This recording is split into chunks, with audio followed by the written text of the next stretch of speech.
Welcome, traveler, to Class&Cool, where campfires crackle, steel sings, and legends are forged one pull at a time. Tonight, we venture into forgotten ruins, brave, dangerous dungeons, and chase rare loot across wild frontiers.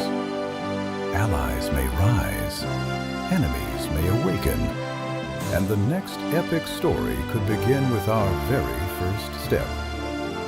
Ready your spells, sharpen your blade. The adventure starts now.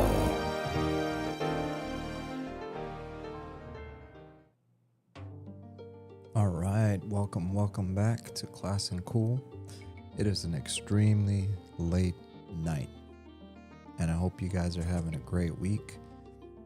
It's been a busy one, and tonight I just want to take a break from it all, hang out, talk, chill, run around Night Harbor, and go get into some adventures or misadventures.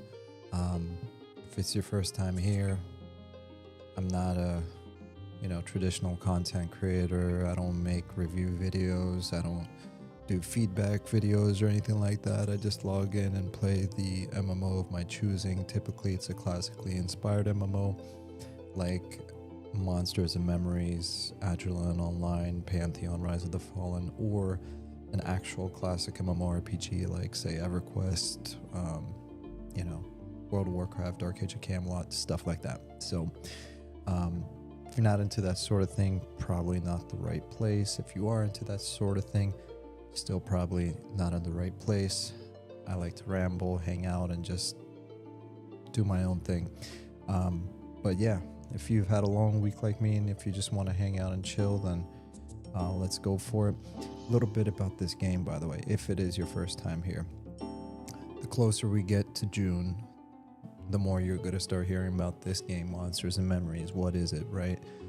It's an in-development game that recently went from alpha to beta, right? It's a true beta, meaning like back in the day, they used to like send out CDs and say, hey, do you want to be a beta tester? And like people are actually testing the game. So this is an unfinished game, unfinished textures, only 15%, 20% of the world is even there. Actually, no. When it launches into early access, only 20% of the world will even be available. But already there's such a cult, I guess, following. I mean, the name of their group is Niche World Cults. That it's like spreading like wildfire, right? What this game isn't, it's not pay to win. It's not crowdfunded. It's not GoFunded. It started with basically 3 dudes, talking amongst themselves, saying, hey, wouldn't it be cool if somebody did this? And like popped open Unity and just started developing stuff, right? And then, since they're all volunteers, other people would come and watch their streams and be like, hey, this looks cool. Do you guys need help? I have some IT background, or I can do music for you, etc. And slowly but surely, the group of volunteers grew from 3 people to more like 50 people. So that's where they're at right now. Again, this is a little different from what you're used to. There's a lot of Kickstarter MMOs. There's a lot of crowdfunded MMOs. This is completely different. They haven't collected a dime. They've spent upwards of $100K of their own money over the course of 5 years, which is pennies compared to the millions of dollars that AAA companies drop into MMORPGs and still flop.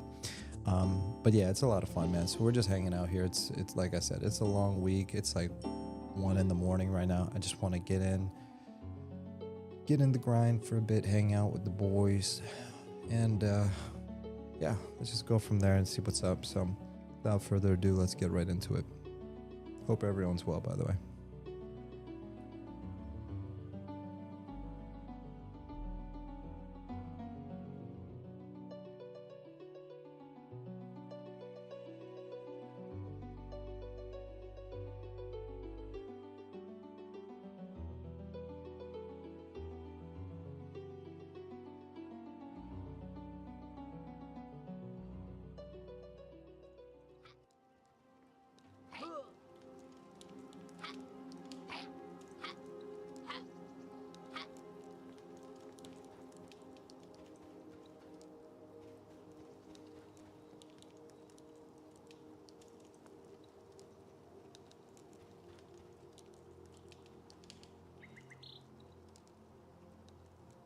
All right, man. So for the last few times I came online, I was hanging out in the Wood Elf City, Valendraw. We're back in Night Harbor. We got Elessar, which if you guys are familiar with Lord of the Rings lore, you already know. Aragorn, Elessar. Your boy even kind of looks like him without the helmet. But yeah, so I got the Wood Elf scale, Drake scale armor. That's what all this is. It's brand new. Got the little cloak in the back. Looking fly. And then got these like bark pant leggings or whatever. So anyways, I went out there so I can get some new fashion, some new swag. So now I'm looking good. Got me a bronze sword. I wonder if I can get a better one, like an iron one or something. But we're back in Night Harbor. Wanted to see what kind of stuff I can get done around here. So I'm just going to be hanging out. Let me actually double check my friends list. It's doubtful that anyone's online this late, because I'm like 2 hours behind my normal time. So crap, can't even read my messages. Oh, there it is. Drew ATX said, good to see you, man. Super late for me, but have fun tonight. See what I mean? It's super late. Natasha Bonanno said the Drake scale armor looks fantastic. Yeah, it's a good start. I mean, for some starter quest armor, it looks... I like the way it looks on a human. I've seen the way it looks on... and you know me. Well, actually, you don't know me, but to the people that know me know that I don't play humans. I don't care what MMORPG it is. I never play humans. Whether it's EverQuest, World of Warcraft. Okay. Maybe the one exception is like Dark Age of Camelot, but even then I think I played like Norse or something like that. Oh, no, I played the elf. I remember vividly, yeah, 100%. So I'm very stubborn. I don't play humans. And this is like the first time I've played a human. And one of the things I really appreciated is the Drake scale armor looks sick on him. I mean, look, the Wood Elves look dope. But they're a scrawny bunch. I mean, she's a lady, so she's okay. But the Wood Elf boys, man, I think they need a little bit more meat on their skin. Oh, that's a cool looking ogre. Hold up.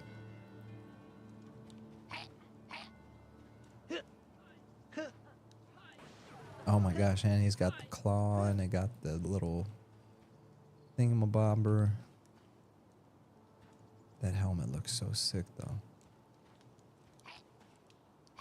And he looks like Bowser with those shoulder pads. Ooh, a donkey. We should save up for a donkey one of these times. There's another dude with the same armor as me. But yeah, you're right. It looks great. Looks great on me though. Not him. Filthy ogre. All right, so let's take a look. What do we have?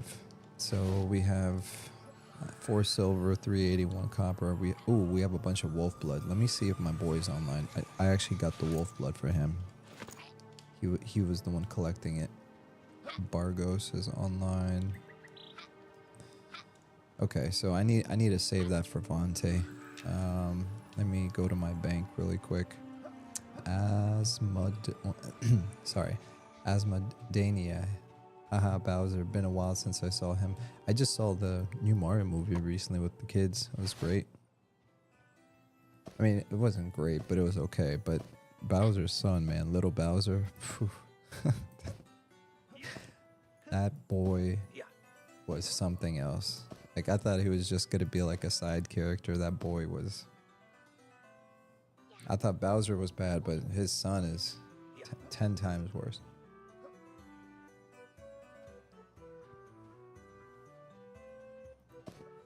Oh, I see. We also went fishing last time.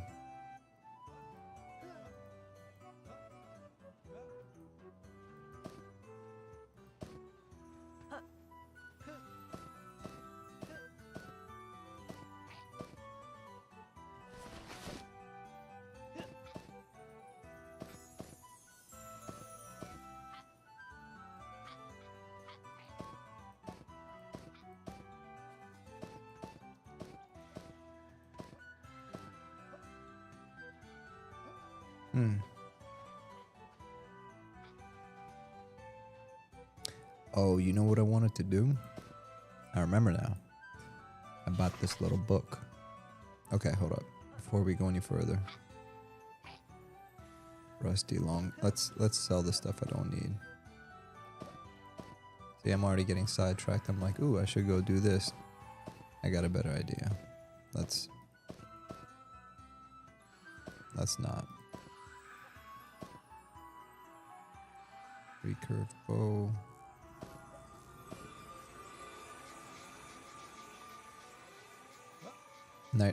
I think Night Harbor's having some lag issues, boys. Let's see, heavy cloth bandage.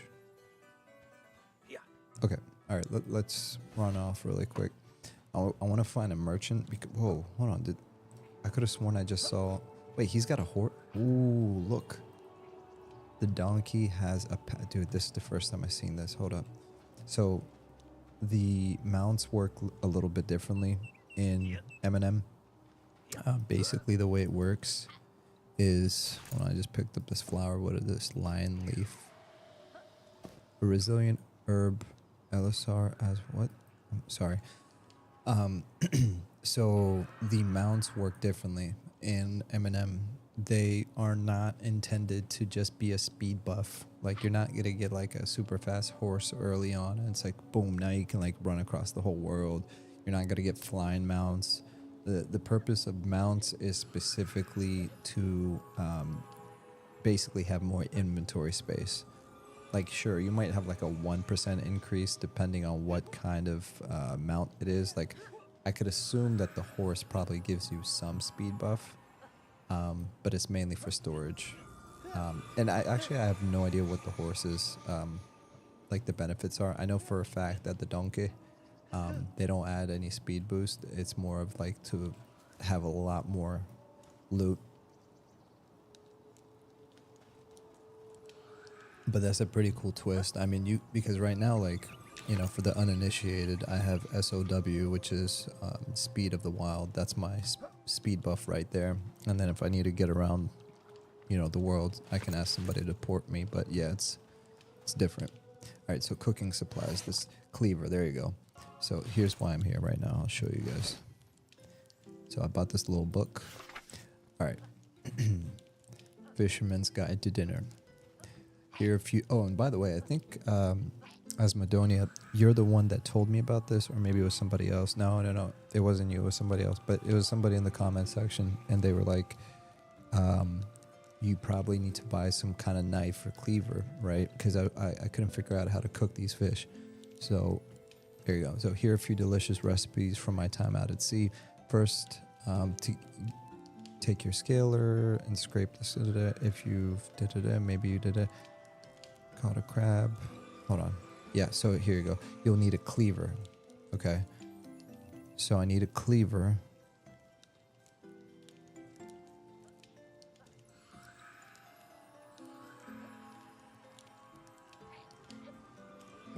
So what does it mean? Take your scaler and scrape the scales off those fish. Okay, so I need a scaler.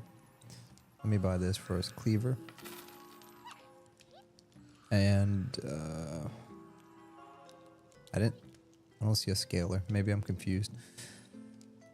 Just in the voice actor. Yo, April 19th will be my birthday. Crazy. Oh, like April 19th tomorrow? Happy birthday.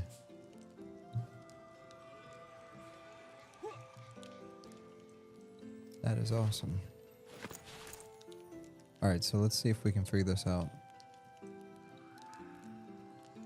So what do? I got my cleaver.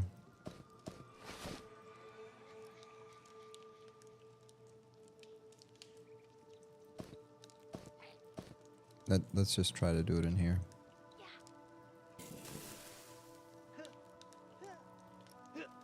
Roasted rat.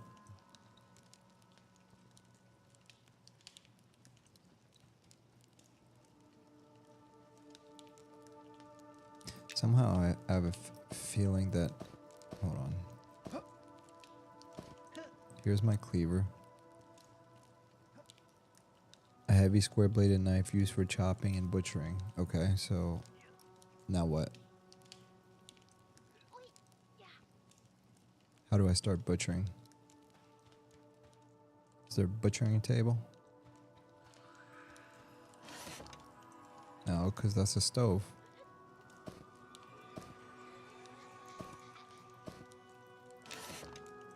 You attempt to craft nothing. Okay, let's try this. Oh, oh, there you go. We did it. So, hold on. Before I do this, Vontae, my boy, he was asking me for some fish. So, Vontae... Oh, I didn't write it down? Oh, yeah. Vontae needs whitefish. So... Okay, so I gotta save this for Vontae. Cleaver goes in the stove with the ingredient. Okay. Thank you, Asmodonia.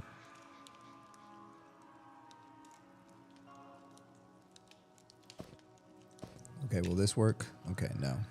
So the one thing that I can cut up, I can't because I need to give it to my boy.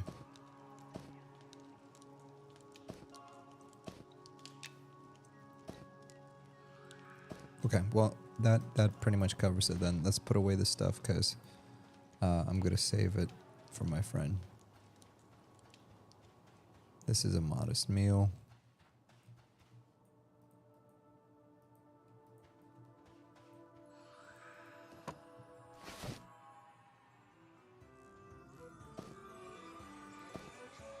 Oh yeah, all these white fishes. I was saving these white fish for him.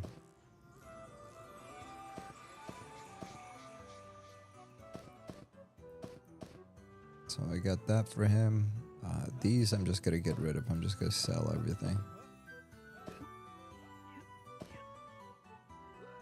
Fletching kit, tailoring kit, seam ripper. I'm gonna sell this. I'm gonna sell this. And we're gonna put our cleaver away. Hold on to that.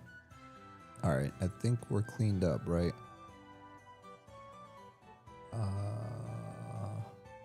Oh, by the way, I was messing out with the recorder. Let me see something. Hold up.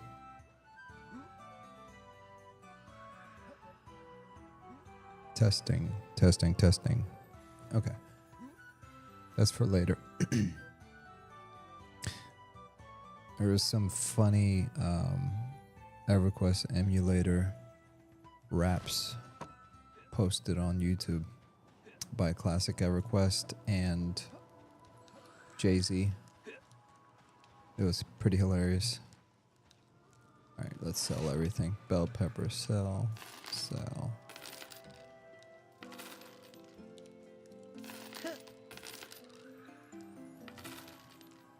Oh man, I should cook this. I don't know why I went here.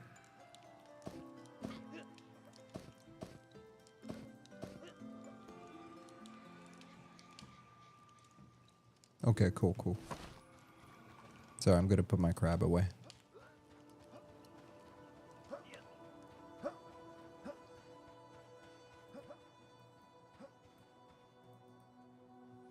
And then I want to get out of Night Harbor. It's been pretty laggy in Night Harbor lately.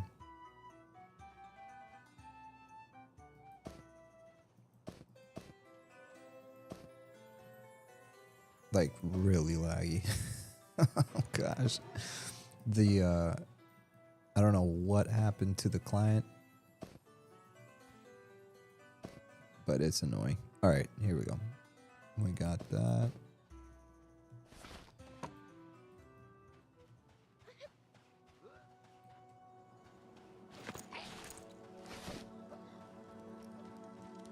What they need to do, well, actually, it's not what they need to do, but hopefully once they start getting some funding, they can invest into some contractor, like like an IT kind of by the hour contractor to help Ali, because I think Ali is like the main brain behind like the programming. So It's got to be, and I know it's not only him. There's like 45, 50 volunteers, but still, I know like Ali is the core engineer, and that's got to be a lot of pressure on one dude. I just had a week like that where like I felt like I was doing the job of like 6 departments and 70 employees.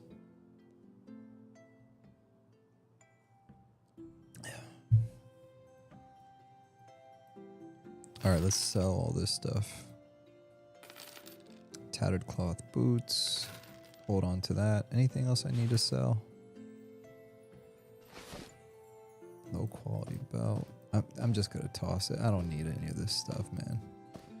And then I'll sell these guys. Yeah, and after that, we're gonna go try to find a group. All right, so I'm level 11. What's our next skill? Our next skill is exposing shot. Fire an exposing shot at your target, decreasing their defense by 5 and increasing their physical damage received by 5% for 1 minute. This ability requires a bow and arrows. Well, like all the other ones. Okay. So, can we buy it? We got 4. Yeah, we got enough. I got a bunch of copper over here, so let's buy it. Wink. And then what's this? Caltrops. I don't have enough for that. I need 8 silver. Alright. Well, let's just see what it is. Caltrops, an ability describe this innate, blah, blah, blah. Throw a handful of caltrops, decreasing the movement speed of the targets within the affected area by 65%. So is that like a AoE snare? This ability shares a cooldown with other trap abilities. Oh, this is a trap. Oh, I've never used a trap before. Oh, that's really cool. Quick shot throw. Huh. Interesting. All right. Yeah, I've never seen a trap before. As Madonia said 2 months ago, Scalar was sold by the Gnome and Night Market. Not 100% sure though. Foggy memory. Sprocket bed springs for a steep price of 65 silver points. Sprocket bed springs for a steep price of 65. So you know what? I think I know what you're talking about, but not specifically like regarding the price, because I also saw the price of the cleaver and it was not cheap. Only that was like closer to Night Harbor where I saw that.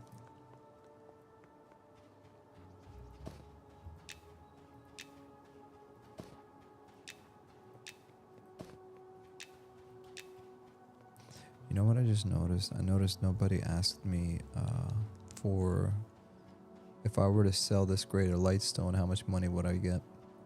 We're gonna go by the blacksmith really quick. Oh, I'm so sorry, guys.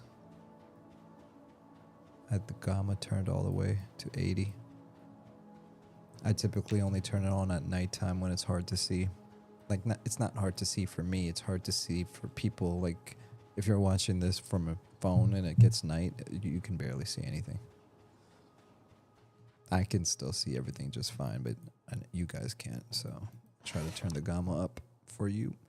All right, brittlestone, sell. Okay. Yeah, and you don't even want my greater lightstone. Do you want the greater lightstone? No. All right, I think that's it. We got everything.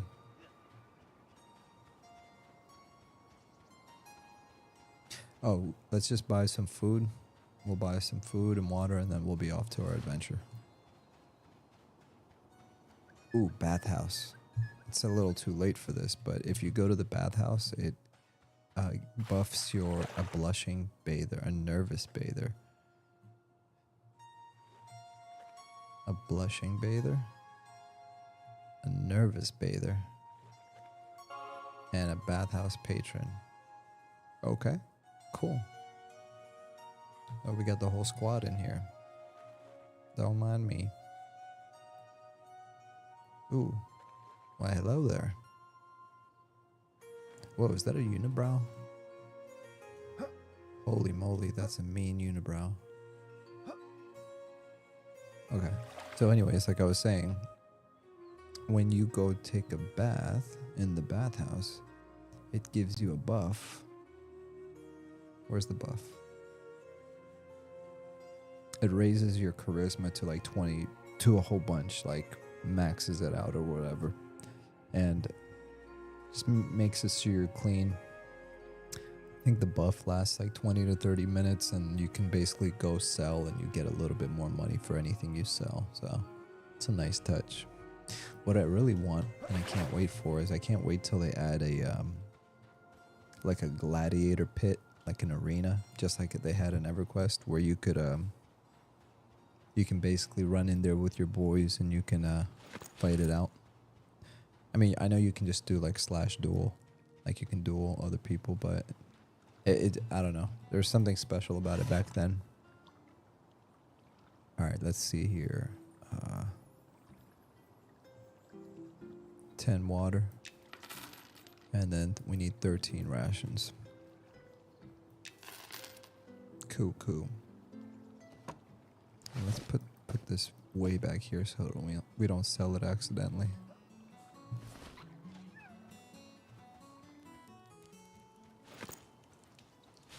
Alright, next we're gonna go chop some trees. And why are we gonna go chop some trees, you might ask? Well, because if we're gonna go out on an adventure, whether we're grouping or soloing, I want to be able to put a campfire down so I can get the rusted buff. And it looks like somebody's already chopping trees here, so I'm gonna go to my little secret spot for chopping trees. Actually, no, I'm not. I blame you guys. I'm just distracted, but let me go get my buff so I don't need it later.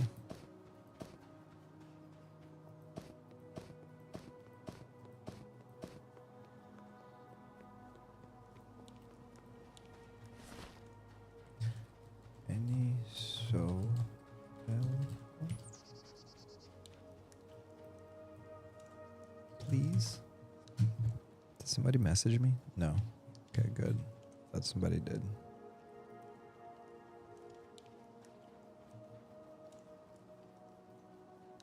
Anybody?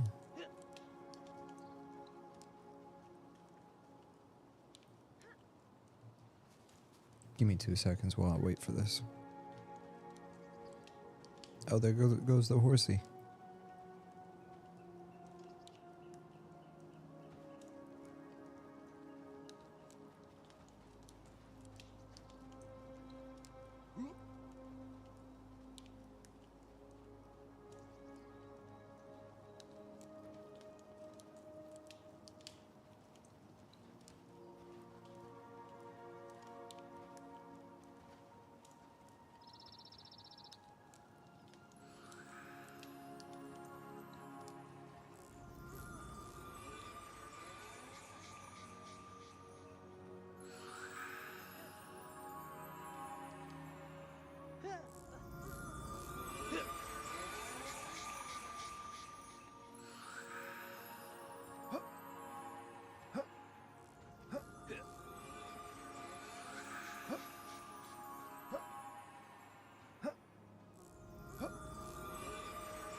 All right, give me 2 seconds. I'll be right back.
Alrighty then. Now I'm back. Alright, so what we're doing, we got the SOW and we got a clean inventory. We need some more cloth scraps. We're running off to the sunset for some B-roll.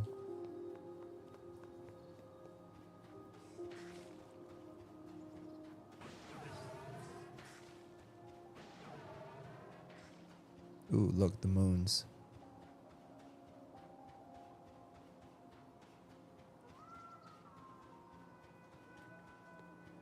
It's crazy, man. I still remember when all the textures were like, well, most of the textures, so not most, but a lot of the textures are still a work in progress. But I was just reminiscing on, if you go back to like my stream from like a year ago, all this looked different.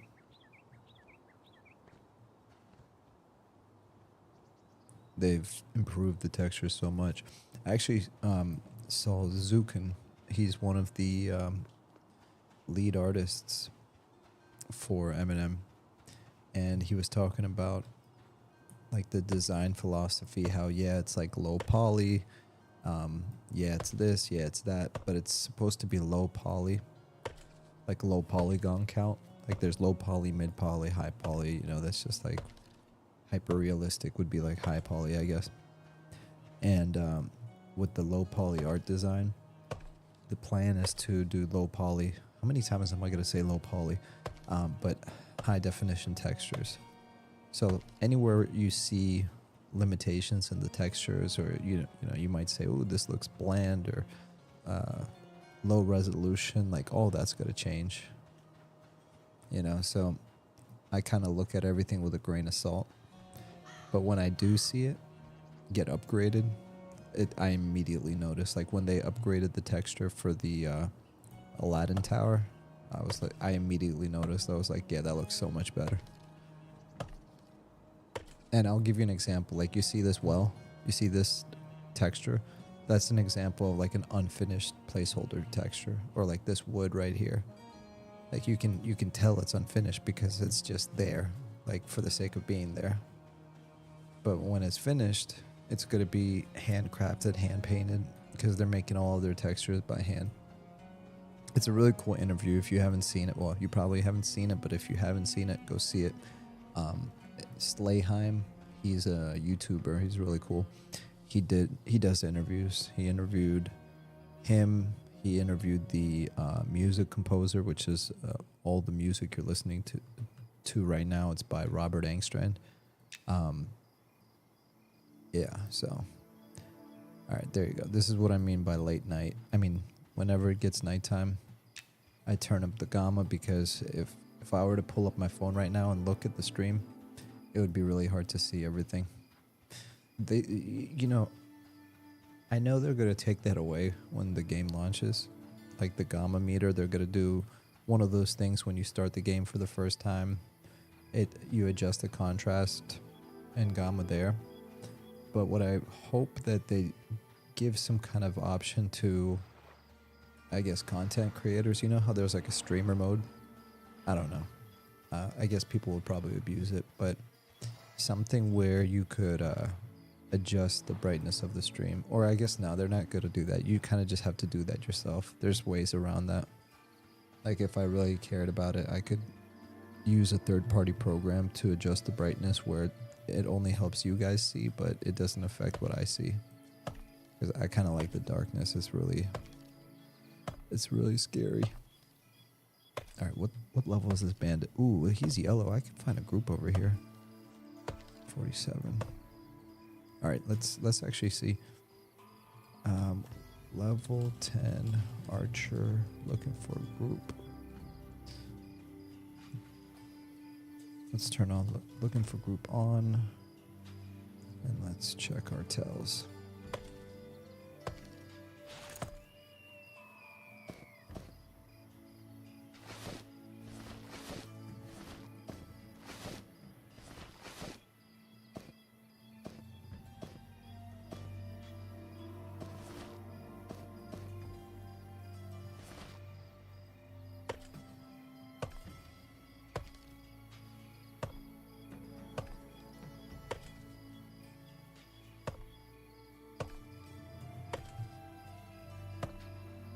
I was actually talking to somebody online. You know, I think they were completely new to the channel, and reasonable people, like I talk to a lot of reasonable people. There's good people out there, you know, and there's some people that are just dorks, and I just ban them, you know, because I don't want to be around those people. But not dorks, like I'm a dork, you know what I mean? I like dorks, but this guy was just like more of a douche. But anyways, he was he's insignificant, so like I'm not even gonna bring him up. But there was another dude that came, and he actually had an opinion, and he explained why he has the opinion he has, and I really appreciate it. He was like, I'm not really feeling the graphics, the low poly's not really for me, and here's why. And he kind of explained his stance and what he wishes he would see. And he mentioned like Ultima Online and like ultra fidelity realistic graphics. And I think that's a perfectly good stance to have. Like honestly, I still hope that one day we get an EverQuest exactly the way it was in 1999. Like not exactly, you know what I mean, but something similar to that, but with ultra realistic graphics, you know, still stylized, right? I don't want it to be like some Unreal Engine slop. Still stylized, but very realistic, high fidelity graphics. But for that to happen, you would have to have a large investment. Like indie teams can't just spit out ultra realistic graphics without some serious skill, craftsmanship, because you know you got to be kind of crafty to figure out how to be efficient with it, or you just have a large enough dev team to do it. When you're an indie dev team, I think they made the right decision for going for this art style because it's kind of timeless. Like once all the textures are in, you know, 10, 20 years from now, two things will happen. It's still going to be fine, but because it's a modern engine and it's not, we're not playing like an emulated EverQuest server, which is running by an old engine, you know, it's just super hard to update, and it's like beyond low poly, right? It can only handle X amount of textures or polygons, whatever. The difference is here, we're running on a modern engine, so 10 years from now, they could probably make a complete revamp if they wanted to of the textures. And you can just keep updating it. Like you don't change the art style, right? You just change the quality of the textures.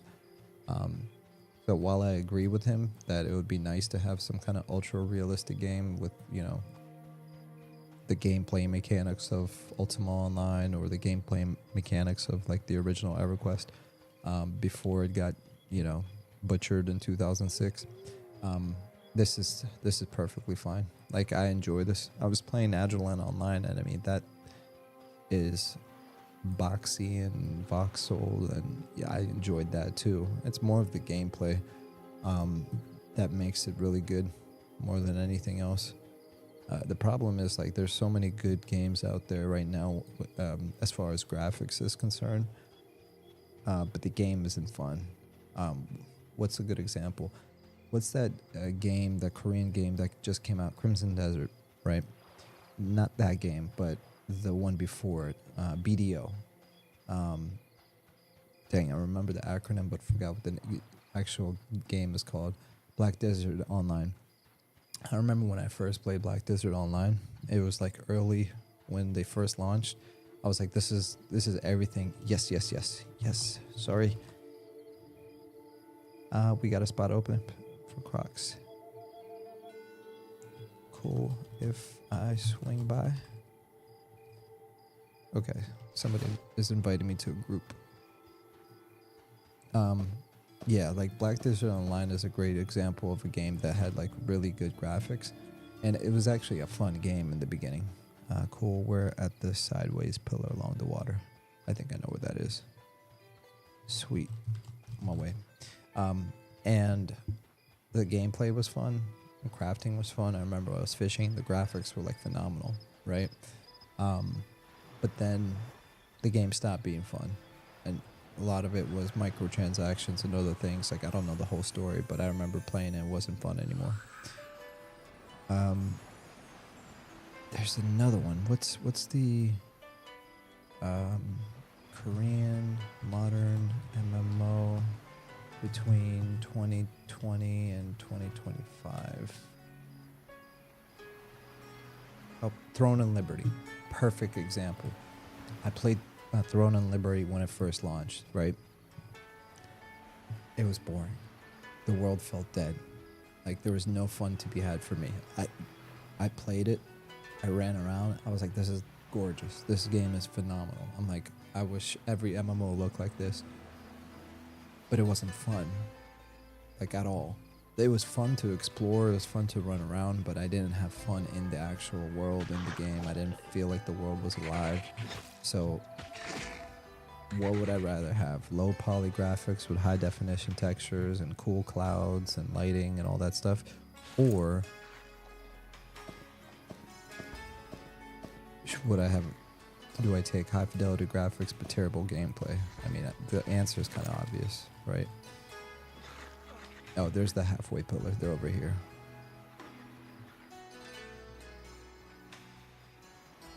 But yeah, it's not going to be for everyone.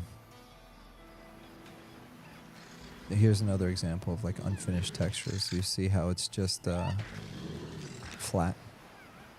Similar to how you saw Night Harbor where the Aladdin dome was all pretty now. This is going to look really cool when it's done. All right, let's focus.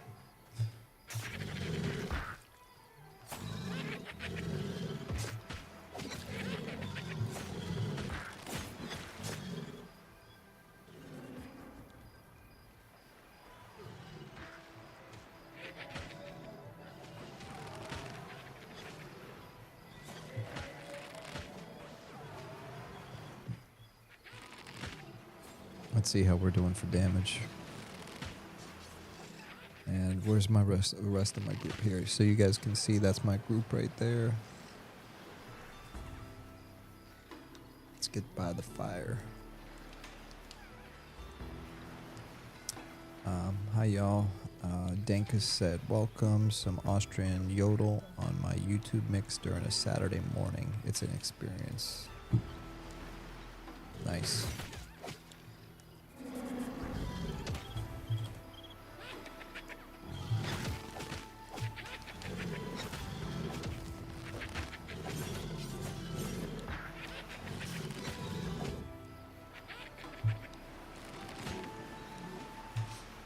I'm definitely enjoying the Archer though. I'm curious to see how the Archer evolves over time as they build out these classes, but so far I'm having a great time. I think by the time I get to like level 15, I want to do a what class do I want to do next? I'm tempted to do a Spellblade. So if I understand correctly, a Spellblade is like a combination of like a wizard and a fighter, which I always thought was a cool mix, but I never played a wizard. Like, I think the only type of casters I typically play is like a druid, a ranger, which is not really a caster, and a summoner, so like a pet class. I've never played an enchanter. What else have I never played? Dude, I'm so cool. Look at me. Look at me go. Hold on, let me take a screenshot. This is so cool. Boom. There you go. Nice.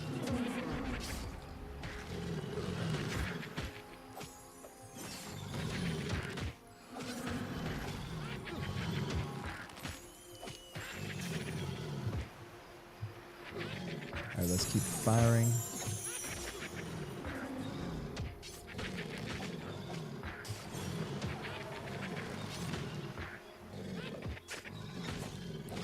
I need to change the color so I can see my damage better. Because I'm curious to see the damage I'm doing more than anyone else. Whoops. Sorry, my finger slipped.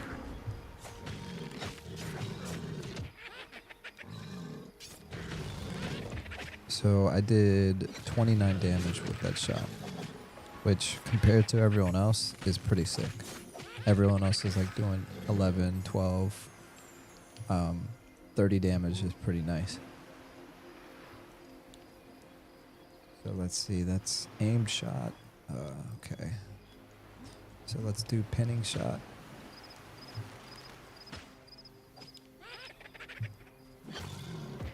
Alright, watch this. Aimed shot. Let's do that again.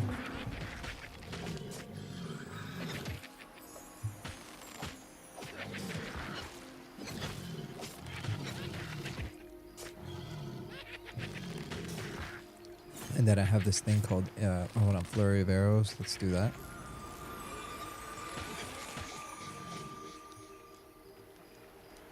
Nice.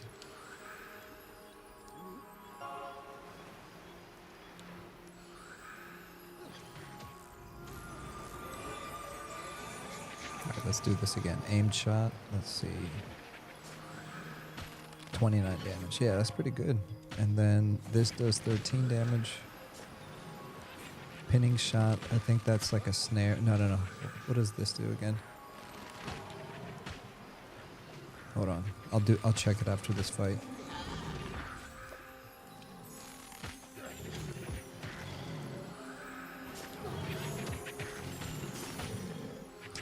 I've never played a class like an archer. Like I've played ranger, but I've never played an actual class where I can sit there and I can just shoot things and actually do good DPS. I think that's really cool. Because I've always played like rangers and stuff. Okay, so let's see. Aimed shot. But like in EverQuest, you don't feel like a ranger until like level 50. Or until like Ruslan comes out. Like when Ruslan comes out, the skills you get as a ranger in EverQuest, it makes you powerful, you know, but you don't do this kind of stuff at level 8. You know what I mean? If you're playing EverQuest right now and you're a ranger and you're like level 10, you're not standing there shooting with a bow nonstop. You're just not. So it's nice that they gave like a ranged class like this some love. I know some people will disagree, you know, Monk Beans, I'm looking at you, but I think all of your points are valid. You know, it's like, what's the point of an archer if you have a ranger? But, you know, based on what I've experienced so far, if they keep growing this class, then it's going to be really cool to see what comes out of this, especially with traps. I like traps. I hope they add poison, because then you're pretty much like a rogue with arrows, with like a bow and arrow. Wait, hold on. Why am I not fighting? Hold on. Oh, I'm out of arrows. I'm out of arrows. Copperhead arrows. Duh. They need to fix that. If I have a quiver, it should pull from my quiver automatically. I think that's more of like a programming thing they need to fix. Because how did it work in EQ? In EQ, yeah, like you would have one arrow in here. Where is it? And then it would pull the rest from your quiver. I'm sure they'll get that in later. Oh, whoops. Sorry, I didn't realize that was off.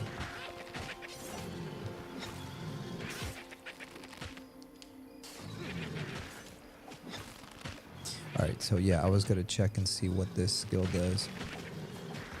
So, fire a pinning shot at your target, interrupting their casting, knocking them back, and if they hit a wall or object, immobilizing them for 6 seconds. Oh, that's interesting. That's really interesting. So if you're in a dungeon, that can come in big handy. Okay, let's not waste that. But then you have interrupting shot, which fire a sudden shot at your target, interrupting their casting and prevent them from casting spells from the same school of magic for 3 seconds. That's pretty cool. Especially if you are fighting a shaman. Shamans are OP when it comes to the damage that they do. Not the damage, but they cast fear, they cast a whole bunch of crazy stuff that can make you have a really bad day really quick.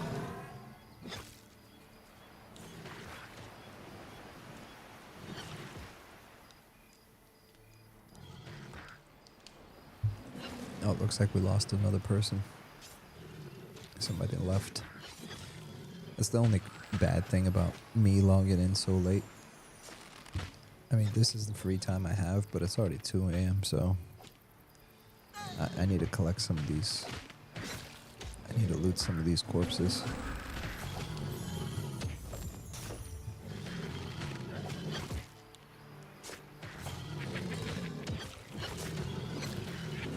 Let me just loot some. I'll start right here.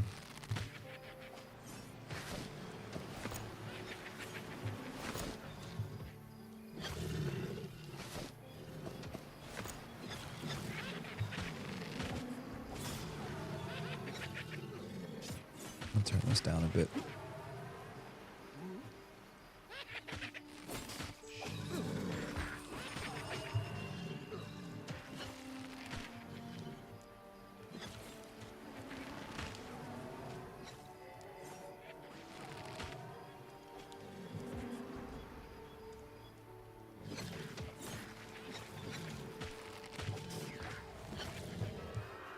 Oh, we got another person in just like that. So we got a full group again.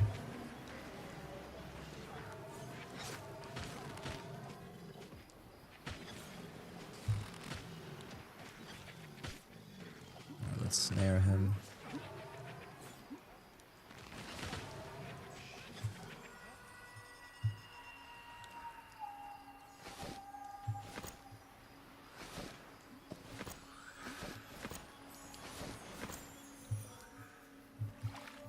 The only thing I hate about hunting these crocs is this is not an ideal way of making money. Like, we're not gonna get any copper or silver from killing these crocs. Like, this is pure XP, but the XP is good. We're gonna be level 11 in no time. Oh yeah, watch this if you haven't seen it. This is called disengagement.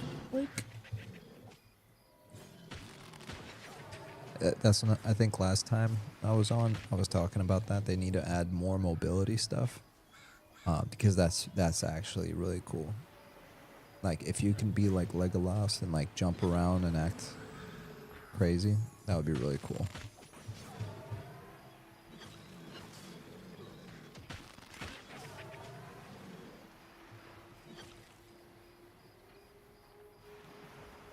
What is this? Your vampirism hits Cayman for 5 damage. What's vampirism? Do I have some kind of buff that causes vampirism? I'm confused.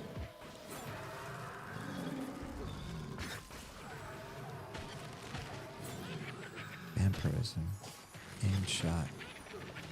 If your target is below this ability, damages twice. Okay, I don't know. I'm doing some kind of extra damage called vampirism, and I have no idea what it is. Beast of War, rapid shots, healing him. Yeah, I don't know.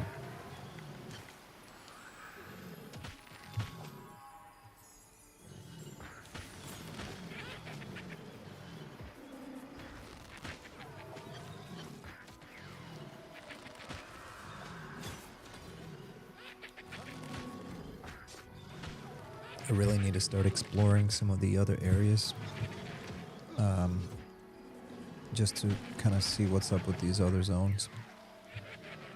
I have a couple of maps that I've been looking at lately, and I was thinking about exploring some new places. Like what's an example of that? Shaded? No, not shaded dunes. Sungreet Strand. I want to go to Sungreet Strand and explore over there more. Because I noticed last time I went there, I was just running through, and there were so many new mobs. So many new camps, I mean. That was crazy. Let me see something here. Line of sight, combat, death, da-da-da-da. Okay.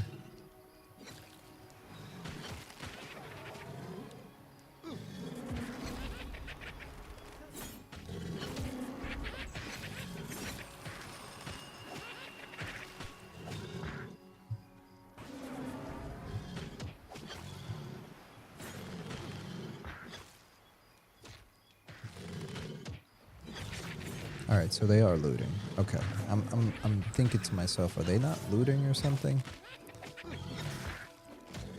But I think some of the corpses are still there because you can pick up your arrows afterwards. you have to have the skill. I'm not sure what level you get the skill, but there's a skill for archers where you can retrieve some of your arrows. So that's probably why some of the corpses are remaining.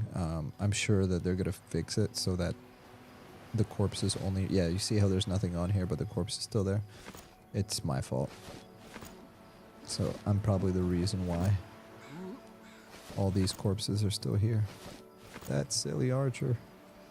Many post on the forum regarding casters are boring, but I think it's the opposite. You get to check buffs with sense magic, debuff, heal, etc. Perhaps I am easily pleased. Nah, you're right. I agree.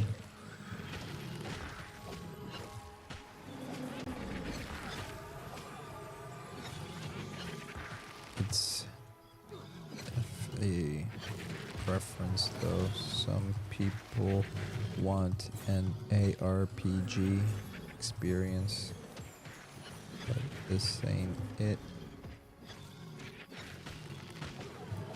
Yeah, there's been a lot of new eyeballs coming to Monsters and Memories, and there's people coming like from all different genres. They're coming from modern MMOs, they're coming from, you know, ARPGs, you know.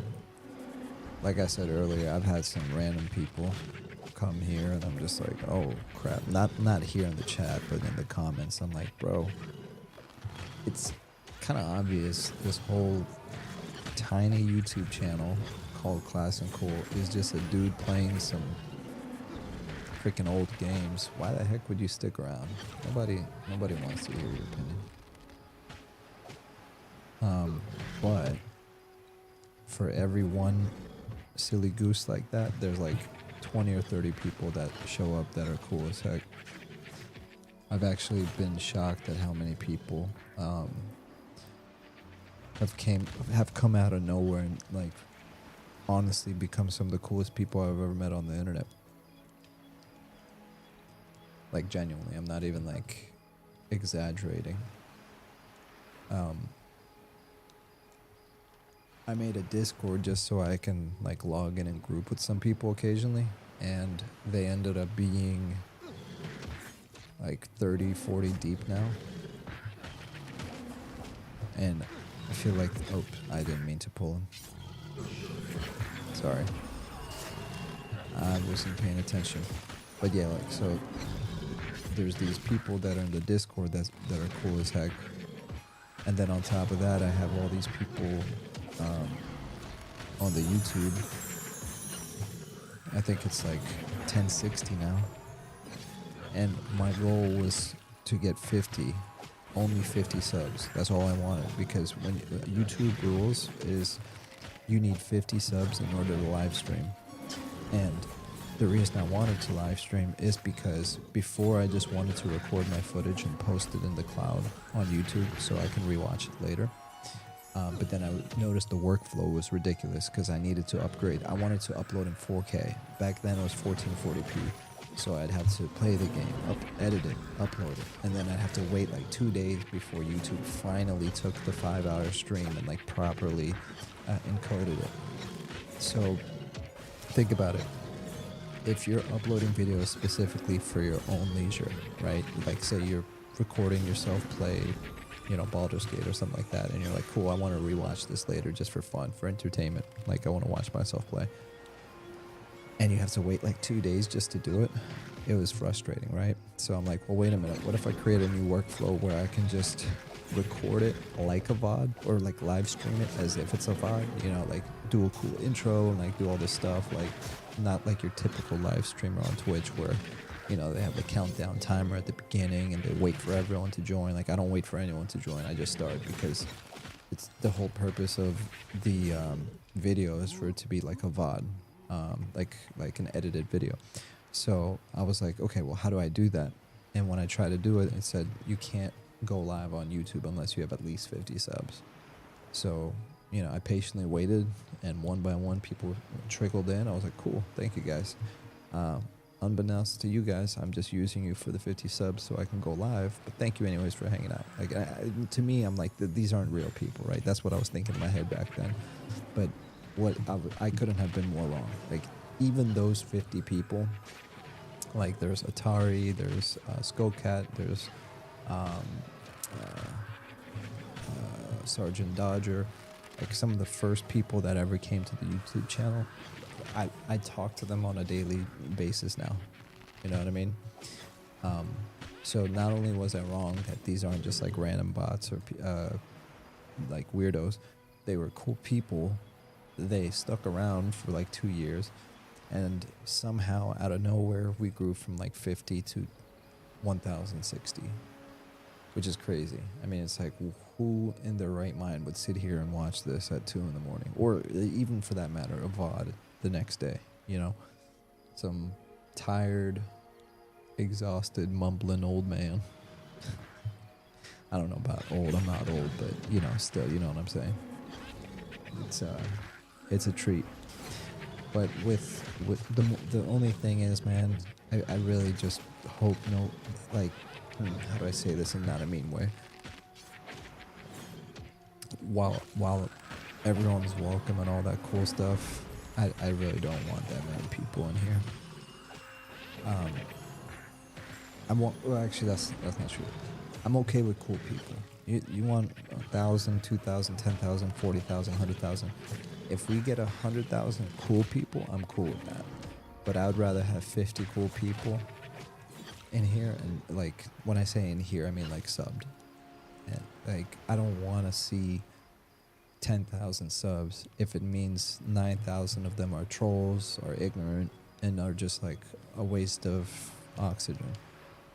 If it's the same cool people that are coming in right now, where like Asmodonia, you're really cool. Atari, oh, there you go. Look, Atari said how it goes, Mr. Cool in chat. Drew ATX, that's another cool dude. Like, if I keep getting cool people like that showing up and hanging out, I'm fine with it. But besides that, like, I don't want this channel to grow anymore, you know? Like I genuinely, like, I'm at a point where I'm like, okay, that's enough, you know? 1,000 is good enough. I'm really not trying to do all that. It's just too much attention, too many people in the comment section, you know. And when I say too many, I mean one is too many. Like, one troll for me is too many, because then I have to, like, you know, pick up my phone, and then I had to, like, click and say ban, and then, you know, I have to lift the finger, and I don't want to have to do that. It's too much work, man. But anyways, yeah. So it's everything I just said. I mean, it's literally been the complete opposite. Like, the coolest people I've ever met on the internet have showed up to this channel, which is incredible. And you know what I think it is, though? I think it's a product of the type of game this is.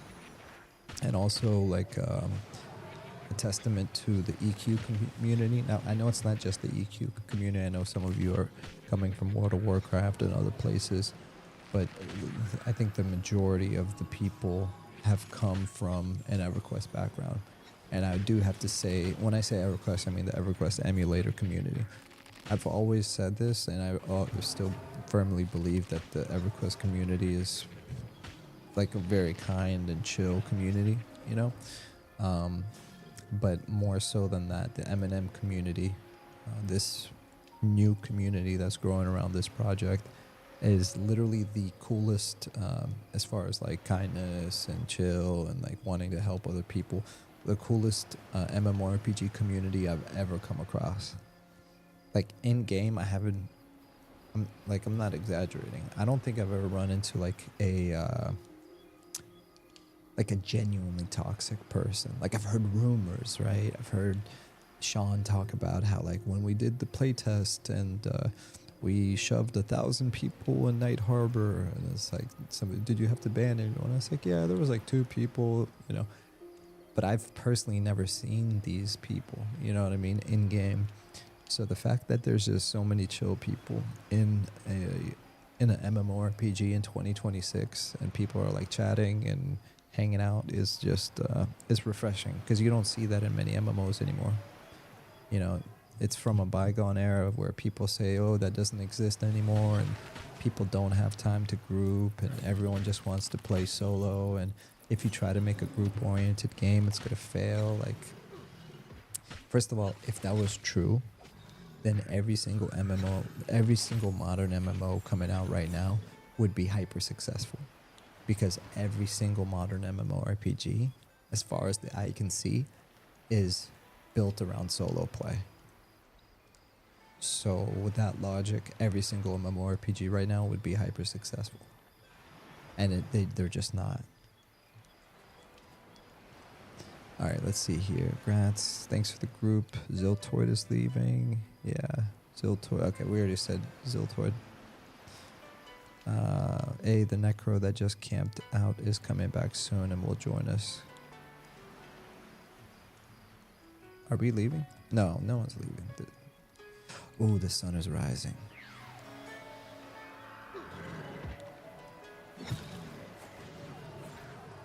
Dude, I love the sunrise and sky effects in this game. It looks really cool.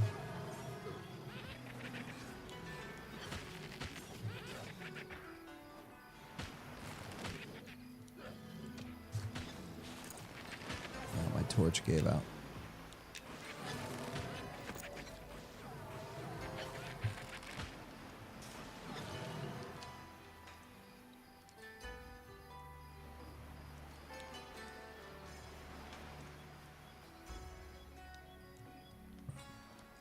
Where can I get a good shot?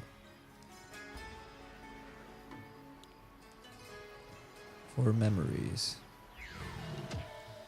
Monsters and memories.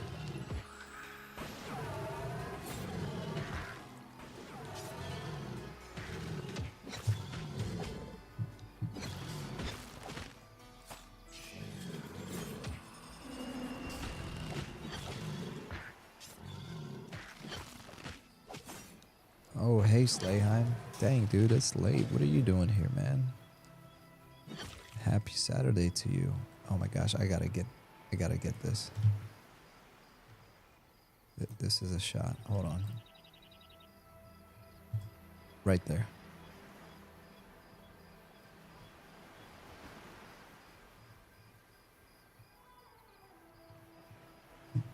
Ah, that campfire is spoiling it for me. Floating campfire. Darn it.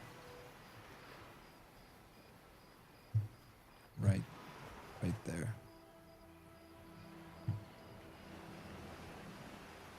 Bro, that's sick. Oh, there's a giant.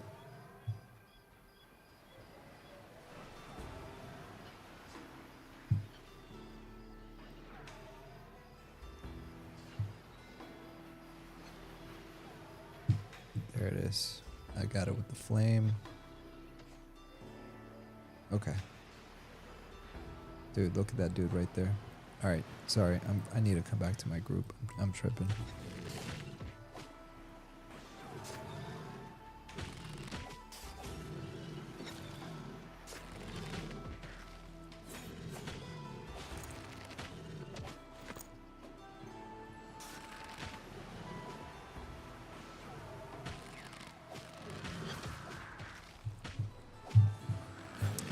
Slayheim said, agreed, love the sunrise. My favorite thing is the ambience. They nailed it. Yeah, man, it's crazy how well they capture the vibe. Like they even said it's like by design. They're like, we're trying to capture a vibe, you know? And they did such a good job of doing that. It's crazy. Now, if I could only catch some screenshots of me being a cool dude. Ooh, look, the boat. That's the only thing I don't like about being in a group, man. I can't catch all my cool screenshots.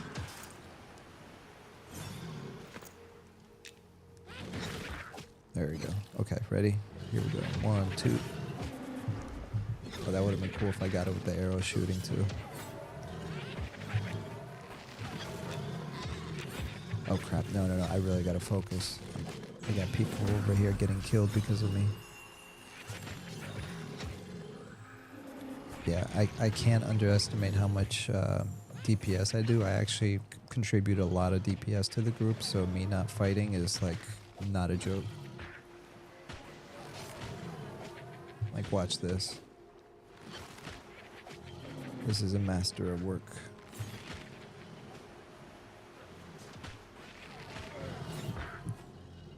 Let me turn this down.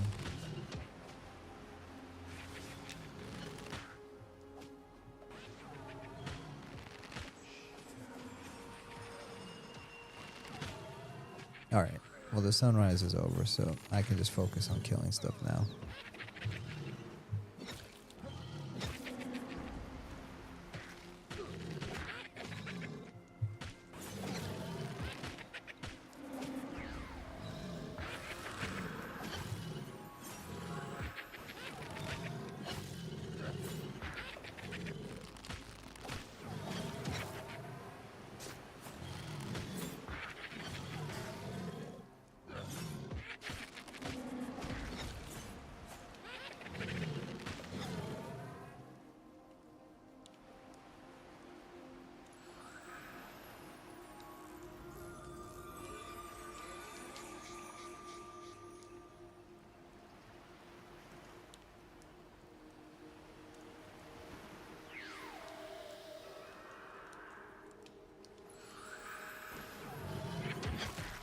Alright, here we go.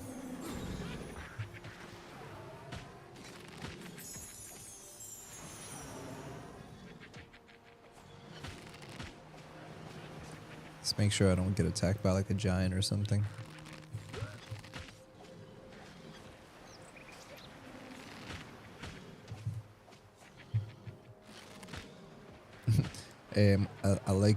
I like that you're using the emojis. I was actually I was a little disappointed that like you only get like 4 emojis to start with as a YouTube person, and you have to have like members, and I'm like, well, that sucks. I'm never gonna have more than 4 emojis. But then I got like 1 member, and I was like, well, that's weird. Yo, look at the water. Look at the water with the reflections. Hold on. Dude, that's really cool. Oh, that's tight.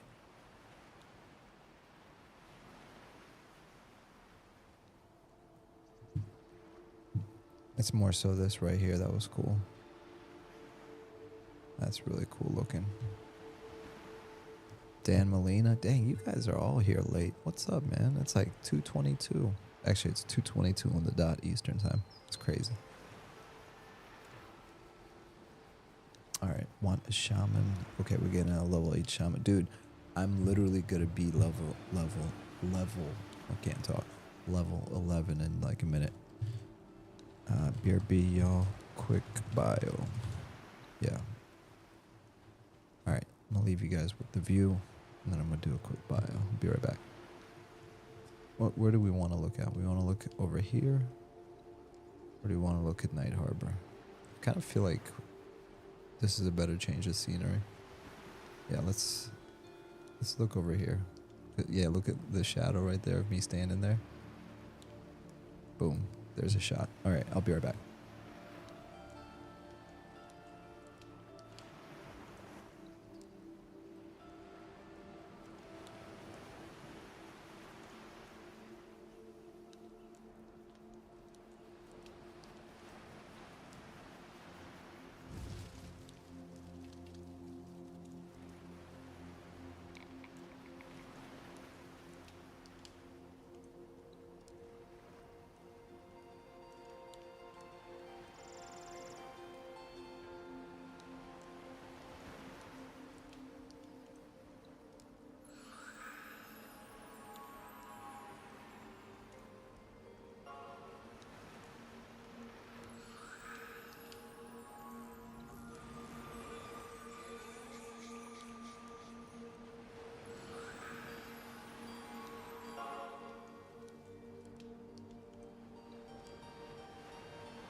Alrighty, I'm back. Oh, I didn't even notice it, but if you look closely, you can see there's a camp over there. Okay.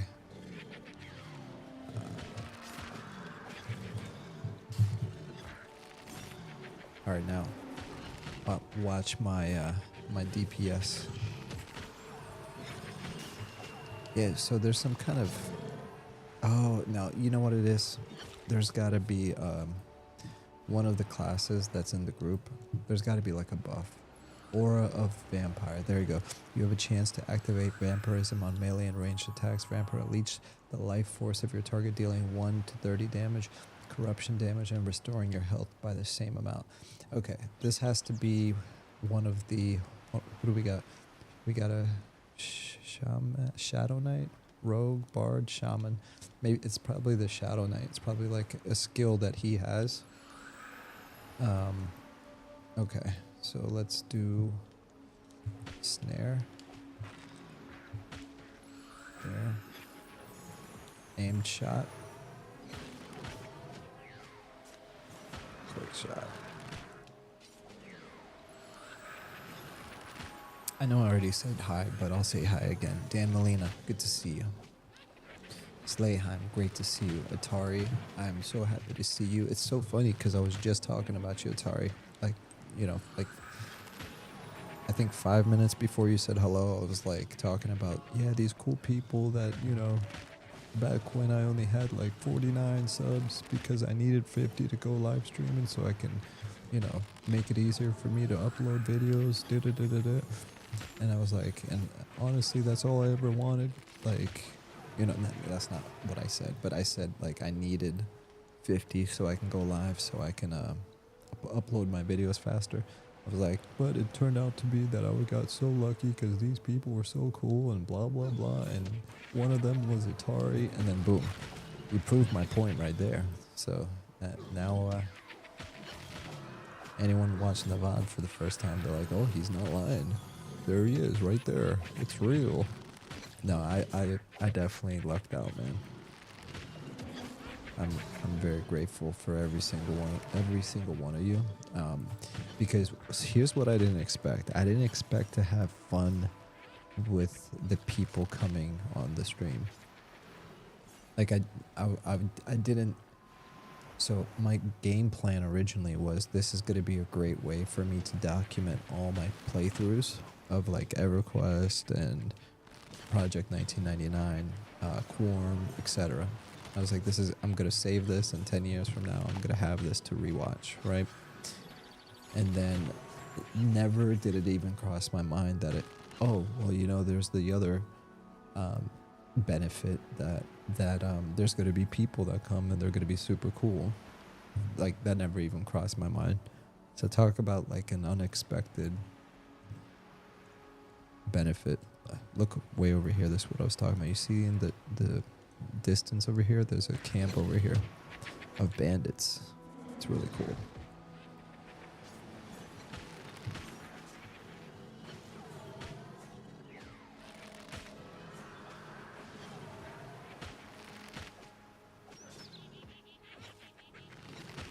I'm really excited to see what they do with the water, meaning with underwater content.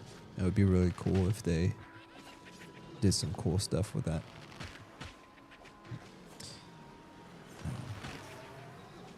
I mean, I know they're going to do cool stuff, but I also hope they give you the ability to craft ships. Because I noticed when you go through Night Harbor, there's an area for shipbuilding. If you can craft your own boats, that would be really cool. Like, even at oh my gosh, I can't speak. Even at an early level, if they make it so that you can craft like a little, not a raft, but like literally a little boat, that would be really cool. Wait, what? Why does it say 0 health? What is it? You feel well rested. Okay, cool. Just make sure I'm getting good XP.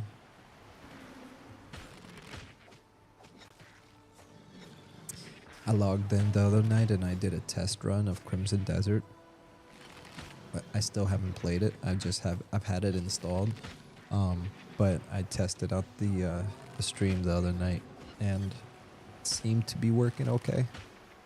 I asked Atari, thank you for, sorry, Drew, ATX, thank you for the feedback. And who else? Asmo, thank you for the feedback. Oh, wait a minute. Asmo, is that... That's it. That's how what I'm gonna say from that. Instead of Asmodonia, I'm gonna say Asmo. Because that's you, right? It's the same person. Yeah, it is. Asmodonia. Okay, cool. Asmo. That's perfect. It's nice and short, straight to the point.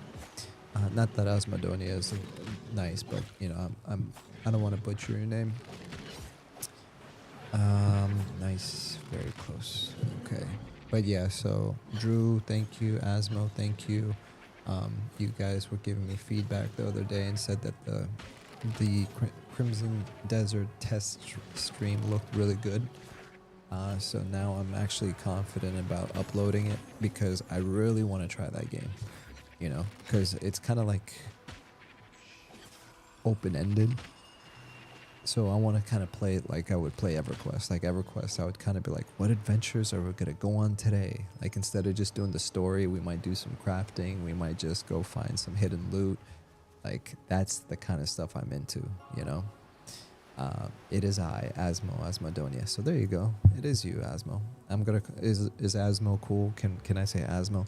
By the way, look what I got. I went to Aldi today.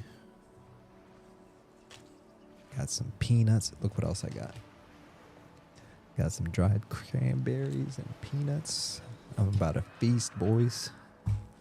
We're about to feast.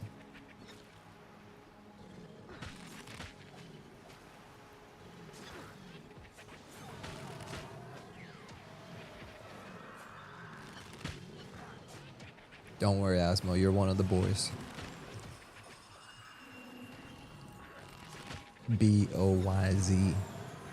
Da boys. D-A-B-O-Y-Z. I saw a couple of episodes. Actually, I'm not gonna lie. I saw the first full season of The Boys. That is one sick and deranged show. Whatever people wrote the script for that is, man. They got some, they got some stuff going on in that noodle of theirs.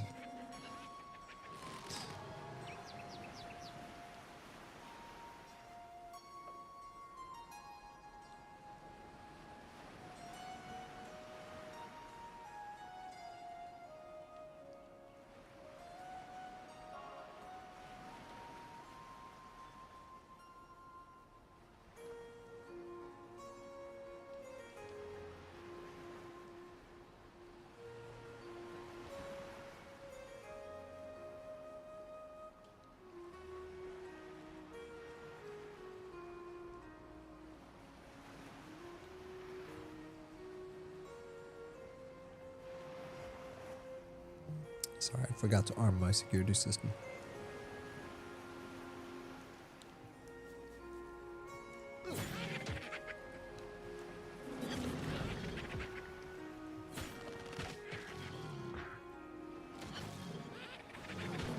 I'm one of those people, I don't like to like not hear what's going around, so I can't even like put both my headphones on.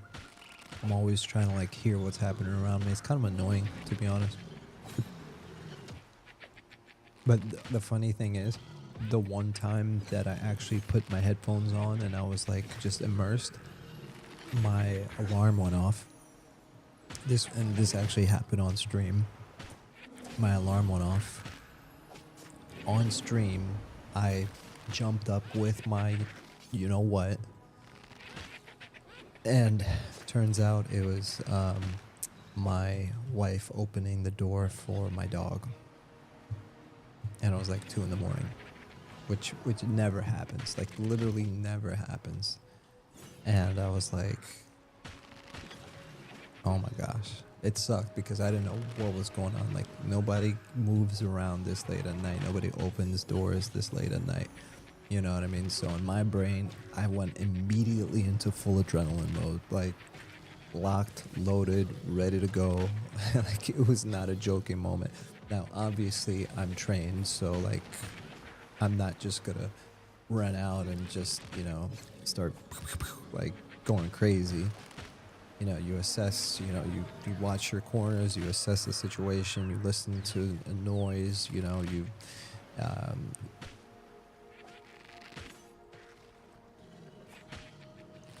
you don't just start pointing and shooting like a maniac, right? That's how, those are the people that give, you know, gun owners a bad name. You know, you gotta have at least some kind of training for home defense. Like if you're good, you gotta basically respect the Second Amendment. You know, we're very blessed in the United States that we have that freedom. You can't take that freedom for granted. You know, you got to be a responsible owner. I'm trying to avoid using the word. I don't know. It just doesn't. I don't want to trigger that on the algorithm, but you know what word I'm talking about. You know, you got to be a good owner and good trigger discipline. Should spend time in the range.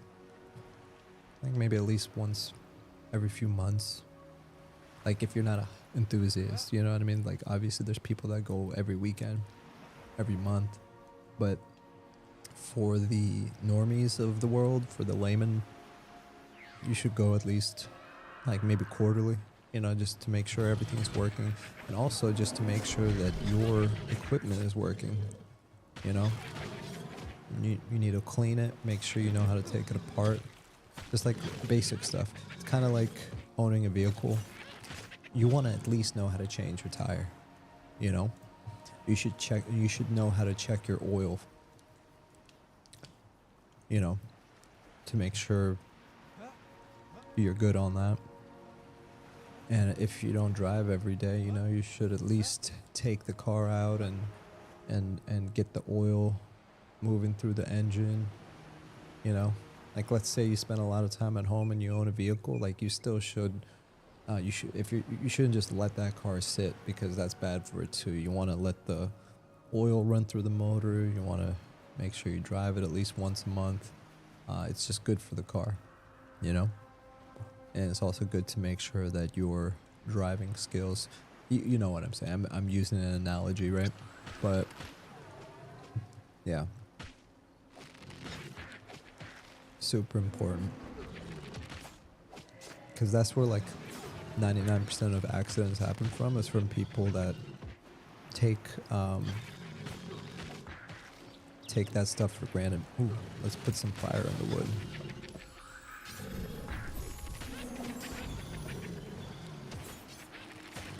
But anyways, I don't know how I got off on that tangent. So yeah, that's what happened. I had my headphones on, the alarm went off. I picked up what I had right there. It's always by my side, and it was all caught on. I got caught on 4K.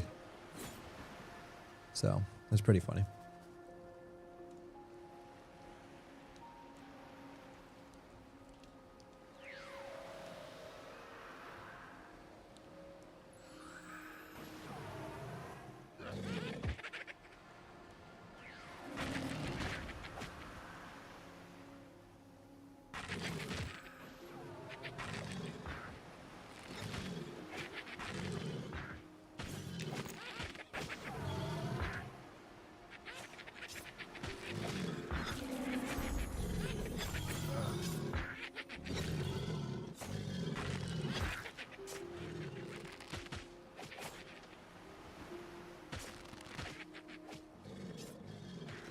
See how I snared it right there?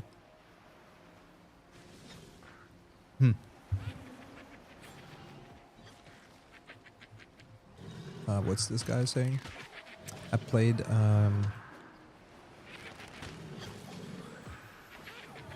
oh, look at this.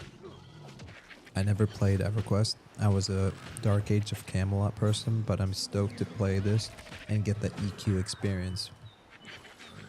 See what I'm talking about? That's what I'm, you know, a lot of people were thinking, oh, you know, if you don't come from an EverQuest background, you're never gonna have fun in, you know, a game like Monsters and Memories. It's a copycat of EverQuest. Da, da, da. It's really not. Well, that's already been established, like, by many people. Slayheim actually had a good video about it, like specifically on the topic of, is this just another EverQuest clone? Like, no, it's not, and here's the reason why. Okay. If anything, there should be more EverQuest clones. World of Warcraft was the first EverQuest clone ever. You know, literally we wouldn't have World of Warcraft if it wasn't for EverQuest, and a lot of the devs that worked at Blizzard were former, a lot of the devs that worked at Blizzard on World of Warcraft were former EverQuest devs that left EverQuest to work on World of Warcraft. And if EverQuest hadn't laid the foundation for what a 3D MMORPG could be, World of Warcraft would have never existed. What World of Warcraft did is perfected the formula, but they did it in the sense of like linear story-based gameplay, and plus they had 10 years of lore behind them, right? Because Warcraft 1, Warcraft 2, Warcraft 3, like that's a really good head start right there, you know? It's not just like, oh, a new IP, let's make an MMORPG. Hold up, did Lyris die or did he zone out? Yeah. So,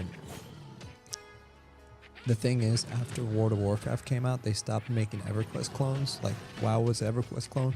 They stopped making EverQuest clones and they started making WoW clones. Like, everything was like the WoW killer, you know? And that's kind of what this is. It's like, instead of copying the World of Warcraft formula, like every other MMORPG has done for 25 years, or 20 years, 21 years, I guess. No devs, people weren't copying the EverQuest formula. So that's kind of like what this is. It's somebody taking the EverQuest formula, that classic, you know, slower paced, sandbox type of world gameplay, and superimposing their lore, their art, their ideas into this game, you know? So it's really cool. Glowing potions, do you have an AMD CPU? Yeah, if you check the description of the video, I put my entire specs on there. It's a 9950X3D. Excuse me. I don't know how I got off on that, but there was a specific point I was trying to make. Oh yeah, because he said Dark Age of Camelot is incredible, and I love to see that there's people coming from different backgrounds and really enjoying this, because it tells the story that there's something different and unique about this MMO. And, you know, there's some people that don't like the graphics, but then they get in, they're like, okay, the graphics are growing on me because the gameplay is so good. There's some people that don't like the slow-paced gameplay, and then they get in, they're like, okay, this is growing on me because I found out these mechanics exist. There's some people that don't like the group play, and then they come in and say, oh, wait a minute, I can actually solo. It just depends on the class I play, and it depends on what kind of strategies I use, you know? There's like every single person that's come in, like based off hearsay, saying, hey, I heard this person say that you have to go to a specific merchant to sell certain items. Like, in order to sell meat items, you have to go to the butcher. Oh, that's inconvenient and stupid. Why would they do that, right? Like, the examples of things people heard, but then when they actually get in the game and they're like, okay, I actually get why they designed their game this way.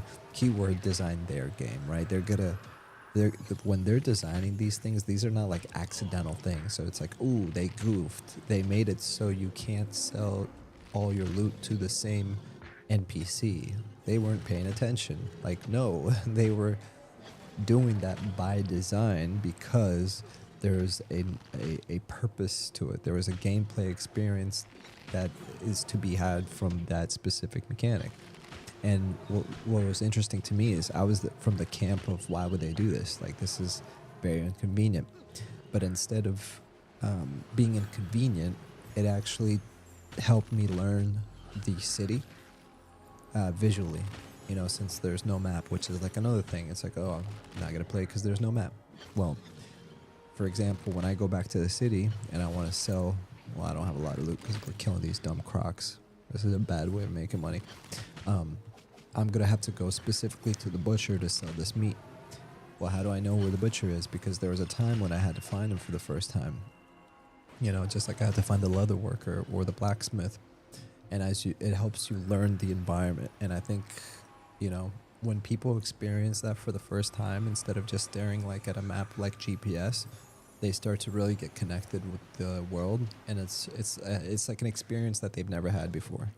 You know, they forgot what it's like to actually just get immersed in a world and not just sit there and, you know, wait for the group finder to find you your next dungeon for the groupies that you're never even going to talk to, right? We've gotten so accustomed to that gameplay that when you experience something like this, where like organic groups and you see everyone's chatting and talking and hanging out and coming and going, like this person leaves, another person comes in and hey guys, and they're all chatting and talking about their, like this is so foreign to people that I feel it makes perfect sense that this guy is like, yeah, I come from Dark Age of Camelot, but this is crazy good, you know?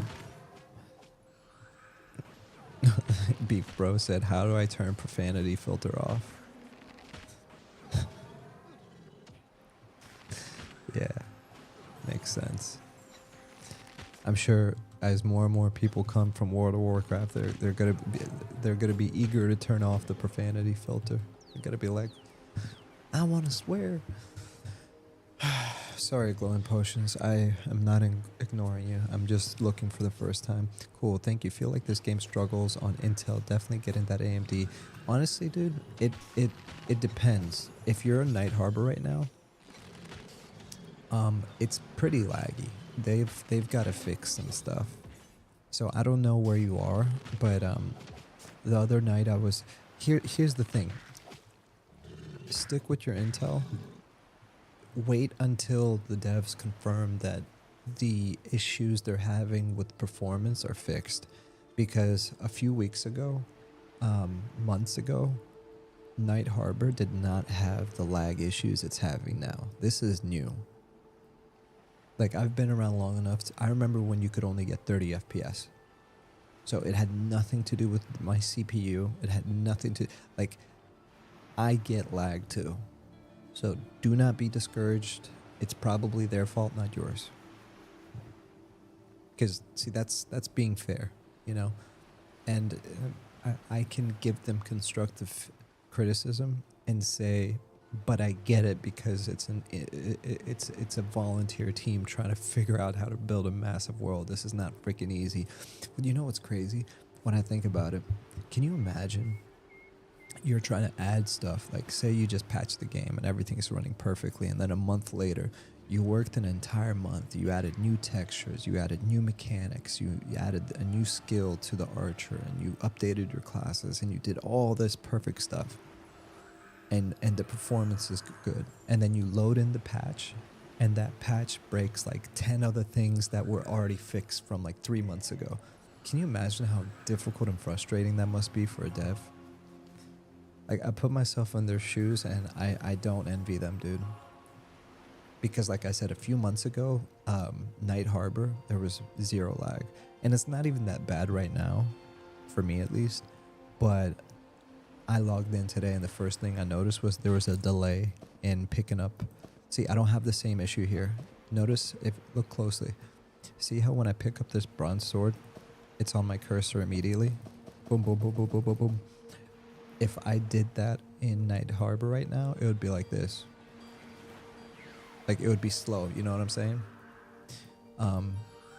So it depends on which zone you're in. So what I would recommend for you, Glowing Potions, if you feel like you're having performance issues and you don't know if it's the game or if it's you, try going to a different zone and see if it gets better. If it gets better in a different zone, then it's likely not you. It could just be that they need to optimize whatever is broken. You know? Yeah, places like Keeper's Blight are smooth as glass. See? There you go. So I don't think it's you. I think it's just Night Harbor. And what you could do is, you know, if it bugs you too much, you can go make a tune and play in what's that zone? Fail and Draw, the Wood Elf City. And actually, this is a good reminder, guys. When I started the stream today, I was like giving people a new introduction for people that are new, for people that have never heard about M&M. And I told them, I said, by the way, this is a beta similar to what you would expect a real beta to be. Like back in the day, they used to send CDs to specific groups of people and give them permission to... We did it. We did it. We did it. We did it. Hallelujah.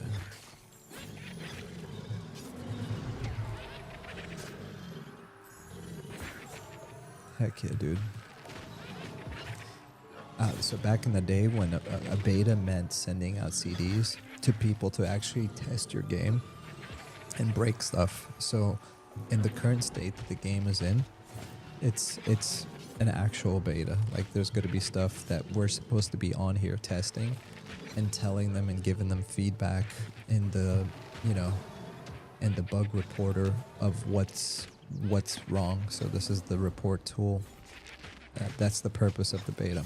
Now, the other thing is early access is another thing.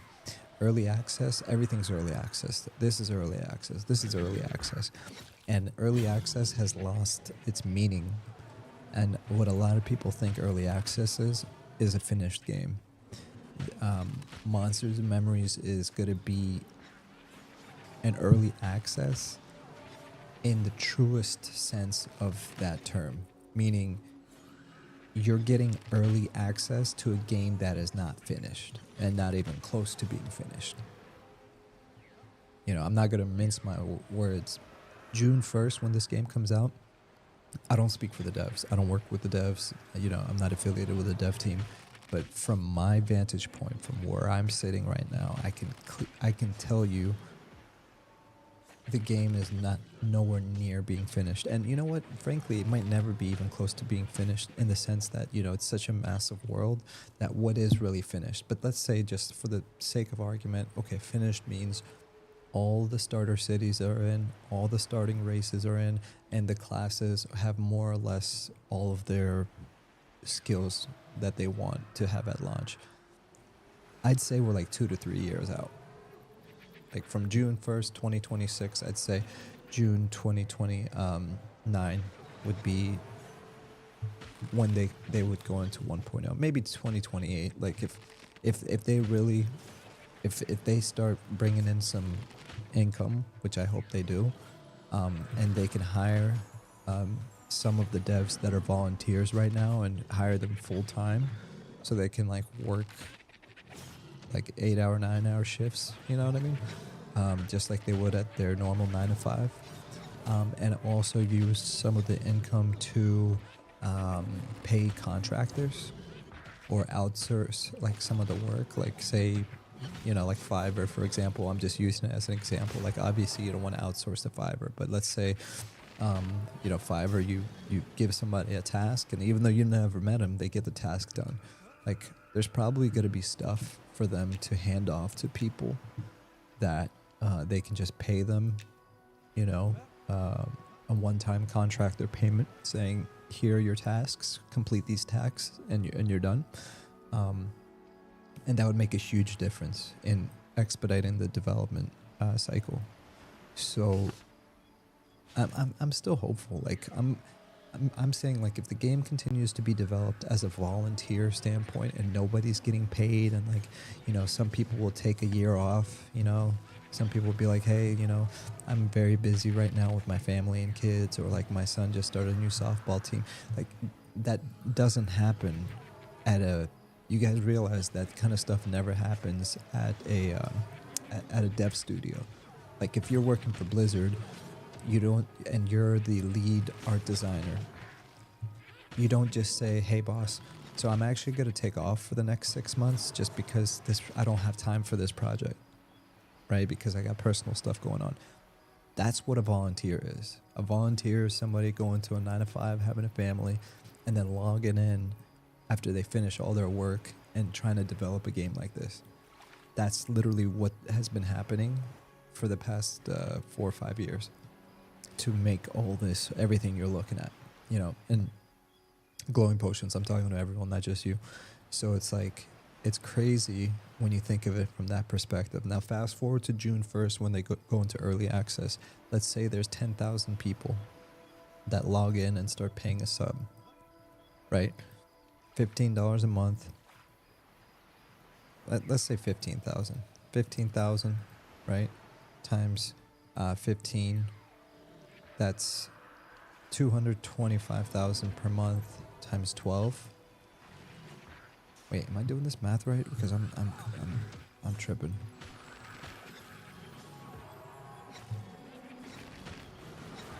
How many subs am I talking about? 10,000? Yeah, let's just say 10,000. So 150,000 a month.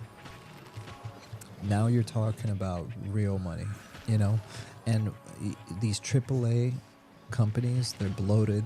They waste money. You don't need millions of dollars to develop games.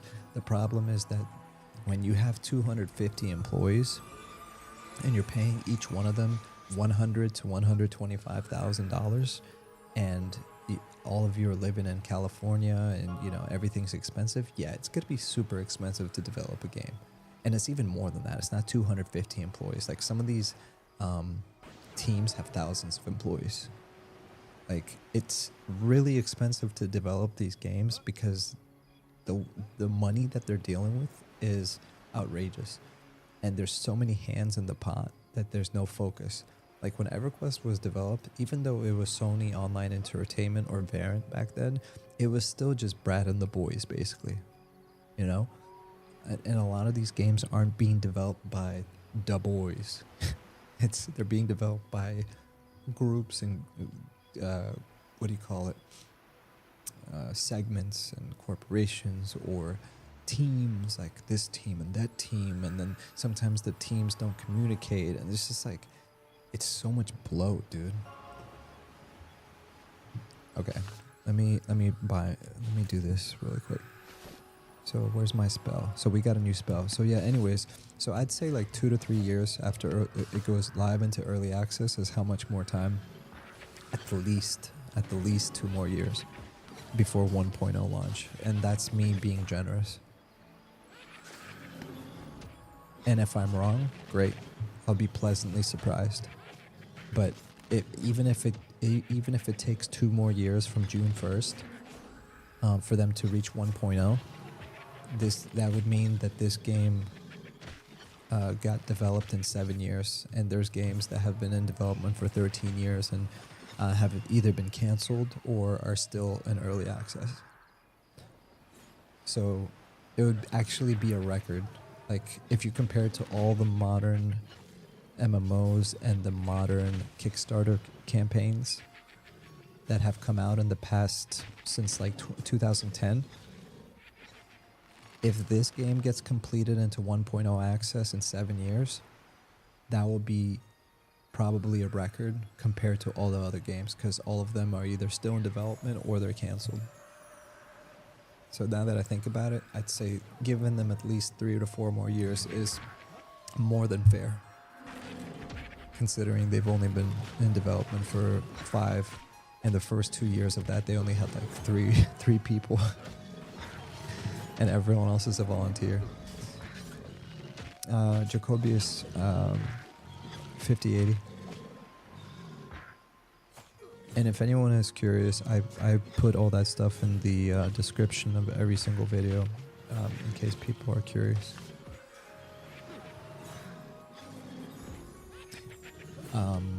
Okay, I'm caught up, sorry.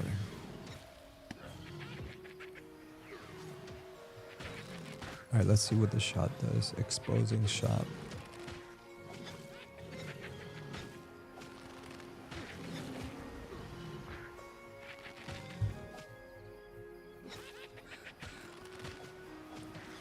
What does this do? Fire an exposing shot at your target, decreasing their defense. Oh, it's a debuff. Okay. That's actually pretty dope.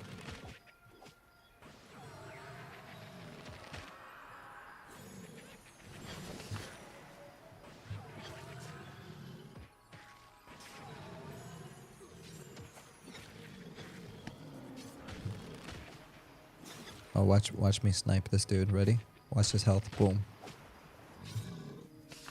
Want to rewind that back? I just sniped him. So Jacoby said, what kind of graphics card do you use? So I use a 5080, but I was on Team Red up until like 2 months ago. But I got the 5080 because I work on other projects, and I just I had the 9070 I think before this, and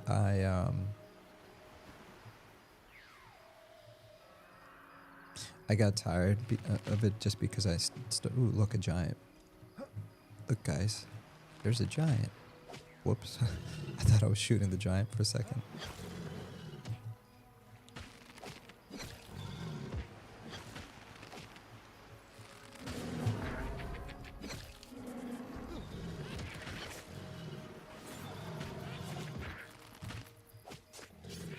Didn't mean to pull, sorry guys.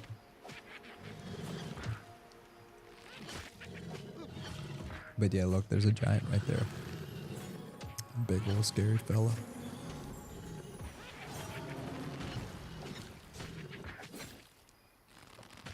How much damage was that? Damage moves too quickly, I can't even see it. Jacobius said, nice, I'm upgrading next month, haven't decided on the 5080 or 5070 Ti. I mean, honestly, you can't go wrong with either one. But if you're curious, I bought my 5080 on eBay. I bought a refurbished one. And it's the best investment I've ever made. Because a 5080 MSRP is supposed to be $999. And if anyone that's been doing research knows that you're not finding a 5080 for no $999. Maybe like $1,400 on the low end, and $1,600 if you want like a fancy white one or something like that. I paid $1,090. So only $91 over MSRP. Because I got the PNY refurbished one, manufacturer refurbished, and it comes with a warranty and with a 2-year eBay warranty. So at the very least, I can get 2 years out of it.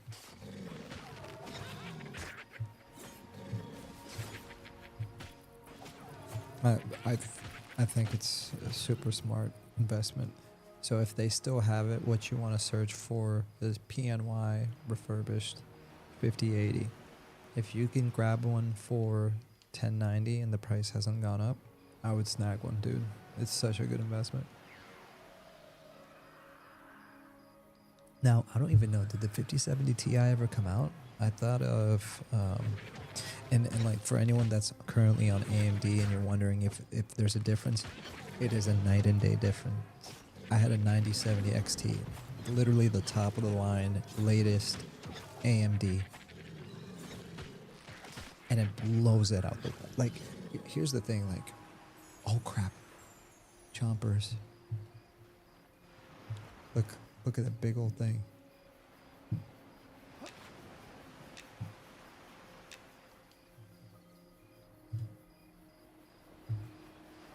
You guys seen that thing?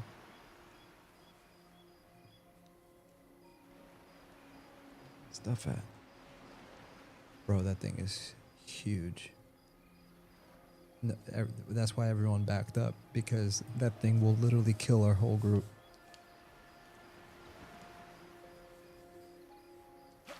Sorry, I misplaced something. Okay, there we go. Give me a second.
Okay, I'm back. Sorry about that. What was I talking about? I thought that was a giant in the water, dude. That freaked me out. I need to figure out what this actually does. What kind of graphics? Nice and upgrading next month. Haven't decided on 5080, 57. That was all I needed. 5080 it is. Game looks amazing on your machine. Well, it's also because I'm using a 4K OLED. So I've been, if you go back maybe like 8 videos, I was using the 5080, but I was using 1440p. And a lot of people will say that 4K is overrated. I disagree. I've had 1440p ever since I got this PC. I got it like 2023. I got 1440p, and I was like, because I like big screens. This is like a 32-inch, right? And I was like, every review I read was like, don't get a 4K. Modern graphics cards can't even play 4K. Like, you can't max out the graphics. It's too much. And yet they're investing in these ultra wides that are like 1440p and saying that you can't run a 4K. Like, give me a break. I couldn't disagree more. The 4K makes such a huge difference. And the OLED is really what sets it off. I've never had an OLED. That's the other thing I bought used. I'm really big on buying used, certified refurbished. But I took a chance on getting the OLED used from a second party. Meaning it was a first owner, you know what I mean? Like, I wasn't buying certified refurbished, it wasn't refurbished, it wasn't anything.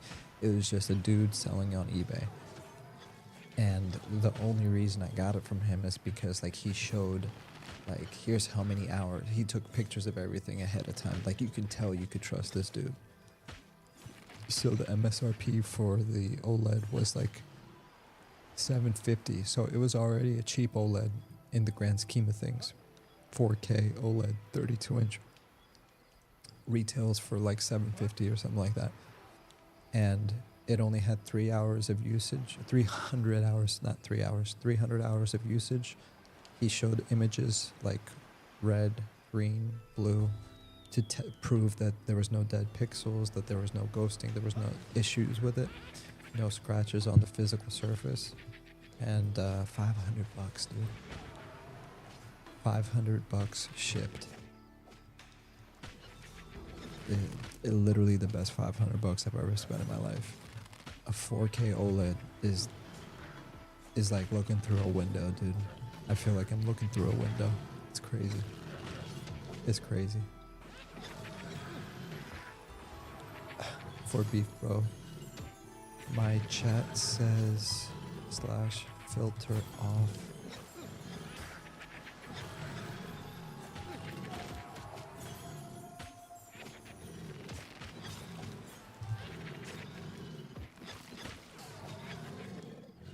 Thank you, Asmo. I appreciate it.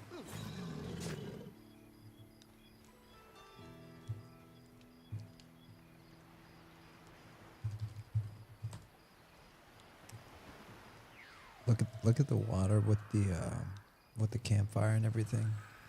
You see how the reflection is? Look at that. Just look at the vibe. Hanging out with your boys. This is so cool, man. This is what they mean by monsters and memories. They intentionally make this game have a specific vibe so that when you're hanging out with the boys and killing monsters, you're literally making memories, man. Because this literally transports you somewhere.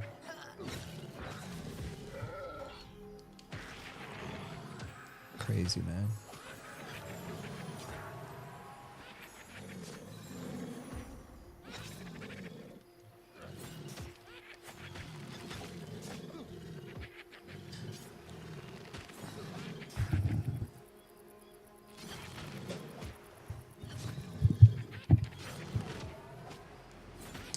Alright, let's see what this does. So fire an exposing shot at your target, decreasing their defense by 5 and increasing their physical damage received by 5 for... Wow, this ability requires a bow and arrows. This is actually pretty cool. So this should probably be the first thing I shoot every single time. So like quick shot, yeah. PvP server has been the wild west, but I've enjoyed it way more than I thought, surprisingly. You know what? I used to love EverQuest's PvP back in like 2000s. It was the wild west. You could literally loot people's items. I think they nerfed it, changed it so you couldn't do it anymore, and you could only take their coin. But that in and by itself was a lot of fun. I used to run around Kelethan looking for people to fight, you know, because I think it was like racial. Like if you were a dark elf and I was a wood elf, like we could fight each other. And the other thing is that the thing about like EQ is that each race had its own language. So on the PvP server, it made sense to speak in Elvish or in Dark Elfish or in Ogreish. You know what I'm saying? So it was really cool to see, man. It was really cool to see because, you know, like look at my skills. You see how it says right here, what is it? Language, common tongue. I'm glad that they're adding languages because if I'm playing a, what is that? I thought that was a big boy. If I'm playing on a PvP server and let's say like you can only attack people with opposite races than yourself, like good versus evil type of thing.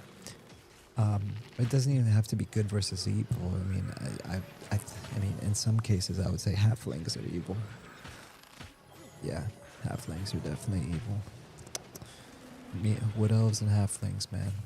I mean, I'm a wood elf. Halflings, as in, yeah. I have a beef with halflings. It's an inside joke. But anyways, which one are we fighting here? Oh, this one.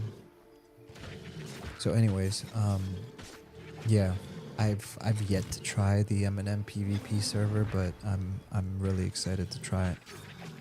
Or I want to try it.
Alright, sorry about that. Where were we?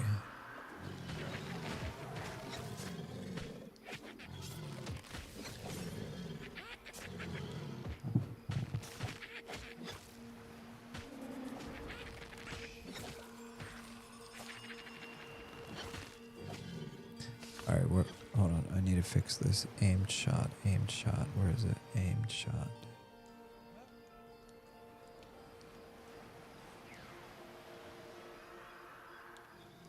Purging shot, what's this?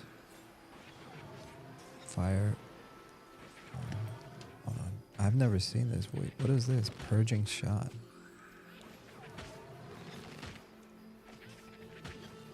Hold on. Hold the phone. What is this? Fire purging shot at your target, dealing 1 to 15 damage plus 115 Damage variance and removing one beneficial effect. Oh, this is a debuff. Bro, how am I forgetting about all these things?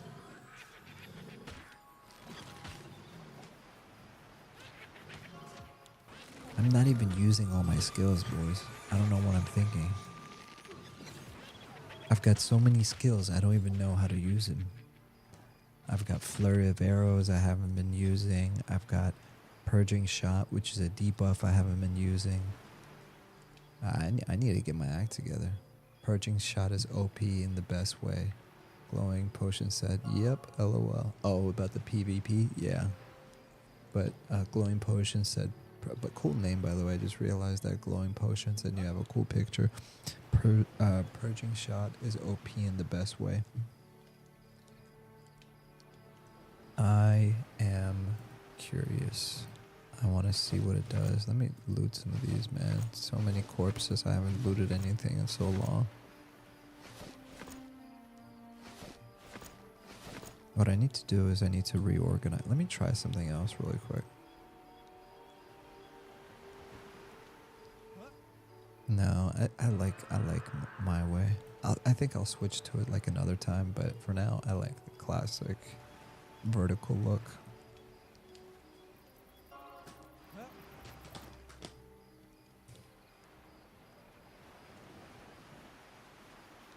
I'm going to mute.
Alrighty.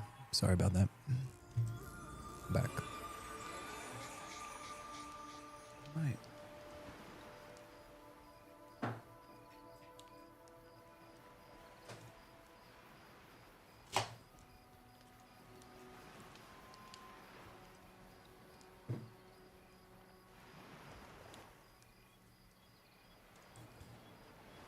You guys want to hit AC? What's AC?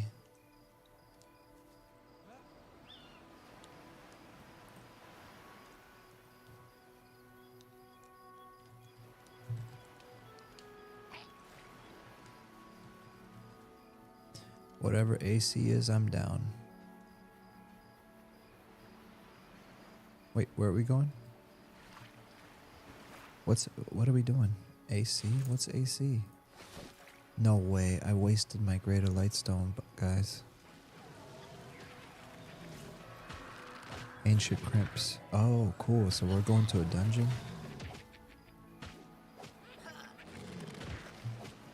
Well, looks like I need to make a torch. Crafting. Handmade torch. Craft. Let's craft a torch. We got a torch. Yeah, let's do... I'm down to get a spell or two. Then head over during day. Ancient crypt. Oh, well, never mind. I only have 1 silver. That's the problem with Crocs.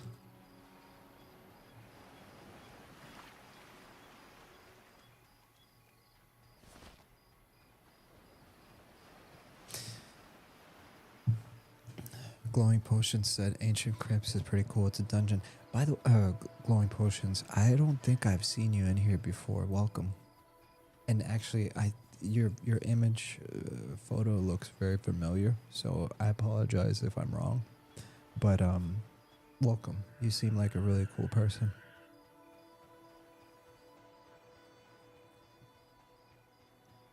I really enjoy like meeting new people when they come in and just start talking and, you know, sharing their thoughts and opinions.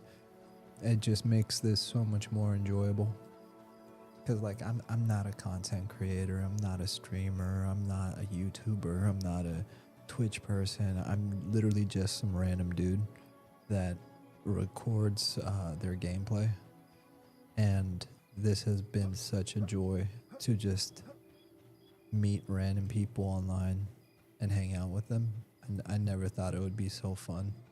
They need to fix this. This is broken. It wasn't like this like a month ago, a few weeks ago, but it's annoying. Here, let me turn this off for you guys. Enjoy the videos. Glowing Potion said, enjoy the videos, always watch your adventures. That's awesome, dude.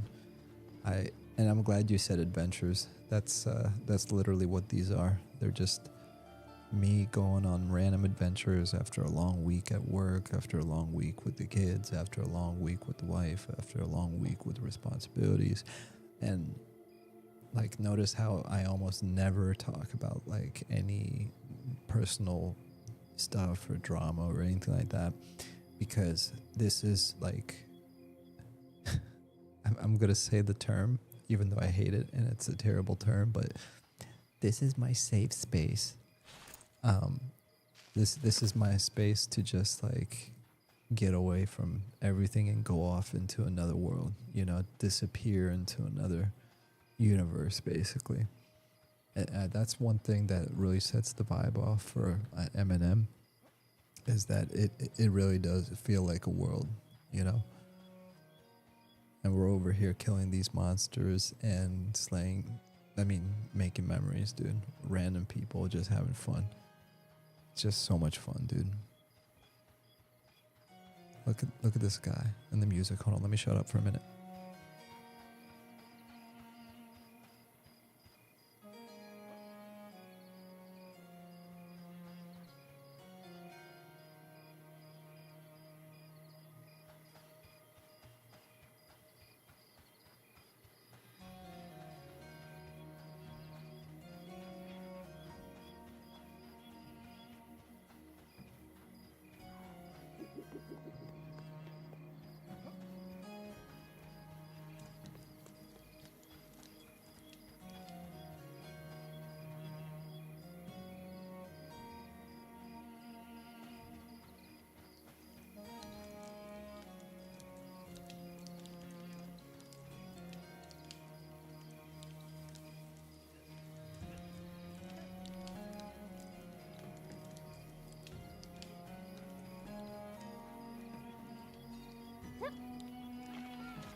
All right.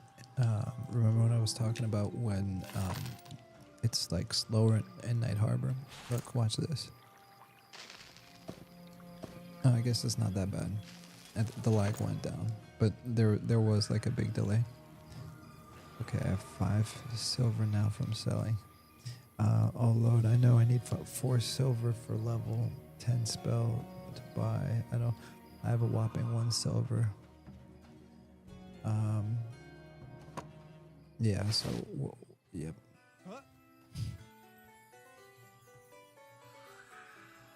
So everyone else is talking about the same thing, how they only have like 4 silver or 5 silver. What can I sell? Bronze longsword. Let me see how much I can sell this for.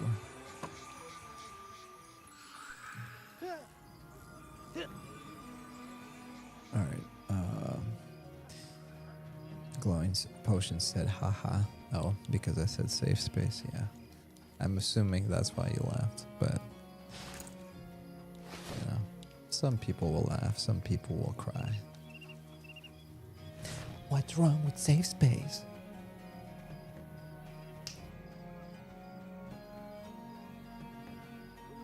What's wrong with it? I'll tell you what's wrong with it. These dried sweet cranberries is what's wrong with it.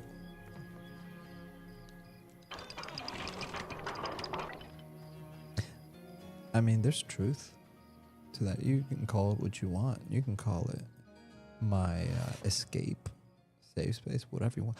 250, dude. I'm just gonna sell it. I don't have use for this. I'm sorry. I'm sorry. Okay, now we have 3. Have 3 silver. Bronze dagger.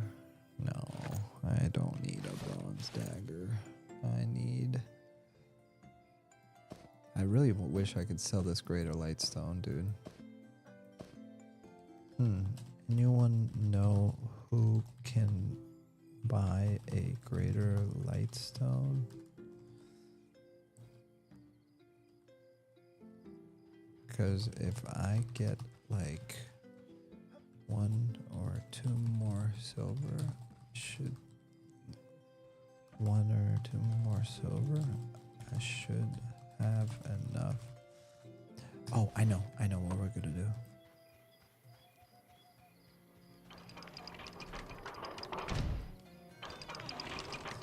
All right. Anyways.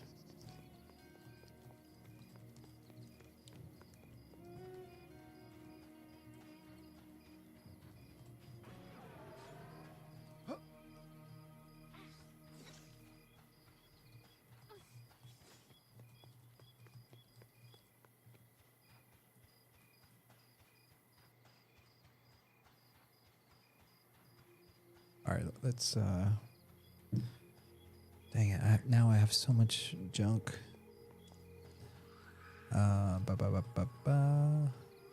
Oh, dude, the sun is rising. Oh yeah, we said at sunrise or something. Okay, lumberjacking supplies. So we're gonna sell all of the resin we have.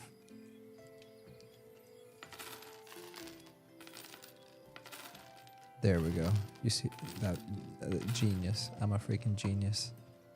That's 3 silver right there. People sleep on the resin because you get so much resin and like, oh look, it's one of the devs. Trent. Hello, Trent. Whoever you are.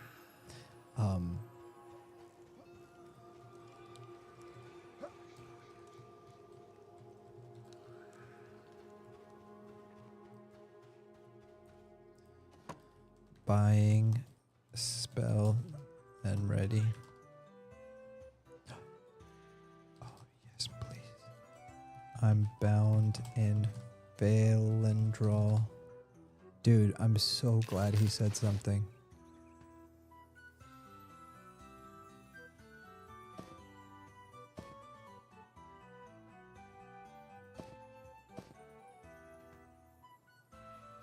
Okay, we don't need the mining pick with us. Lumberjack, fish bones, we don't need that. We're gonna sell this. What else? We're gonna sell this. We're gonna sell this. Okay. Alright, we're gonna sell this and we'll have enough. Gonna run there and relog. I'm at Westgate. Thank you.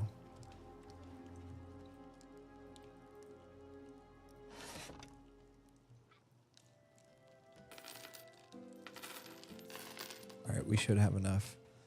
You know what? I might be tripping. I might actually need 8 silver. Not. I'll be so disappointed.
All right, so I was wrong. It's actually 8 silver. And I have 6.67.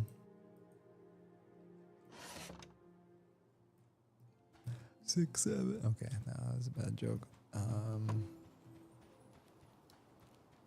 Oh, what if I sell some of my arrows? Archer supplies. No, okay, we're doing too much. We're doing too much.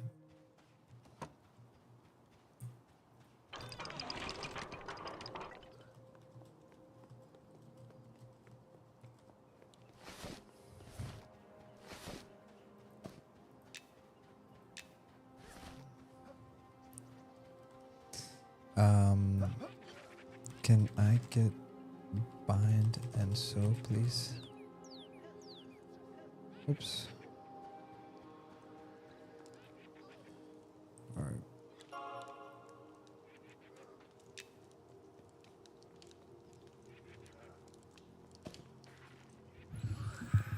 All right. We are all set. Oh, no way. Dude, no, no, no, no. Bro. I can't do that. Bro, that's too much.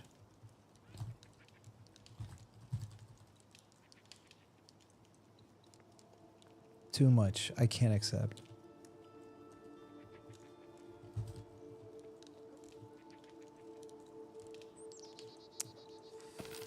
Oh my gosh. You're crazy. You're crazy. Oh my gosh. Oh my gosh. Lyris just gave me 20 silver. Why did Lyris just give me 20 silver, dude?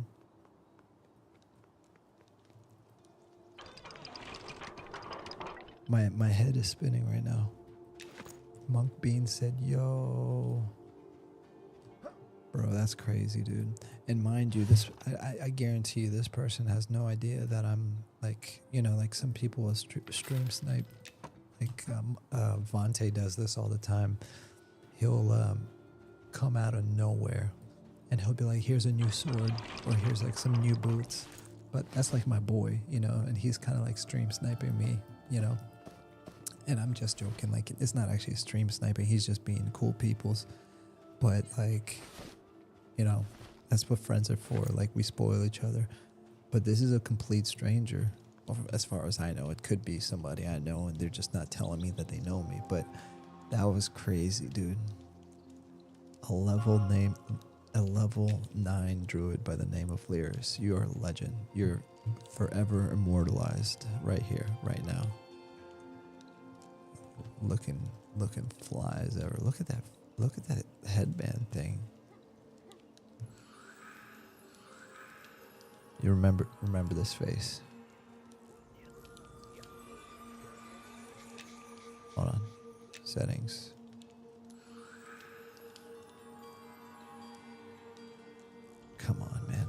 50.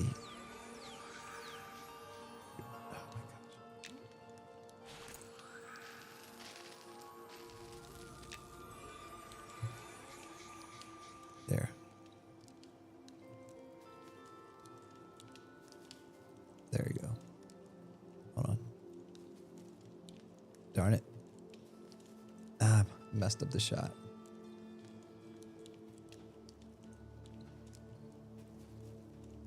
Okay, there it is. Right there. Forever immortalized.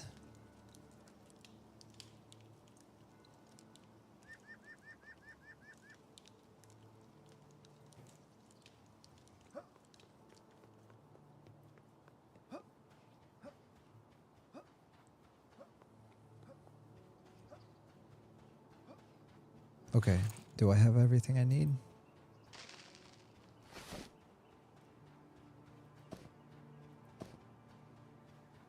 I think so. Alright, Lyris. I got my sword, I got my arrows. I got my food. Okay, I got all my... oh wait, almost dropped my arrows.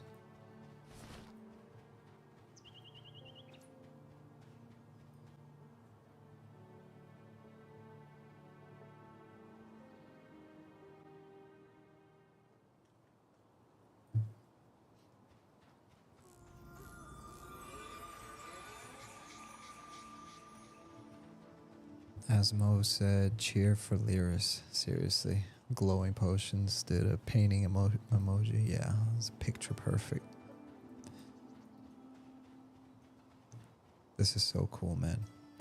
I haven't felt this way. And, like, I know, it might sound dumb to some people, and a lot of you play Project Quorum or Turtle WoW or Real WoW or EverQuest Live or Project 1999. So maybe this is normal for you folks, but I haven't played Quorum in a while. I haven't played P99 in a while. So for me to just be in this group with these people running off to a dungeon I've never been to, this is a really, really, really freaking awesome experience. I can't explain it, but it's like, it's like pure fun and joy. It sounds super corny, man, but it's like, if you talked to me an hour before I went live, before I went and did this, I was not in a good mood. I was not having a good day or a good week. And ever since I logged in, I've just been having a freaking blast. And I came in here, I'm like, I'm probably just going to run around and do a bunch of nothing. I ended up gaining a level, and Lyris said, I want to be inside you. Who? Oh my gosh, what are we talking about? Oh my gosh. What is it? Dankus Tankus. I just realized our tank's name is Dankus Tankus. Okay. Ven is checking camps. Dankus Tank. Barry, handy rogue. Lyris said, I want to be inside you. Any fresh sew can't sew inside. Oh man, glowing potion said the vibe is 100%. Yeah, this is, the vibe is 100. 100. It's not even 100, it's 100.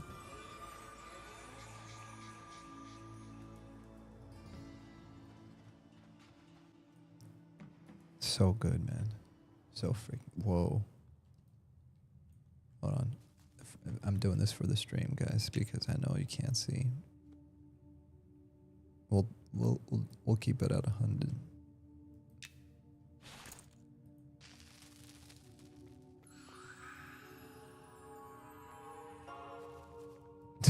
Tree form.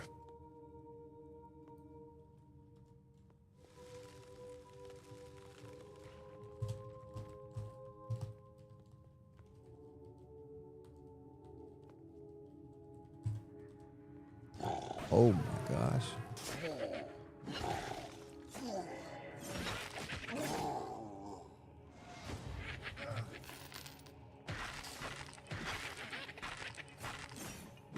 Okay. There's no... they're not wasting time.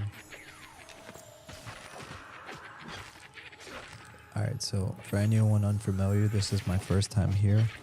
We are in, where are we? We are in, what zone is this? Ancient Crypt.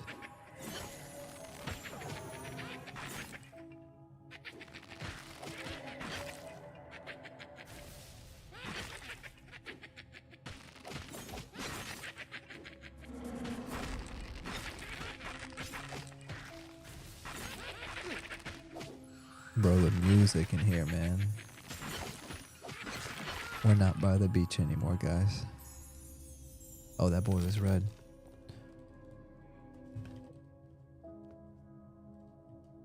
Alright, quick.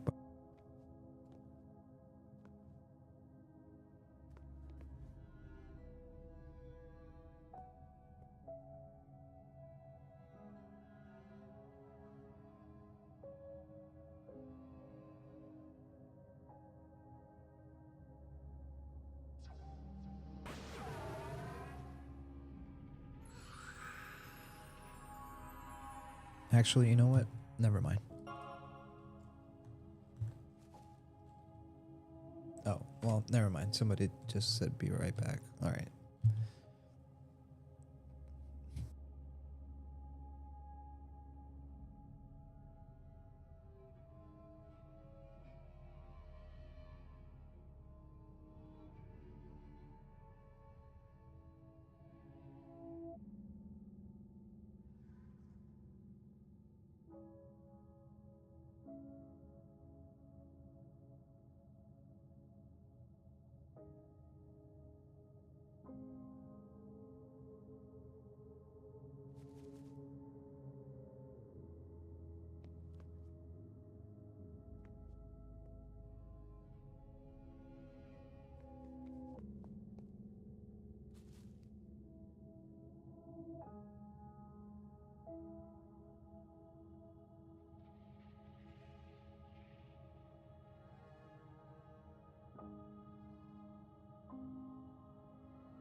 All right.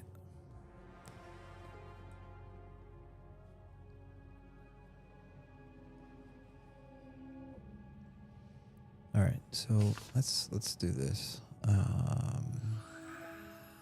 Pinning shot. Where's my spell at that I just bought?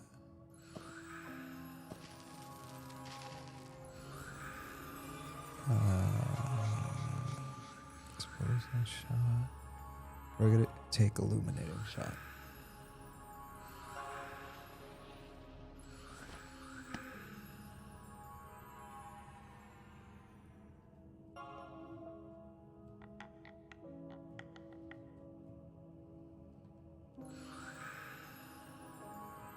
Take a look at how dark it is.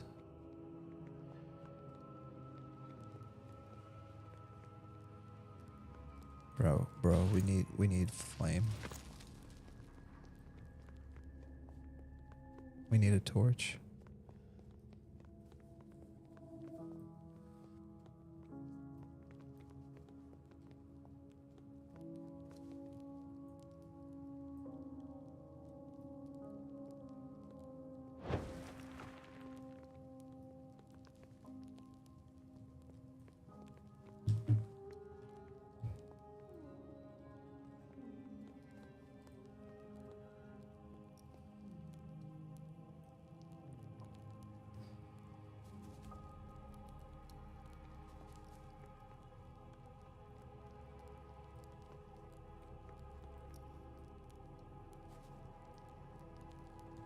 weak torch.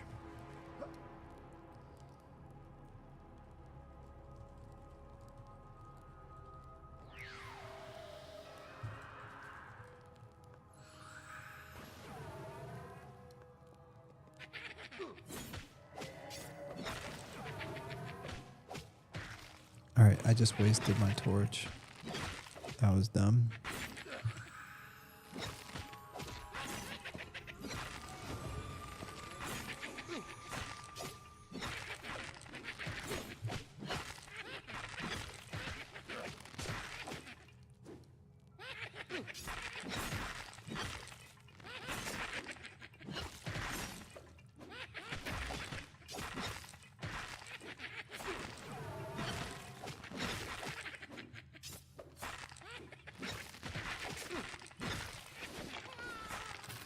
Alright, let's we're gonna crafting torch. Notepad, crafting survival, handmade torch, craft. Okay, did I fail? Did I really fail? That's stupid. It's alright. We'll just craft a few more.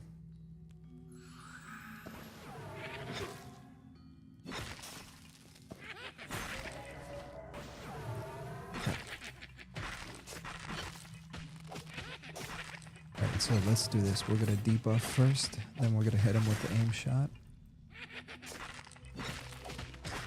And then we're gonna hit him with the illuminating shot. And then we're gonna hit him with the pinning shot. And then we're gonna hit him with the quick shot. Boom. Just like that, boys.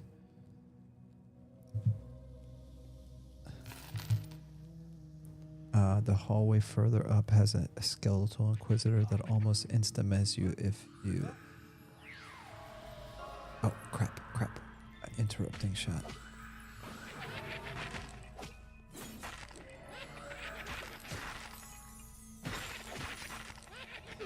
So I gotta use my interrupting shot.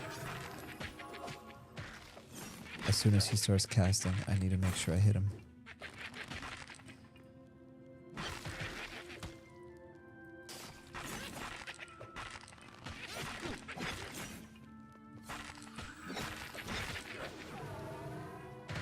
Exposing shot. Aiming shot. Big damage. Quick shot. Interrupting shot. I need to make sure I'm paying attention when he's I gotta pay attention to when he's casting. Purging shot. Okay, perfect. I have dispel and interrupt. What's this?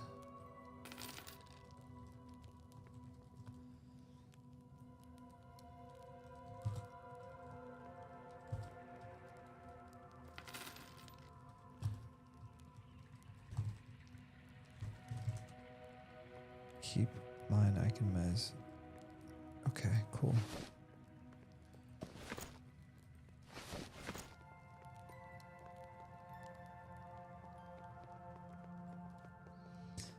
This is my first dungeon, by the way, for anyone curious.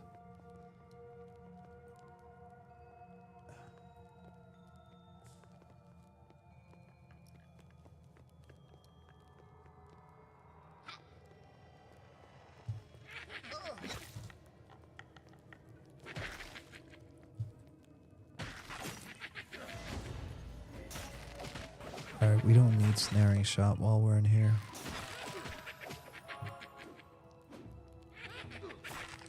Dang, you look good. I look really good.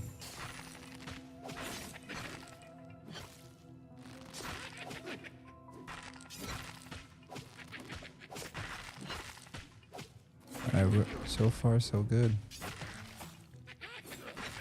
Hey man, you know what? That illuminating shot, additionally, this ability consume the effect of oil trap to activate flash. Oh gosh, hold on, I gotta read that.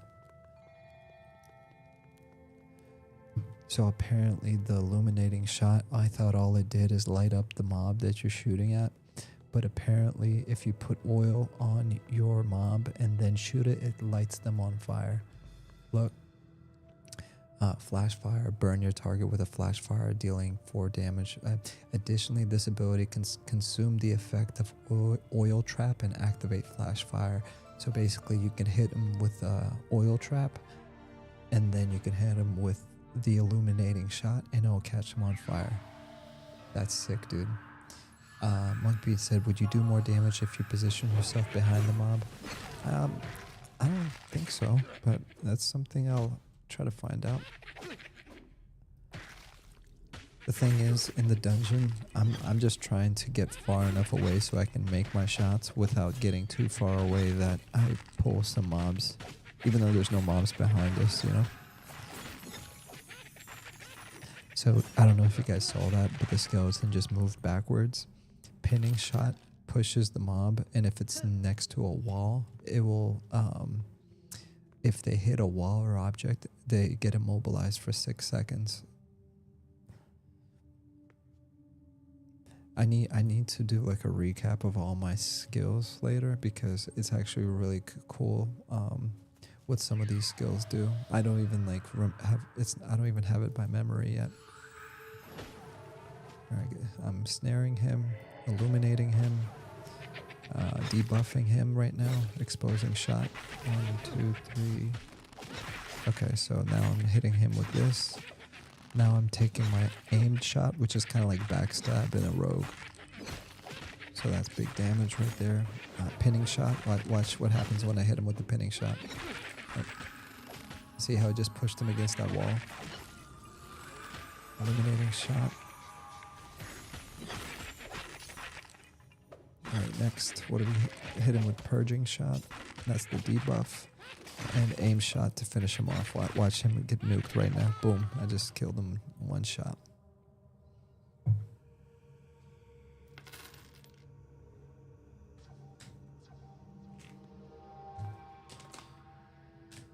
Gotta clear up my workspace here. If you guys need any of this stuff, let me know. But I can use it for summons.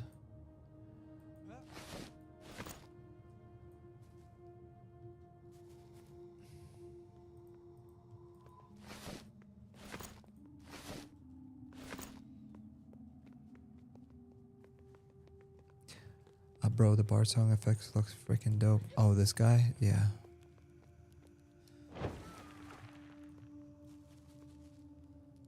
Oh yeah, I forgot we had a bard. Okay, so he just mezzed him.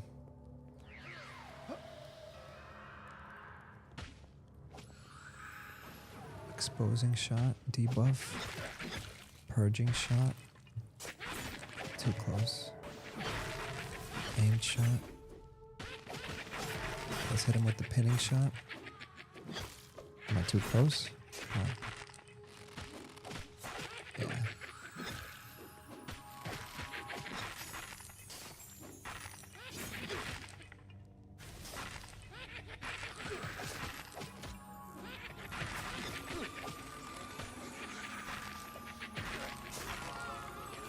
Nice. If you guys need any of this stuff. Okay, alright, bro. Bro, the bard song effect. So, Monk Bean said, so you played a bard for a bit, didn't you? No, I did. I did play the bard. I was gonna say I've never played a bard before in my life, but I played a bard in M&M. I had a decent time. So here's the reason why I say decent. It's because, I was going into it thinking it was going to be just like EverQuest, and it's like it, but they've done like their own twist to it, I guess. It's very similar, like the mechanics, like it's not like a bard like in Dungeons and Dragons, right? It's a bard just like EverQuest, but they're like the one thing I didn't like and I think they changed this already. But the song wasn't AoE, and I really wanted to take like several mobs at the same time. But I think they added an AoE song now, and they already have some area of effect songs. But specifically in that moment, I really wanted to take I wanted to take like 3 at a time, you know? So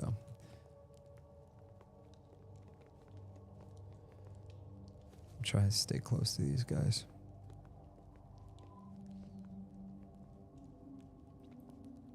Librarian Gallier.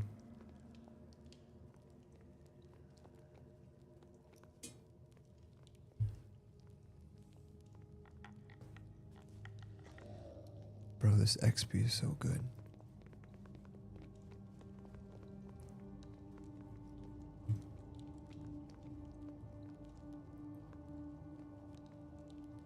Let me get in the middle of these guys. Uh-oh. Oh, that's our boy. Okay. Pinning shot. Let me stand somewhere.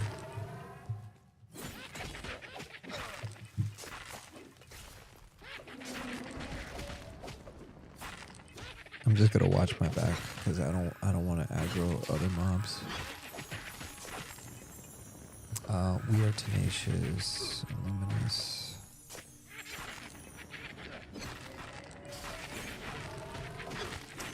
How's the human? Stays with. Wait, what?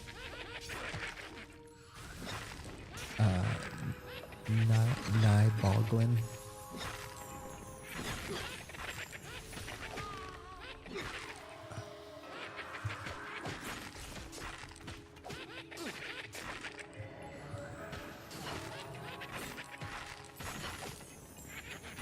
Hold on, guys. I'm sorry. I can't read anything right now.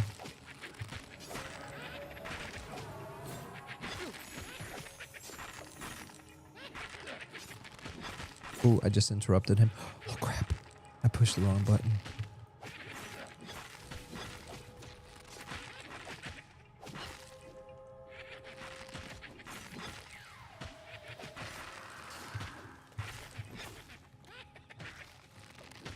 Nice.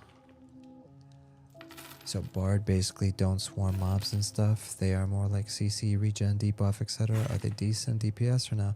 No, they're good. So here's the thing. It was my first time playing a Bard. So it is like, I don't know why I said it's not like EverQuest. Like it's exactly like EverQuest. But it's, what I'm saying is like when they're designing it, they're not trying to make it like OP like EverQuest where you can, so they don't, so I guess so they don't have to nerf it in the future. But like, I don't think when I played it, there was an AoE at like level 6 or level 8 or something like that where you can just kite mobs, area of effect. I think they have that now. I just don't know. And honestly, I just don't know enough about the class to pass a judgment. What I will say is I had a really good time. But here's the thing about me. I've said that about every single class I've played. So I'm not the right person to ask. Because if you ask me about any class, I'm going to be like, oh my gosh, oh my gosh, oh my gosh, I like it so much. So I'm just being transparent. Like if somebody wants to know what I think of whatever class I'm playing, the answer is always yes. Yes. Like I can't sit here and be like, here's what I really liked about the Bard. You know what I mean? The overall Bard experience felt good. It is how I would summarize it. But like, is there any specific thing that stands out? Like, oh my gosh, like, you know, you get the speed song. You can, what do you call it when you sing different songs? So like you can like speed song, snare song, nuke song, damage over time song. So you can like twist song. So I did some twisting. So like it was really good. So maybe try Feign Death. Wait, so is that? Boglin. Oh, look, I think Goblin Works is in here, dude. How's the human? Says with derision. How's the human? Well, the human is doing well. The wood elf would be better, but you know, today I'm a human.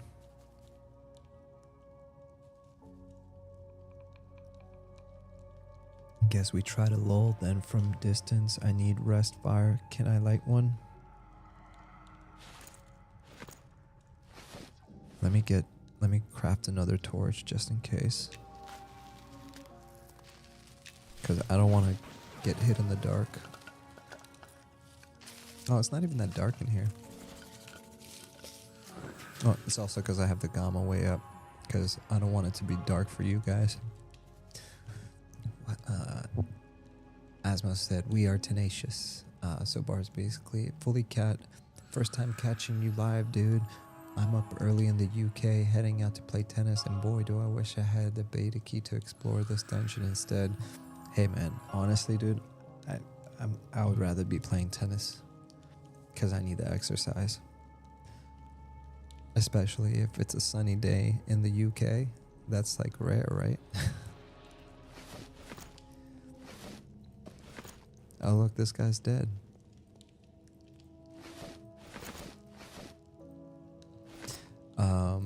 Fully Cat said, I feel like I'd really dig the Archer class, to be honest. Looks really fun. Monk, I'm telling you, dude, you would probably like every class. But here's the thing about liking. Like right now, you know what every class is right now? It's like a sample at going to Publix or Costco. You know how they have the samples? Every class is like the sample. The sample tastes so good, but you're not getting the whole piece. You know what I mean? Like, you're gonna have fun, I think, no matter which class you play. But just, you gotta remember that whatever you're playing is unfinished. So if something feels lacking, it's like, well, it's because it's not done, you know? And that's how I would, what I would say about every single class. Every single class tastes really good, just like a Costco sample. But it's just that, it's a sample of what's to come, you know? But honestly, I'm pretty impressed at, you know, considering how early on we are, how the classes are so interdependent and like bounce off of each other. Like, you got to think about how much programming and thinking it takes to be like, all right, well, cleric, necro, fighter, archer, this. If they were all in a group, like, how would they bounce their skills off of each other? You know what I mean? There's already so much going on that I'm just flat out impressed, to be honest. I'm not trying to glaze, but I mean, I just, it's just a lot of fun. Like, I'm not usually the guy that plays different classes. I usually just play Druid, and that's all I play, and then maybe I'll do a Ranger. Here, I'm trying other classes I've never tried before, and I'm actually having fun. Like, I'm excited to try the Spellblade. You know what I mean? I'm excited to try the Summoner. I'm excited to try the Enchanter. I'm excited to try, like, all this other stuff. And to be honest, the only reason I made an Archer, true story, because I said this on one of my streams. I was reading the Monsters and Memories updates. So you know how they post updates on their website, and this was like 6-8 months ago or something like that, 6-7, whatever. And they were doing post playtest statistics. So this is before I was even in the alpha. Actually, I was in the alpha, but they showed you what the most play time is, what the most traveled time is, like all the statistics, what classes, what races, and the Halfling Archer was the least selected class race combo. So that's actually what inspired me to create an Archer, is because I wanted to play something that nobody else was playing, relatively speaking. You know, like everyone was a Druid.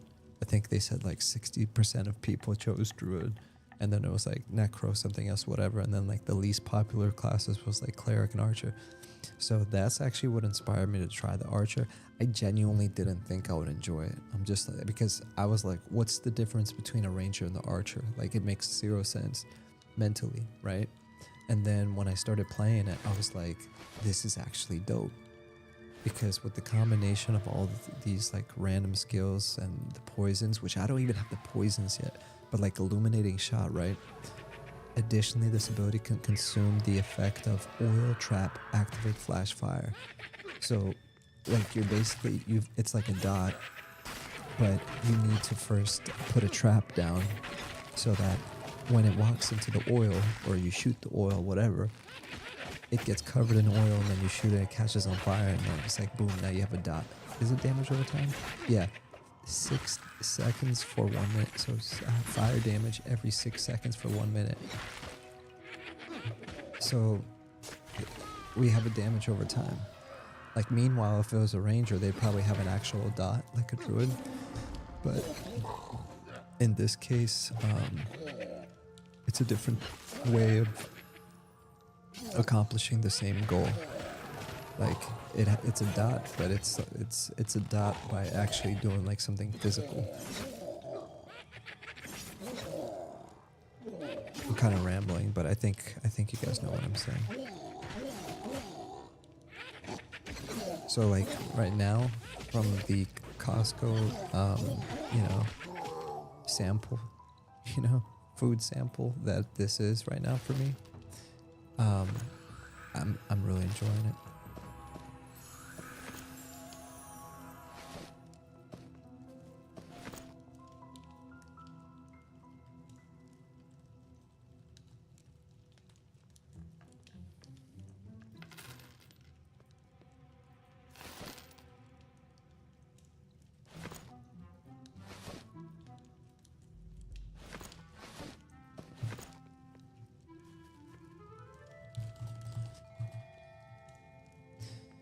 I get 12 in 2 blues and I will get escape. Oh, nice. Crap, I just realized I'm about to be level 12 in just a heartbeat. Monk Bean said twist melody. Yes, thank you. So I was twisting songs as a bard. Yes.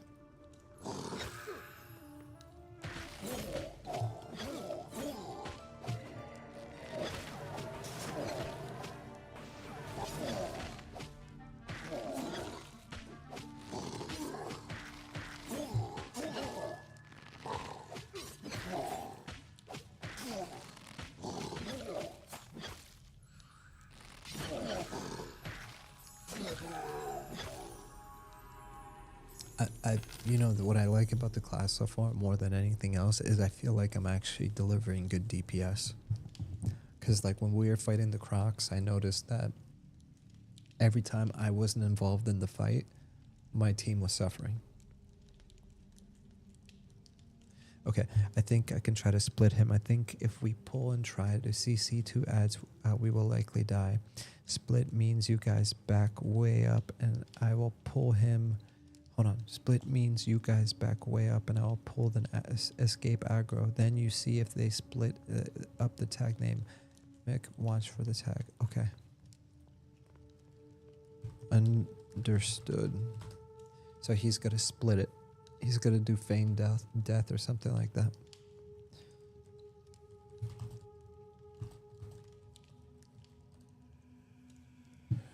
Monk Bean said Woody for life. Heck yeah. I mean, honestly, like, I never thought I'd be playing a human. And I think you can't be... I think the reason I chose this because... I don't remember why I chose this. I think I chose the human race because an archer... Oh, ink.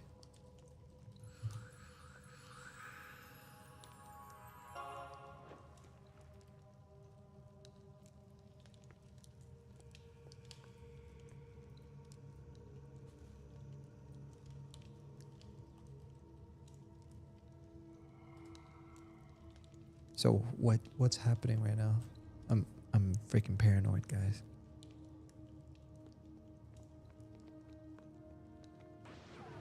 Okay, we're gonna kill. What are we fighting first? Alright, I gotta focus on interrupting the shots here.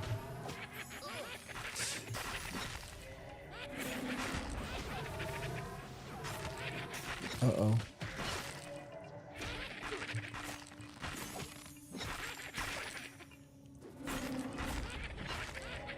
Dude, what are we doing? Are we fighting the pet first? Oh, we're fighting the pet first. I'm sorry. I see what's happening.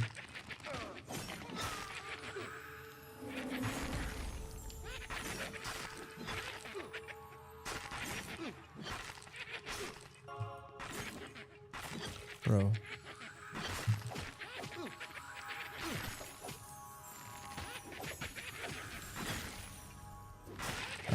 Alright. We got this.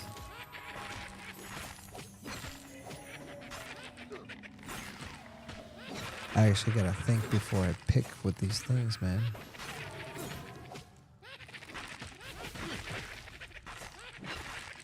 Alright, he's dead right about now. Okay, perfect. Next. Sorry, I'm super behind on chat. After this.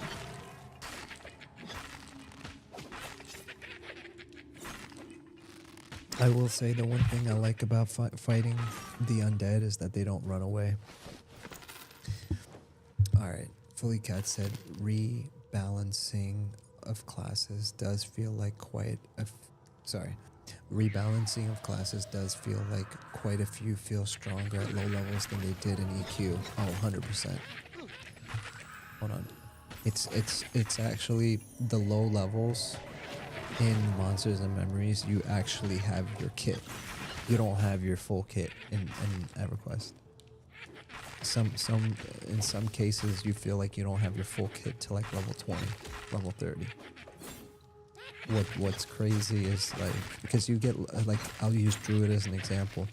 When I got SOW at level 8, I was like, holy crap, I'm already a real Druid and I'm only level 8. So yeah, I hear what you're saying. You're absolutely right. That's exactly it. That surprised me too. But I didn't even finish reading what you were saying. Rebalancing of classes does feel like quite a few feel stronger at lower levels than they did in EQ, and that's when we all have crappy gear. Keen to see how the challenge scales at higher levels. Yeah, I agree. It's like, while it's cool that you have your kit at an early level, it's curious to see how it scales. That's number one, but also what surprises come, because like if you get all your best stuff at level 10 and that's all you're ever using for the rest of the game, then that's obviously like that, you know, you have less to look forward to, right? But as long as they keep that in mind, so I think they'll be good. Nightboglin said, I gotta say the animation team has made human look a lot better. Yeah, I mean, everything's still a work in progress, right? But I had somebody comment that like the animation is starting to look much better for the humans. I mean, polishing animations is like what, typically one of the last things they do in game development. So like, but you're right. The running animation looks good. The arrow, everything is looking fancy. I think the one complaint I got about animations was in reference to the Wood Elves. Not from me, but somebody else mentioned that. By the way, look at this, guys. Sorry. Just look at this.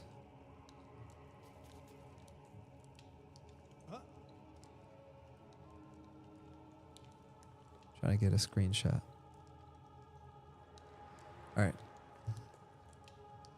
The glowing eyes get me all the time. That's why I was showing that.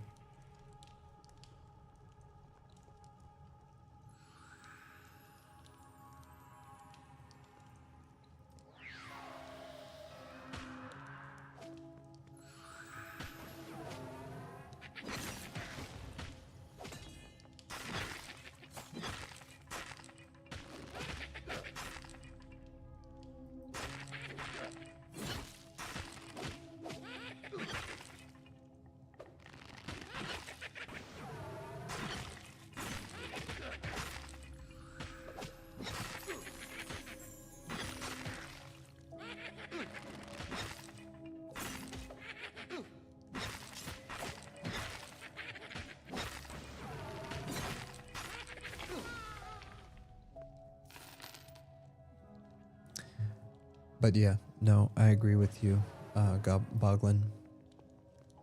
The animations are starting to come together really nicely.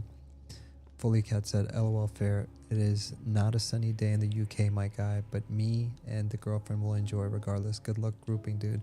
Fully Cat, I'm sorry. I was actually hoping you would say it is a sunny day. But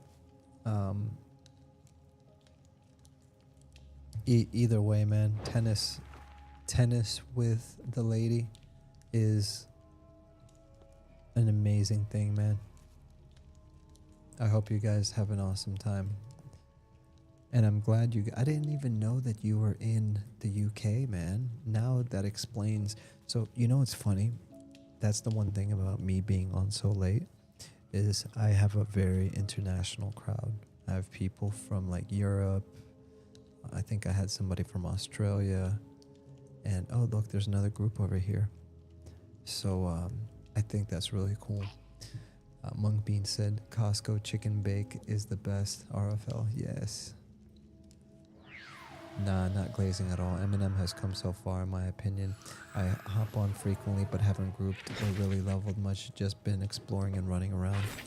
Yeah, man, that's pretty much what I've been doing. You know, like this is the first time I've really grouped up, and you know, I think all the other times I was focused more on exploring and soloing, and like. Realistically, I'm used to playing a solo class. I'm used to playing like a druid or something like that. But playing the archer made me want to group. That makes sense. Alright, I gotta focus. Oh crap.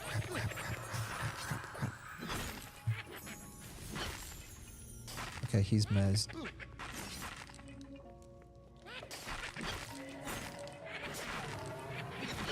Yo, I love the mez effect.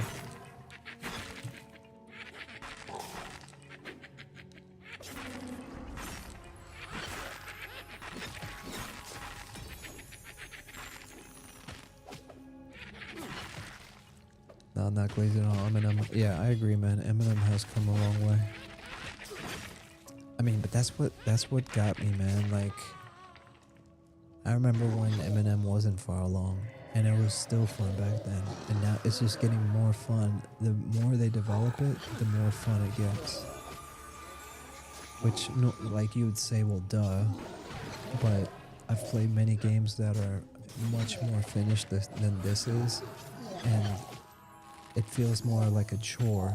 And this feels like just pure, unadulterated fun. I mean, even when you boil it down, like all we're doing is camping, but there's a vibe going on where there's like a tension where you feel like rewarded for what's happening in front of you, but you realize you're one pull away from a major disaster if you're not paying attention. Oh, hold on, I'm supposed to my team is saying, okay, so you guys are gonna go way back in the hallway down there, so when I drop aggro, you're not near it. Then MIK will tag it if they split. Okay. All right.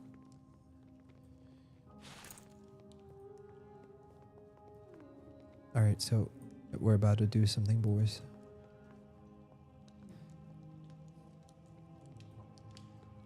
Always kill the pet first, homie. Yeah. Glad you didn't play halfling. Monk Bean said halflings are gross. Very gross.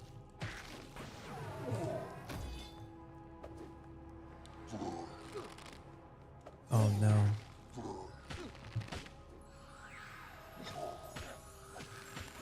Oh, we're in trouble, guys. We're in really, really big trouble. We are in big, big trouble. Yeah, I think we're dead. Because he was pulling them. Okay, we're dead. Engage named. Alright.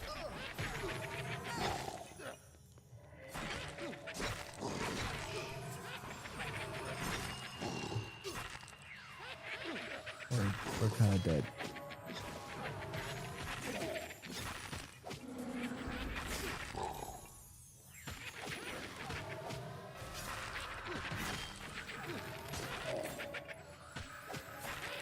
All right, one of our team members is about to get killed.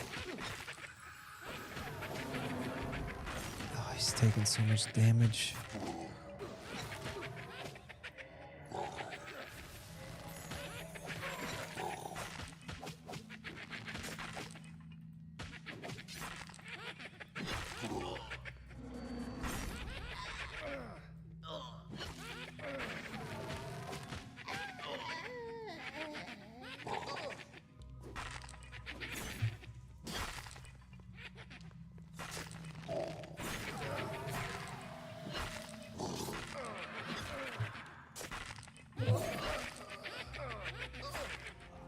All right. Now I can catch up on chat.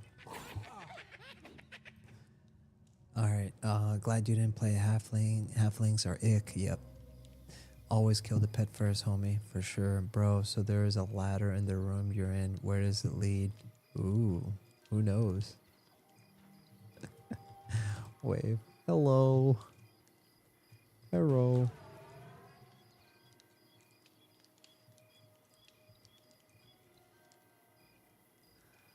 Oh my gosh. The Majestic said, yo, it's been a while. How are you, mate? Yo, Majestic, good to see you, bro. Very good try, guys. The pull went well. We just can't kill him too hard. I think we could have taken him, but we got aggroed while you were pulling. So honestly, it was just bad luck. Would have been perfect if we didn't aggro the extra dude where we were standing out the way. So you did everything perfect. Yeah, the two dudes came. Consent and I'll drag everyone. So this is really cool for the uninitiated. So we are doing a corpse run right now, and this is why you want to have a rogue in your group, because Venom is a rogue. So he's oh, look at the new Wood Elf model looks interesting. I mean, the hair color is just amazing. Really good hair color. You see yeah, the hair color looks nice.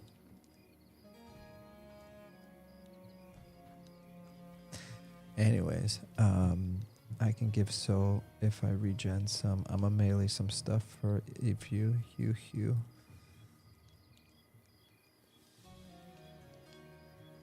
Wait, are we gonna get out stuff?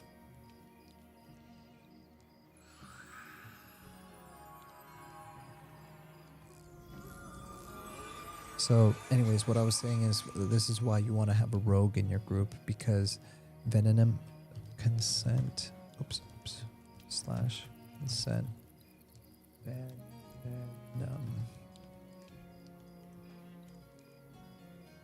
You give Venom permission to drag all your existing corpses. Consent granted. So for the uninitiated, you have to go get your corpse right now in the dungeon. And you might say, well, how are you going to do that if you're deep in the dungeon?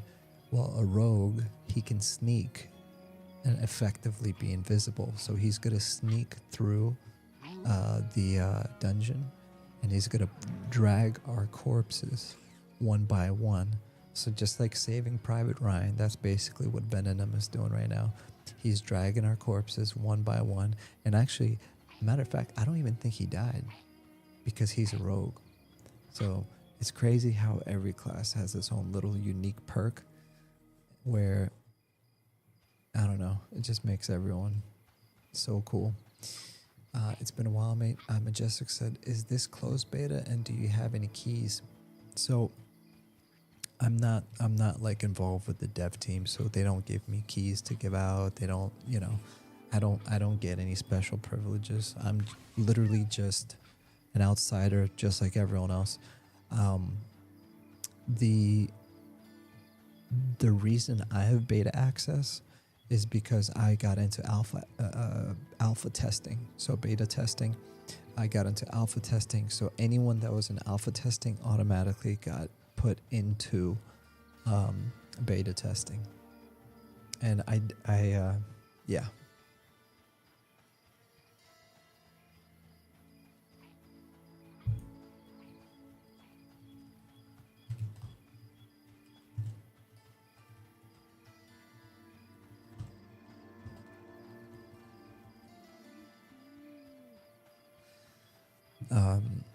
So yeah, man, it's closed. It's closed beta. Yeah, it's closed beta because they recently had an open beta test, but it was only like for the weekend. First time really doing anything remotely risky in the game. Same. First dungeon. Bro, Goblin Caves. Majestic said, gotcha. Oh, crap. Risen Commander. Holy crap, look how many there are. So at nighttime, there's different mobs that come out. So for those of you that were paying attention, when we came to this entrance during the daytime, there was humans here. They were like excavators or whatever. But because it's nighttime, all these undead came out at night, which is so cool in my opinion. See, Beef Bro saying tons of skeletons at entrance. Now I understand why one of the people said let's go there during the daytime, because they knew about all these mobs. So what was I gonna say? So yeah, I just think that's super cool, but that's not what I wanted to say. Majestic. Okay, so about the beta access. So you can actually go and opt in right now. Today they let in another, 500 people. So we've just run the 8th wave. So this is from M&M from yesterday morning. We have just run the 8th wave of beta invites. Please check your email. This week is another decent sized batch. It includes 500 general invites PvE/PvP plus 1 friend invite each. 500 PvP invites plus 1 friend invite each. Hopefully we'll see you in game over the weekend. So they're basically letting in 500 and 500. So like that's 1,000 people. So what you can do, a little trick, if you want almost a guaranteed opportunity to get in, sign up for the PvP server opt-in, because that way, because think about it, not a lot of people are going to sign up for the PvP, server. So that's one way of getting in. And then the other way is you can opt in to just the PvE server, which is where I'm at. And just, every week they're letting in 500 people. So you still have a good chance to get in. I mean, it's all the luck of the draw. But I know there's some people that still haven't gotten in. But let's be honest, guys. I mean, the main reason I'm playing this right now is because of you guys. I have no desire to play M&M until it goes into 1.0 or at least early access, because I like to experience this stuff in its not purest form, but in its finished form, right? Like I like it when all the races are in, all the cities are in at the very least, Like I'm gonna play early access, of course, but I'm not gonna level past like 25, 30. I'm just not. I'm gonna make an alt because I don't want to just get too deep into it until at least all the cities and all the races are in, So that's me personally. You don't even know who else is. I might train their way out. I think it's best to wait until all the bodies are at entrance. Should we train these guys away then run in? I think it's best to wait till all bodies are at entrance. Yep. We don't know who else is inside and might train their way out. Gotcha. Okay, cool. Thank you for education. I'm gonna get water. Is this y'all's first big corpse rescue? Yep. First time on M&M at least. LOL. Yeah, this is my first dungeon and my first corpse run.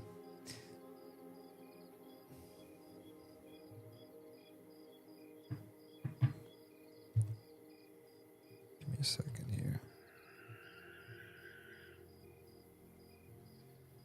This is a good opportunity for some B-roll. Not really, but it's still worth taking a shot.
All right, I'm back. Sorry about that.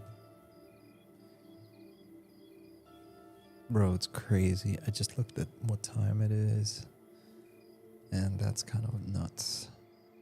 Look at this invisible dude. Just chilling.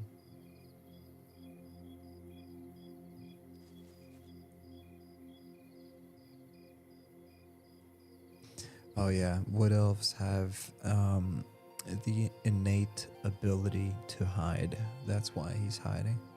Because I was like, how the heck is a druid hiding? But it's because it's a wood elf. It's a racial quality. Yeah, the skybox is chill.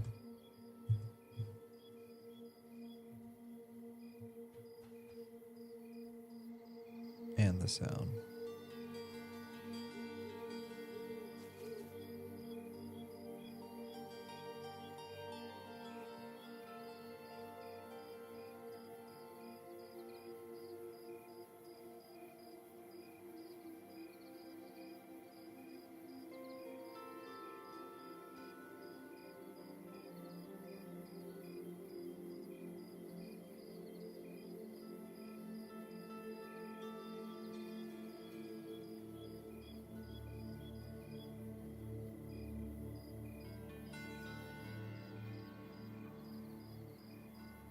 So, a little fun fact.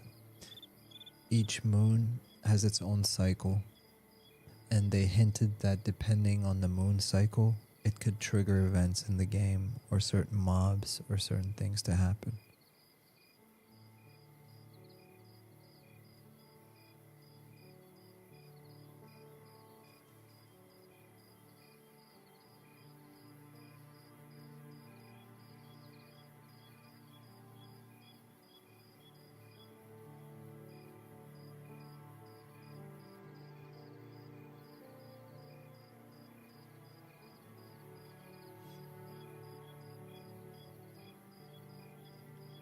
Well, it's definitely chill, that's for sure.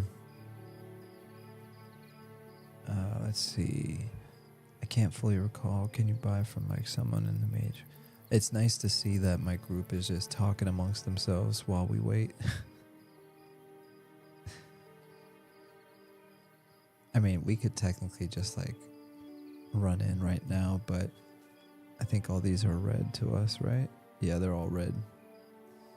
M&M is interesting in the way they have such a detailed skybox and water effects, but the character models and terrain are so polygonal low file. Yeah, actually, Monk, you weren't here when I was talking about it earlier, but I was explaining what Zukin said during his interview. Look at, hold on. Like, not only the skybox, but like, for example, like it's low poly, but it has like the modern effect of like translucency, you know?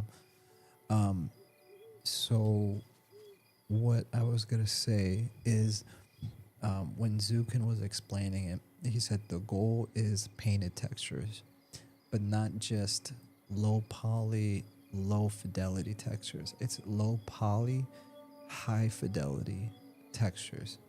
So the expectation of what the finished product, here's a great example actually. Look at the castle over here. Like, we get it, it's low poly, right? But if you're looking at it in its current state, it's basically gray boxed. The textures aren't finished for it, so it looks flat.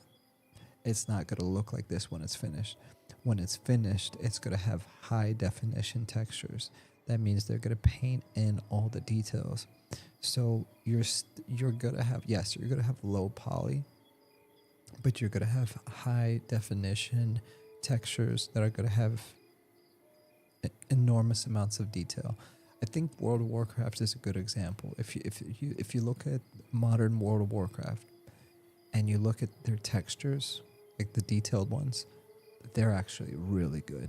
They're really good looking. Like, the artists at Blizzard do a really, really good job with the textures, because they well, I don't know if they hand paint it, but they have every single detail drawn in, you know. And if you look really close at it, it looks really good. Now, they're more like mid poly. They're not low poly. Maybe they're low poly, but they're like mid poly. But that's the goal here, and you can already see it coming to life in some places, like in Night Harbor. If you look at one of my videos from like 10 months ago, and I've said this earlier to everyone else, but the dome, maybe I can share it. No, we're not gonna do it right now. I mean, I don't mind. Hold on. I might as well. Class cool.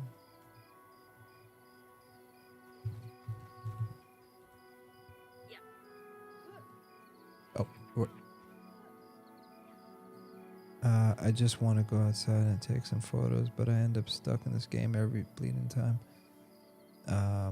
Mostly. Okay, I want to go inside. What happened? Now I feel bad. Van must be stuck at the door trying to pull beef through. I'll take a look, lol. You're not fat. I'm just a big...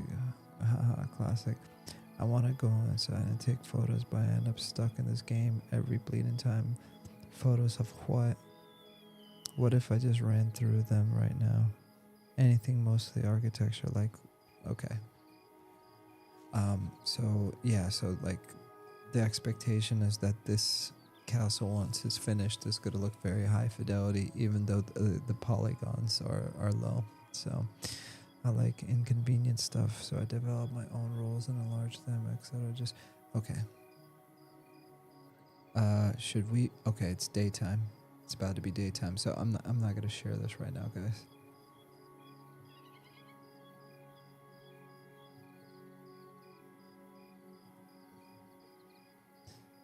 But yeah, so I was using the example of Night Harbor, the dome of the castle.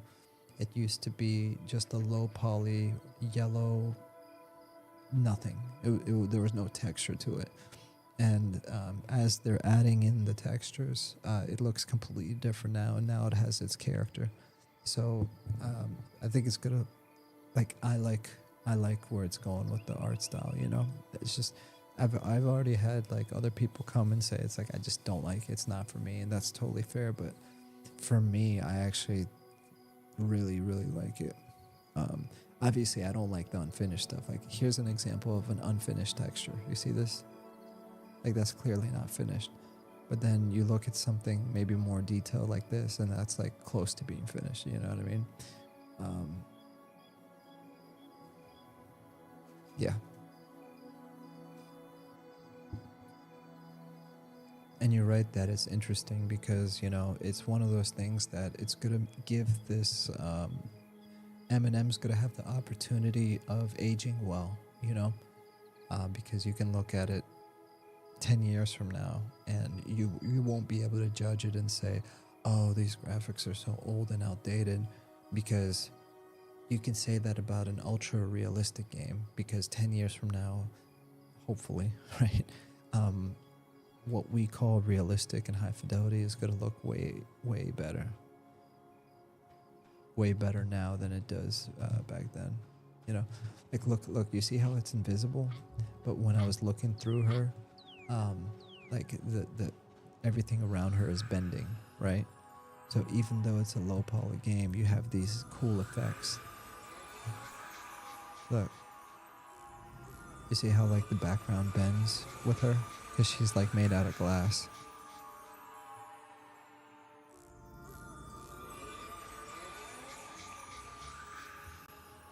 So that's what I think is really interesting about it, is because yes, it's low poly, yes, it's painted art, but you're mixing it with modern like atmosphere and modern lighting, you know, modern weather, modern skybox, modern water, and like it sets it off in a way that you just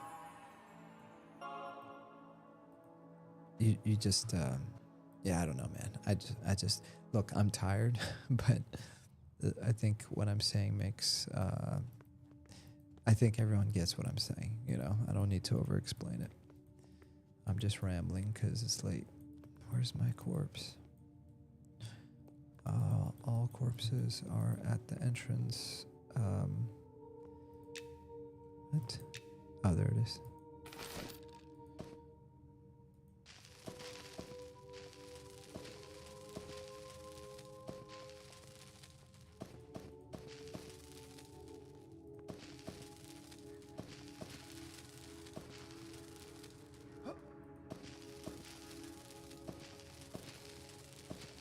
All right. Boom, boom, boom, boom.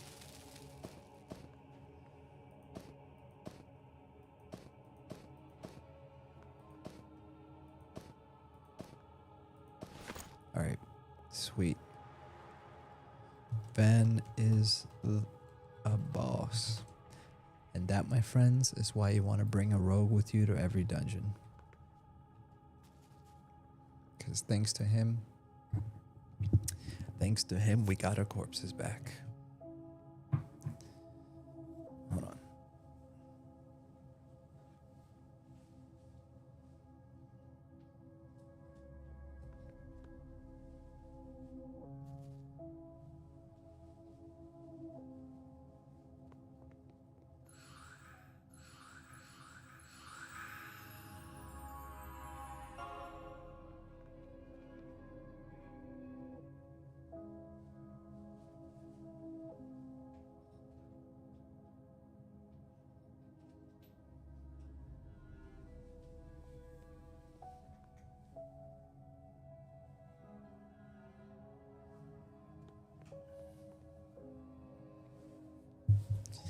I was honestly thinking about it, and I was like, wait a minute, how are we going to get out of this? Like, we don't have a cleric to rise us. It didn't even dawn at me that the rogue can just go in and drag our corpses. I want to be like Ben when I grow up.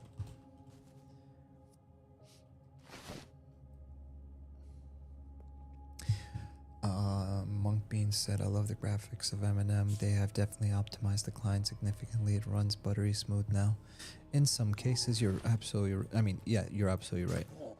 It is running much better, but they've got something going on with Night Harbor, dude. It's like, I don't know, like something broke after the last patch where there's more lag than there was. There's just more lag, you know.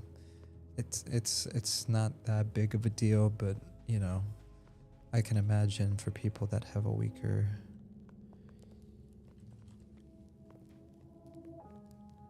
Okay, we're going back in, boys.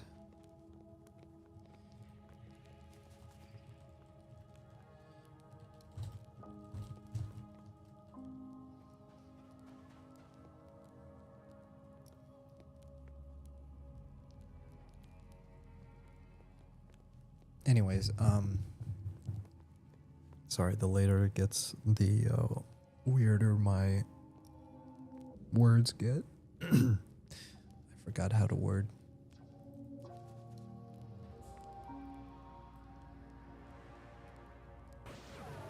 Yeah, no, it's definitely, bro. You remember like 2 years ago? 2 years ago, this is why I love that I'm recording all this stuff, because this is part of the reason why I'm recording, is because I want to have these like memories. Now, I don't care so much about the development aspect of it, but like having these memories like with the boys and stuff. But let's just say for a second that I do care about the development, right? 2 years ago, what was that noise? 2 years ago when I remember playing in Night Harbor, and you could barely get 25 FPS. Like, it was like a slideshow, and like people were still playing, and they're like, oh my gosh, we're having so much fun. Like, it's crazy. It really is crazy how far they've come. And I like how it just keeps getting better.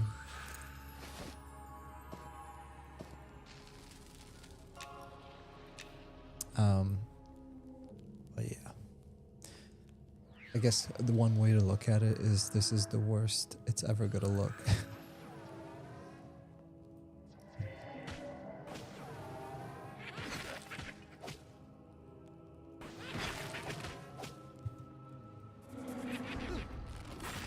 I have a terrible habit of opening up my UI in bags for no reason.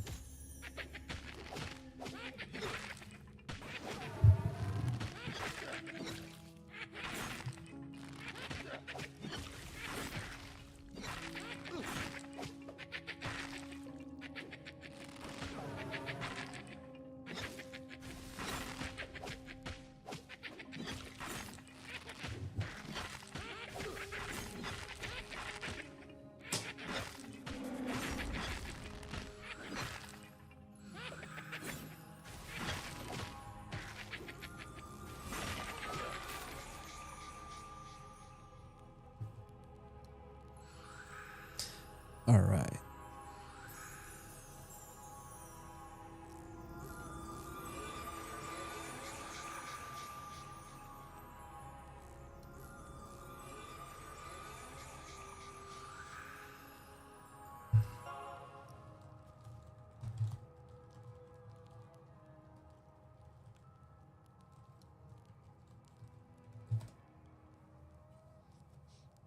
I mean, we're technically really close to level 12. 1.5 yellows.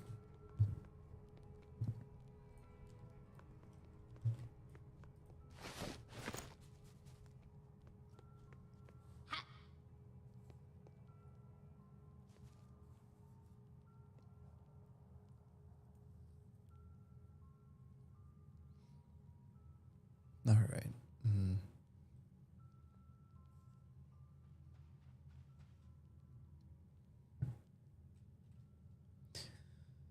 Fan kill my entire family. So close to 12 to only 1.5. Why don't we just go and chill up the first bit up the stairs? There's plenty of yellows, reds. I'm down. Okay, whoa. Somebody's dragging a corpse. Bojangles. I just realized the skeleton's name is Bojangles.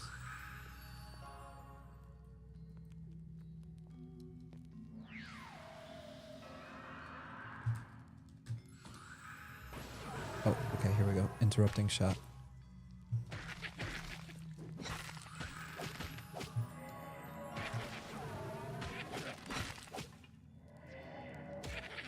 Good shot.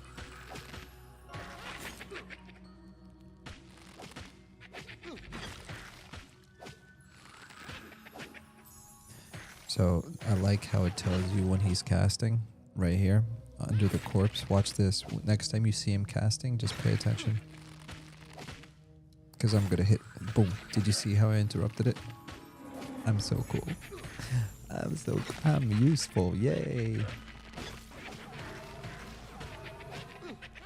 Heck yeah, dude.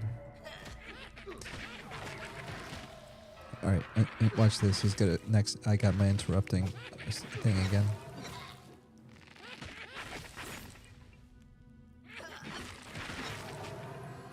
Boom, interrupted. Did it again. Oh, not that time. I actually really like the kit of the archer, dude. I feel like I got so many things to play with. I can interrupt. I can literally push the mob backwards and stun it.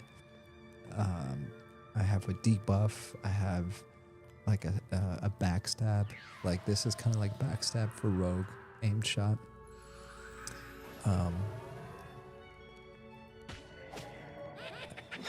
Yeah, no. Anyways, I mean, there's plenty they could do better though.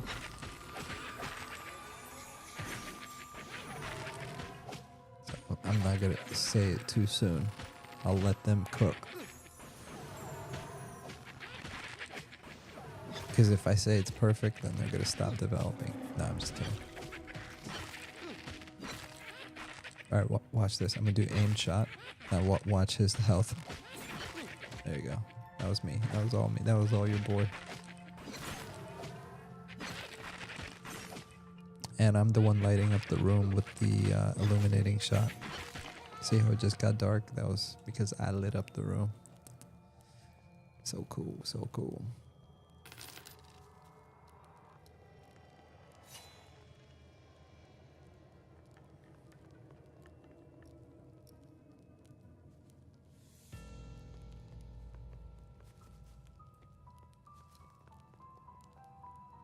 Random corpse getting dragged.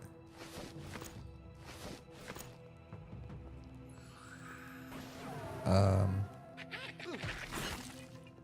was like, what the heck was that?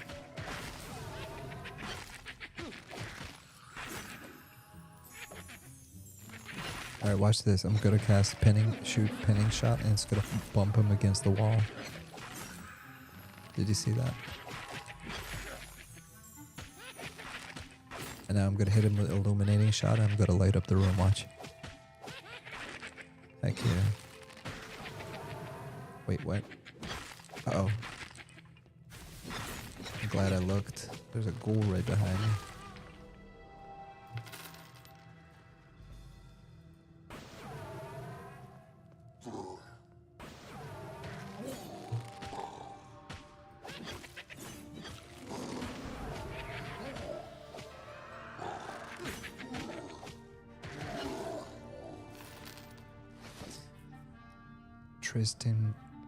Tristan Boko said, pretty sweet, yeah, it's pretty cool. I mean, but I get excited over like a goldfish, so your results may vary, but it does feel good to feel useful, you know what I mean? Because like sometimes you'll play a class. Look at this itsy bitsy spider. That's somebody's pet. Sometimes like you'll play a class and it's like it's fun, but then when you get in a group, you feel like, am I really contributing? And then it's like imposter syndrome, when it's like, yeah, I'm getting good XP, but it's like I'm the weak link in the group, right? Look, another corpse is getting dragged.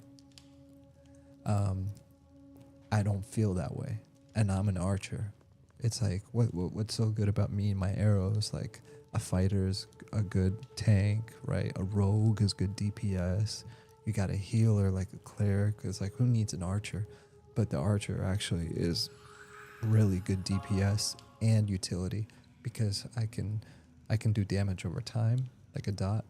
I can do stun. I can do dispel. Which one is dispel? Purging shot. Fire purging shot at your target, damage, and then removes one beneficial effect, one buff basically. So that's one. Here's another one, exposing shot. Fire and exposing shot decrease their defense by 5% and increasing their physical damage received by 5%. So you can basically debuff a mob, and then you can lower its AC basically, you know what I mean? Make it more vulnerable. And then on top of that, if we're fighting a caster, I can do interrupting shot, stop it from casting. And then if I want to get creative, I can do pinning shot, where when I hit it, it bumps him against the wall and it stuns him for 6 seconds. And then I have snaring shots so that if we're fighting mobs that flee, I can snare it or basically root it to keep it from... wait, this is not my group, dude. It's somebody else. Where's my group?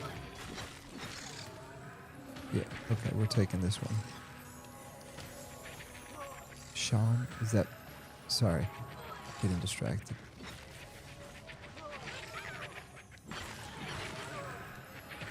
Which one?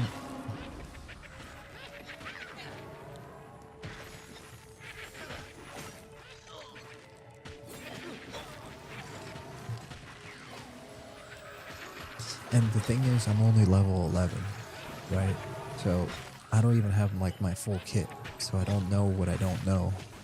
You know, I know. Well, actually, I do know that later on you get poisons and traps. Actually, I don't know about poisons. I know you get traps, and that's where, like right here, I said this earlier, but this is illuminating shot, causing them to light up for 2 minutes. Like it does no damage; it just lights it up, right? But it says, additionally, this ability can consume the effect oil trap to activate a flash fire.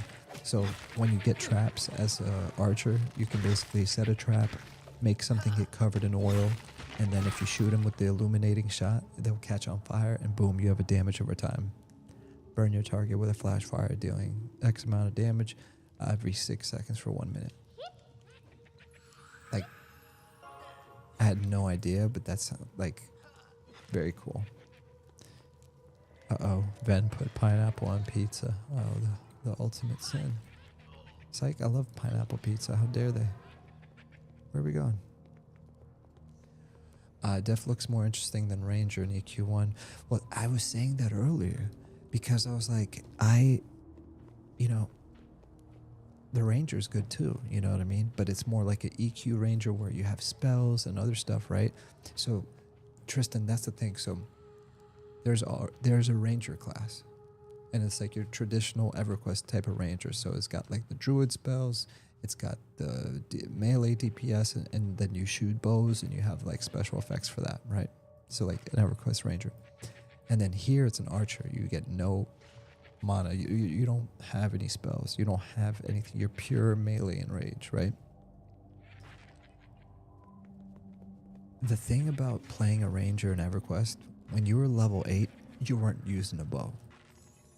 I mean, maybe you were, but not more than a warrior was. I mean, I was a level 9, level 8 warrior, and if I had a bow, yeah, I would shoot arrows so I can pull them on, for sure. But you weren't using a bow because there was really no benefit to it. Like, there is a benefit in using it at level 50, and I said this earlier, so this is a repeat for some. The Looseland Rangers were dope because you get all those extra skills. Like, Rangers in EverQuest got good after Looseland because that's when they added in all those skills. Like the arrow skills. Like, Rangers are always dope, you know what I mean? Don't get me wrong, but they're not good until they're higher level. Like good, like from a shooting bow perspective. I have a level 25 Ranger on P99, and I have a nice bow. I have nice arrows. I crafted everything, and I use my bow all the time. And I kite, I snare, and then I kite, and I do decent damage. Don't get me wrong. I'm not saying that the Ranger in EverQuest is not fun. I play it like Legolas, for sure, right? But you're repeating the same thing. You're basically snare, shooting, and I think there's like a dot or something like that, you know what I mean? And that's it. Here, I'm using every single one of my skills similar how you would if you were like an actual Ranger, like Legolas. Like Legolas might be like, yo, watch this, hold on. So, I want them to add more stuff like that, like movement type stuff. Like, I want to be able to, like, let's say I'm soloing, right, and I'm kiting. I want to have stuff in my toolbox that makes me kind of like jump around so I can create distance between me and my enemy so that I can actually effectively kite them, even if I don't have like SOW for speed. and I'm level 11. There's no way if I was playing a level 11 Ranger in EverQuest that I would have this kind of toolkit to make me feel like an actual Ranger or Archer or whatever you want to call it. I hope that makes sense. I think if I wanted to re-say that from the beginning, it's like you don't truly feel like a ranged Archer or Ranger in EverQuest until like you're in the high levels. Here, I already feel like I'm Legolas, basically, if that makes sense. Oh yeah, I know. Trust me. I always called it Lucelin too. Apparently it's pronounced Lucklin. Yeah. And you know what? Neutral, I know that, and I refuse to call it that.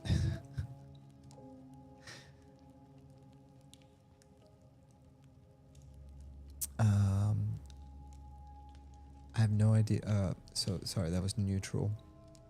I always called it Lucelin too. Apparently it's pronounced Lucklin. Yeah, it's technically, but you know what's funny? I was listening to the devs talk about what they call it, Lucklin.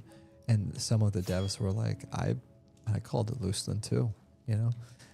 Monk Bean said, I have no idea why, but I used to think it was Luke Lin. I know it's Lucklin.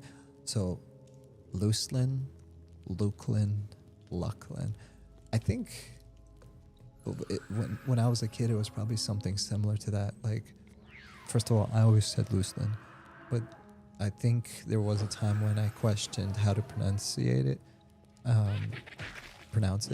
and I think I used to be like, maybe it's Luke Lin, but never in a million years did I ever think it was Lucklin. Like, just look at the way it's spelled, because your brain doesn't look at L-U-C and think luck. You might think loose, or you might say Luke Lin. To your point, Monk Beans, you're absolutely right. You understand what I'm saying? Like, it just, the way it's spelled. Let me see it. Lucelin. Yeah, like when I read that, I just typed it in the chat. When I read that, it's either Lucelin or Luke Lin, but it's not Luck Lin. You know what I mean? I don't know. It's interesting. But no, yes, if we're being official, then yes, technicalities matter. And technically, it's Lucklin. Respect the original lore.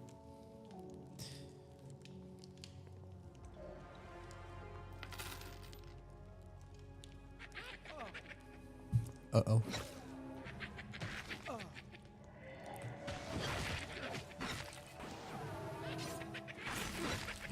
Yo, this dude loves cussing. It's so hilarious. He was like, how do I turn off the profanity filter so I can cuss? And he's been cursing like a pirate this whole time.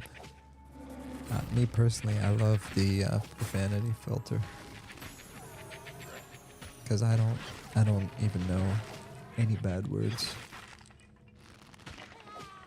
Do you craft or buy arrows? You craft them. All of these, I crafted them myself.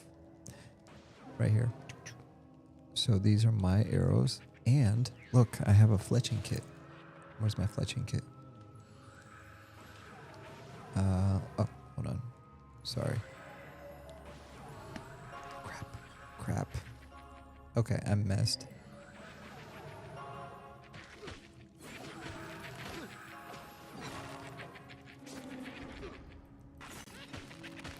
So yes, you craft your own arrows. You can buy them, and there's different tiers.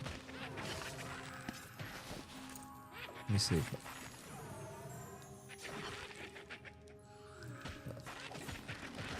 I thought I had.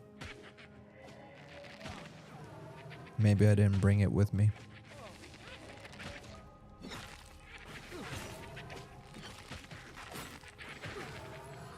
Crap. Okay, I need to help my team. Trying to interrupt the shot. Oop, interrupt. Perfect.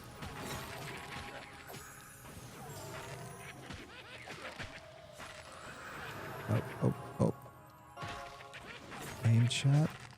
I'm mesmerized again.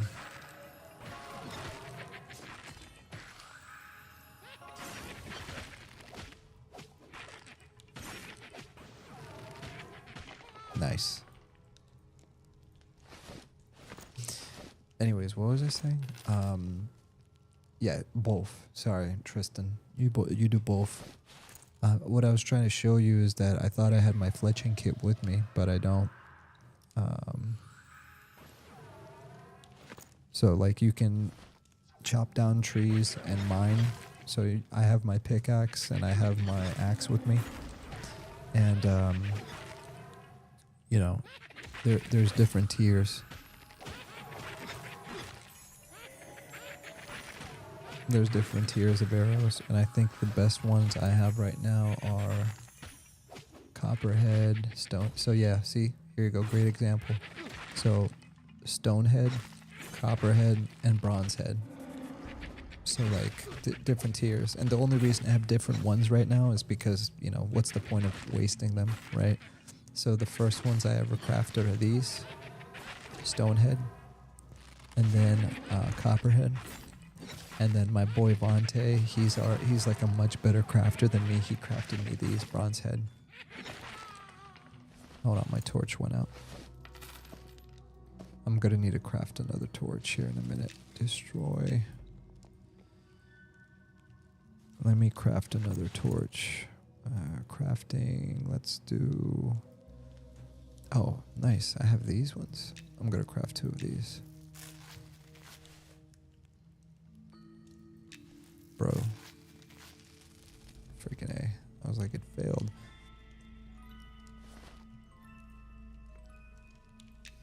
Alright, what was I saying? Tristan said I like it. Yeah. I like crafting in general. It just, you know, it's gotta be fun or whatever.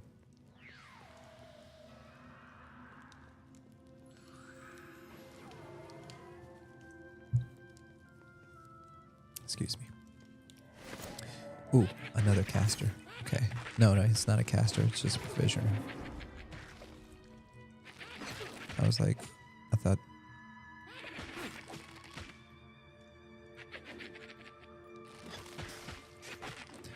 Oh, let's get a quick B-roll shot.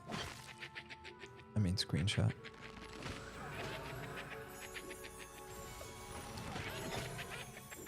There we go. That's a cool shot.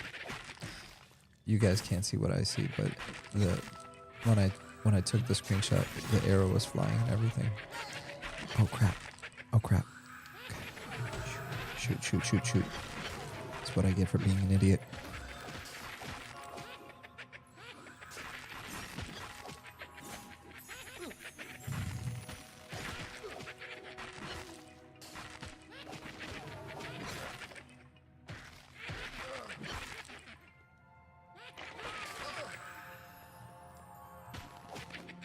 Oh gosh, I interrupted him right when he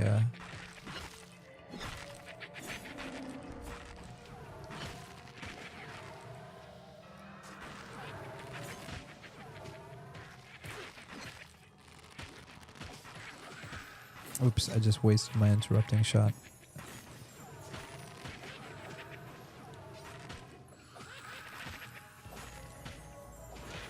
Bro.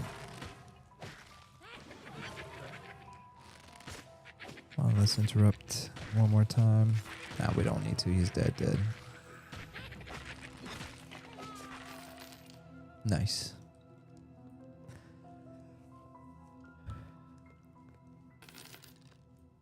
Very excited. He is a great ranger also, to be for real. He also killed my entire family. Okay, I thought they were talking about me. What's my current bow? I have a recurve bow. Again, my boy Vontae crafted it for me. Here, I'll hold it up so you can see it. My bad. 8 damage, 37 delay. So this is pretty decent. Like if I were to, let me put it this way, if I tried to craft it right now, it would not, there's no way I'd be able to craft it because it's red to me. I keep thinking Bojangles is a named mob. Every time I see him like run through, I was like, oh crap, we got a named mob.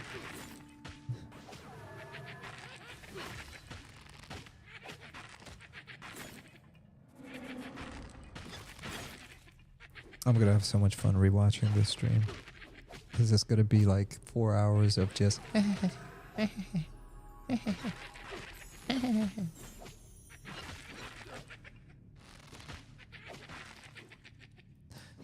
some people say it's like, oh man, I love your channel, man, because it's like ASMR.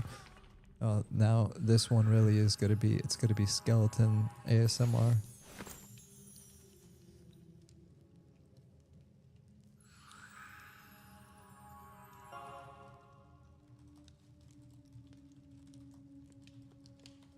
Alright, be right back. Hold on. Oh crap. Jeez, I thought I just shut my game down. I'm just grabbing something.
Alright, I'm back.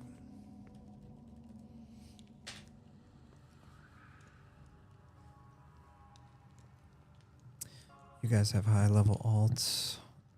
Dank said 27 Druid, 16 Druid, 12 Shaman. Man, this guy got 2 Druids. One wasn't enough. That's crazy.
Y'all want to know what my biggest takeaway is from this whole experience?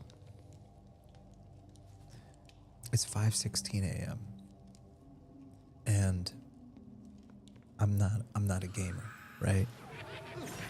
Under normal circumstances, nothing in a million years would make me want to lose sleep over a video game at the current stage of my life.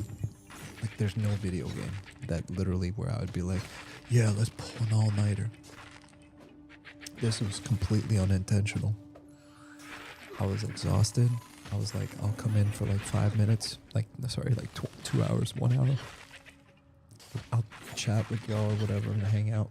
But this is reminiscent of when I was like 13, 14. I'd go to school and this didn't always happen, but there were certain weekdays where I was like so excited to come home. And I'd come home and I'm like reading the EverQuest manual. What is it? So I'd take this to school with me, right? And I'd be like looking forward to coming home so I can, a cleric. Hold on. And I'd be looking forward to coming home so I could play EverQuest. And then I'd start playing, and then my parents would tell me to go to sleep, and I would pretend to go to sleep, and then I would, what would I do? Sorry, I'm distracted right now. I would pretend to go to sleep, and then after that, I would, which one are we fighting? Guard? Hold on. Okay, no, we're on the cleric. I'm interrupting all his shots, dude.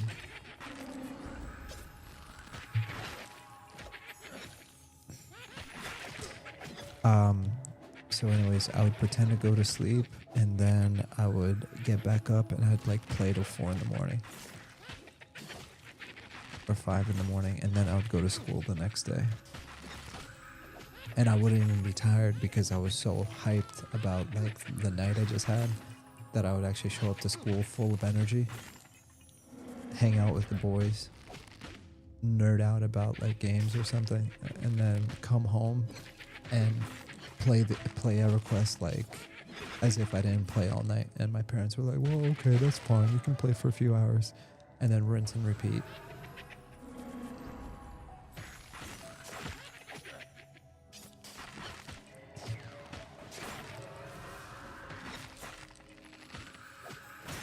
And that's pretty much how I'm feeling right now. Like I feel like I just hit my second wind, and even though like I'm not actually gonna like stay up like much longer, but I feel like if I really wanted to, I could just keep going.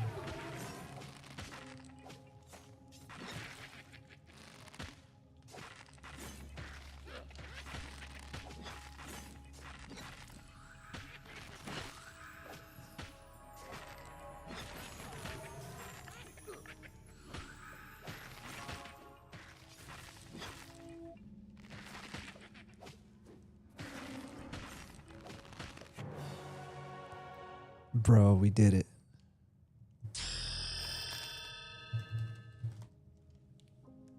We did it. We freaking got to level 12. And we got our first trap. Nessie said, hey class, nice to finally make our roads meet again. Hey Nessie, how are you, bro? I remember the first time we met, I'm like, oh Nessie, so you're like the third girl to ever join the stream. And Nessie's like, nah, dude, it's Nessie. I'm a dude. It's Nessie. I was the same with Ultima Online and Ashran's Call. Heck yeah, dude. I mean, Ashran's Call was dope. All right, here we go. This is our new skill. Throw a handful of caltrops, decreasing the movement speed of targets within the affected area by 65%. So this is like an AoE, right?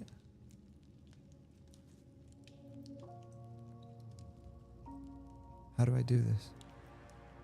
So, snaring shot, exposing shot. Dang, man, that sucks though.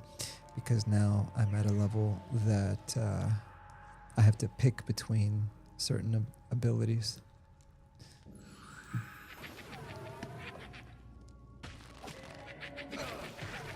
Oh, Tristan said best sound ever. You like that? That's the that was this thing right here.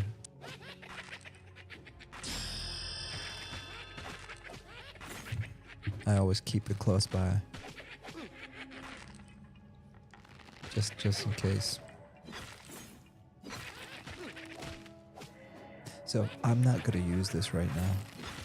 It doesn't make sense to use that. I mean, I guess we can do it for fun here. I at least want to see what it does.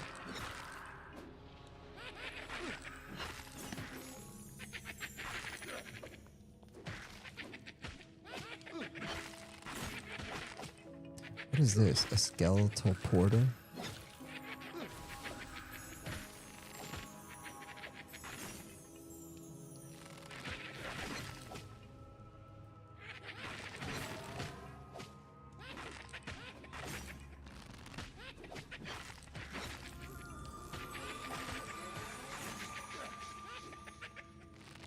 Bro, what the heck?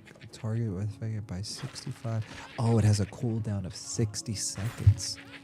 So I guess it's such a powerful snare that it you can only use it every 1 minute. Oh, you know what it is? All right, watch this. So this, I can see myself using this. Let's say we're getting trained, right? You've got 10 mobs chasing you, and we're all running to the zone line. This decreases the movement speed of all the targets within an affected area by 65%. So that means that, and it has a range of 10 meters. So that means I can literally stop an entire train in its tracks so that we can make it to the zone line. I'm just speculating, but that's what I think is like one use case scenario for something like this. Throw a handful of caltrops, decreasing the movement speed of targets within the affected area by 65%. This can also come in handy if I'm pulling. So let's say I'm the puller for the group, and I'm like, all right, I'm gonna have to pull 3 mobs at once, guys. And then you gotta mez it, you gotta stun it, you gotta root it, you gotta do something like root an enchanter, right? And I can pull them all at the same time using this, and that way my casters have enough time to do what they need to do. So let me go. We're not going to use it right now. We're going to go back to what we were using earlier.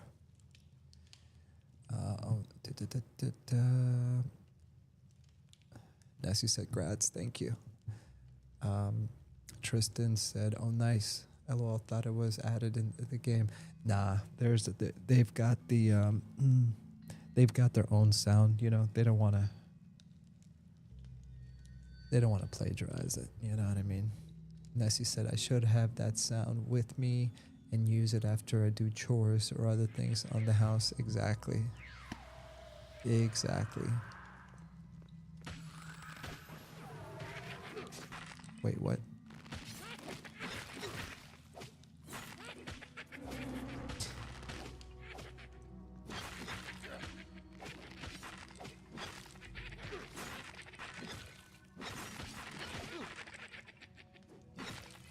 You fix that damage caused by the table ding.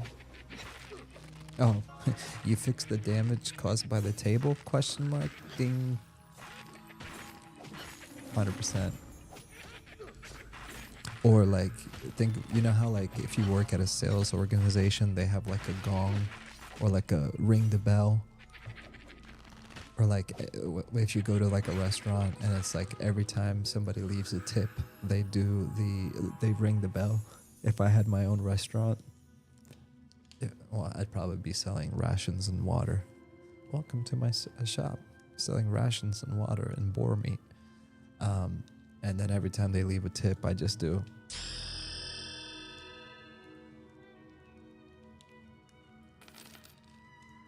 Dude, what is going on in my group chat? These guys are having too much fun.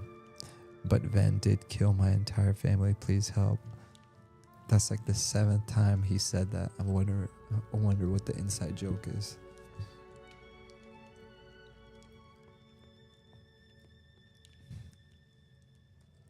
Is it 5:20?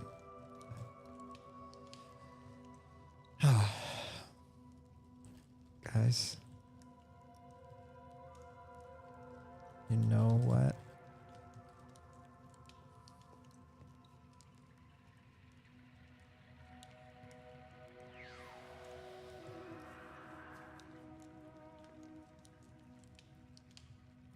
Yo, I love the claws, dude.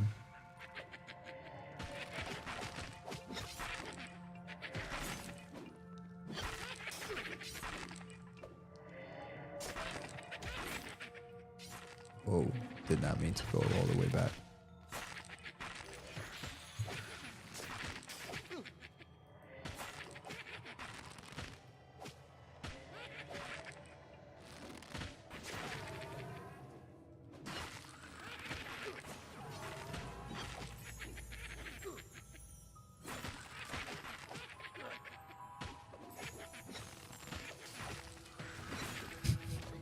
I said, guys, you know what?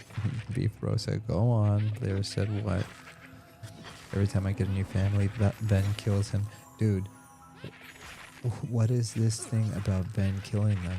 Oh, it's because Mick J is a... no, it doesn't make sense. I don't understand the inside joke.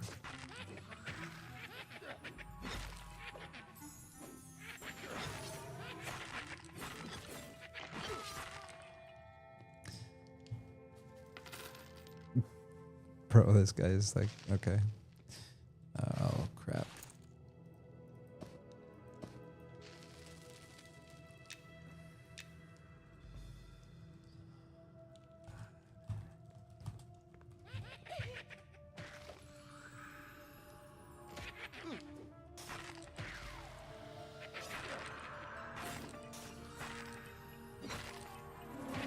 The heck? Wait, I can't cast it. What's happening? Oh, I'm out of arrows. Duh. I'm like, what's happening? Lyra said, does Ben only kill your family specifically?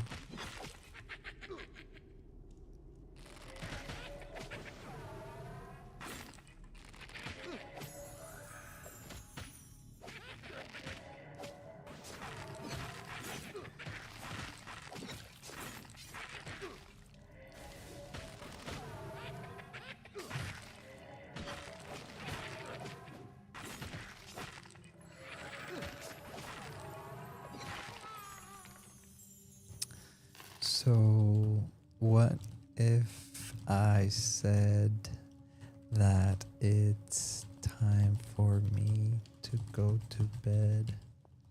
Would you kidnap me and force me to stay?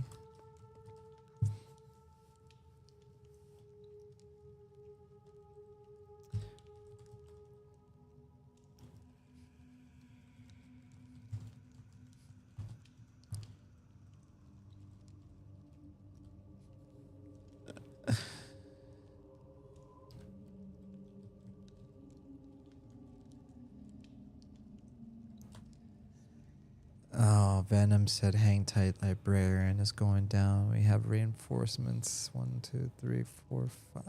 Oh, I gotta go to bed.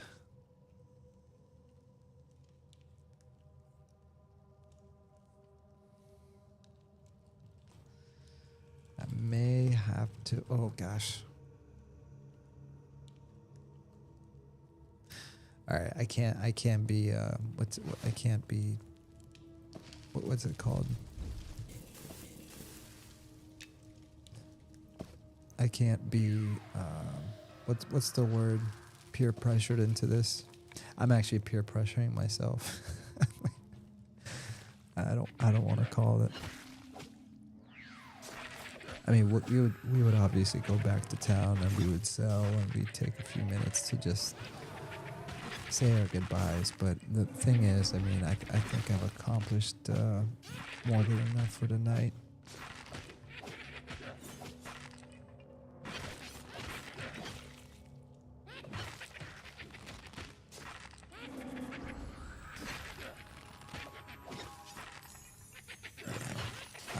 I'll go for a little bit more.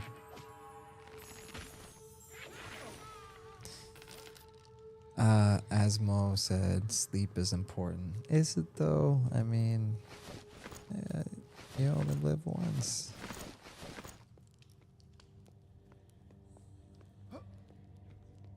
And honestly, Asmo, if you knew what time it was, then you would say, what sleep?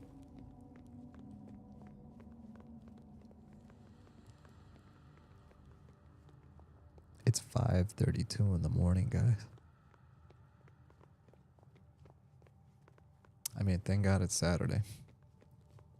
I'm like, you know, I'm not being that irresponsible. And by the way, I mean, I'm gonna end up taking like a cat nap, and then after that, I'm gonna get back to business, you know. Okay, here's another boot, and here's a nice screenshot.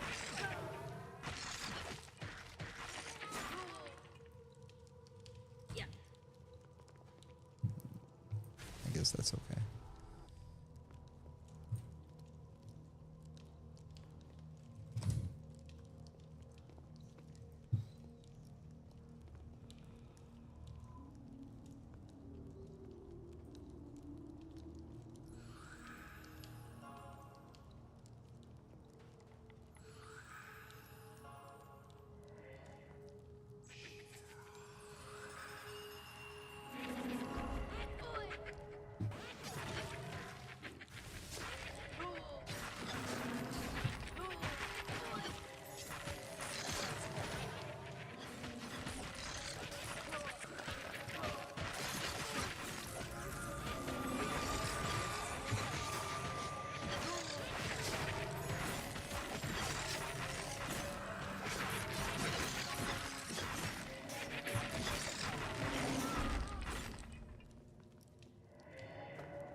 Nice.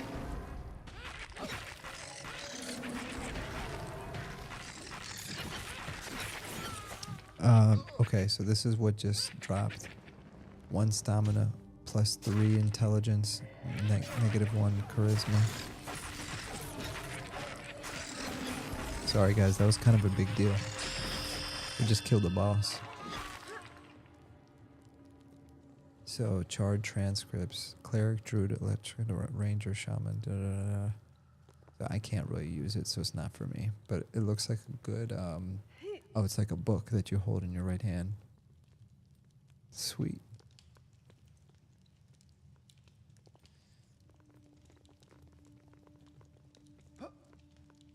So what's happening now?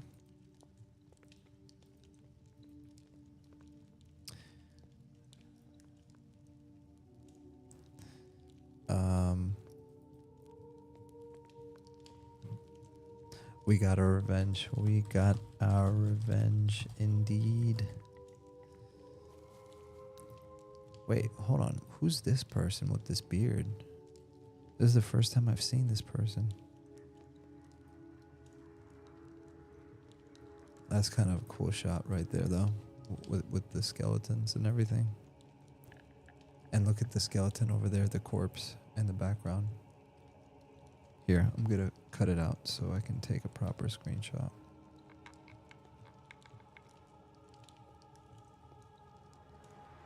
Don't move, don't move, don't move. Turn around. There you go. That's an okay shot. Turn this way. Yes, there you go. There you go. Yes, perfect. Awesome.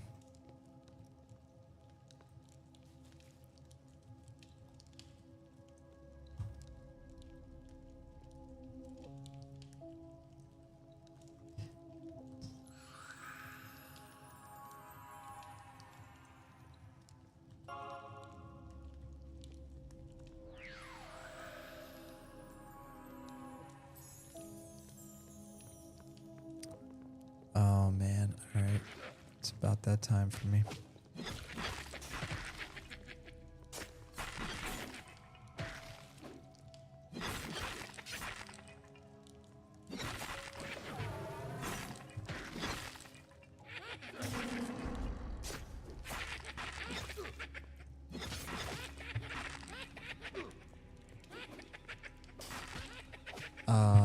Run It said, as a non-EQ player, I'm having so much fun playing this game. Dude, I've been hearing that a lot. I'm glad that you're saying that. I mean, I'm glad to hear that.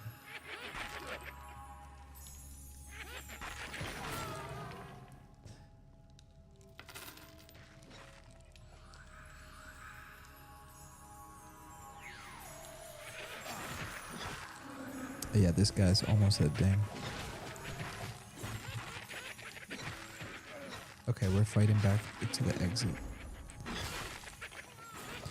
Curious, my boy wants to know what's up those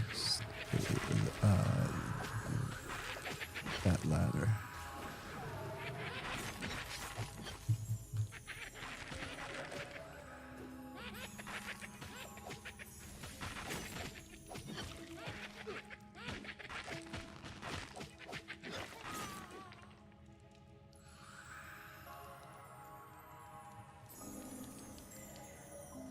Dude, it's so awesome seeing all this stuff going on.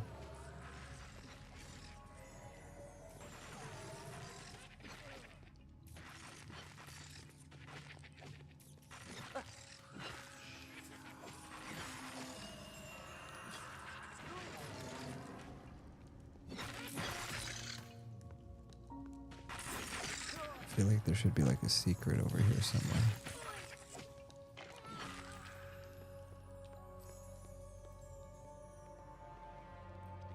Run it said it's such a difficult game, but it's fun not having my hand held. Everything I do feels rewarding. I damn near did a 12-hour straight session yesterday. LOL, I lost track of time. That's sick. That's really cool. I mean, honestly, it's hard at first, but then after a while, you kind of just you get to know your play style and your character, and it all just kind of comes together. And especially when you're surrounded by cool people like this, your survivability is like multiplied by tenfold. But yeah, like as far as difficulty, if depending on where people are coming from, like you said, like you're not an EQ player, right? It's probably like a little jarring for first time people to like come into an environment like this and be like, wait a minute. You know, what do you mean corpse runs? What do you mean no map? What do you mean I have to do this? You know? But then like once you get immersed in it, you're like, well, I haven't felt immersed in a long time. But nothing, honestly, I get excited when I hear stuff like that because it's almost like reinforcement or justification or whatever you want to call it, that you know, I'm not crazy, you know, that it is actually freaking fun.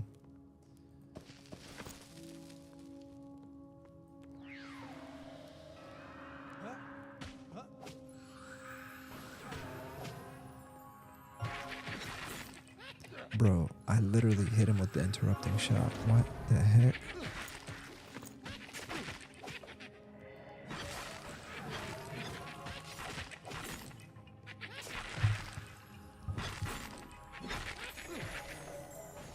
Sorry, Ronan, I'm mumbling. I'm at a point where I'm like falling asleep. Don't mind me.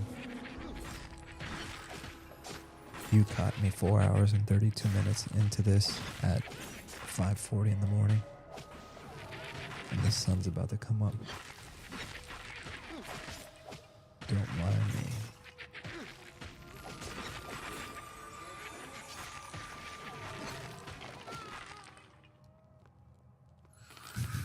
Run and said you good, bro. Yeah.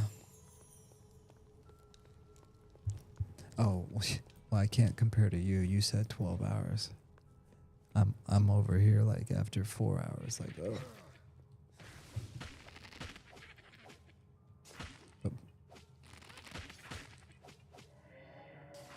Run it, sub, man. Oh, I appreciate it, man. Thank you for hanging out.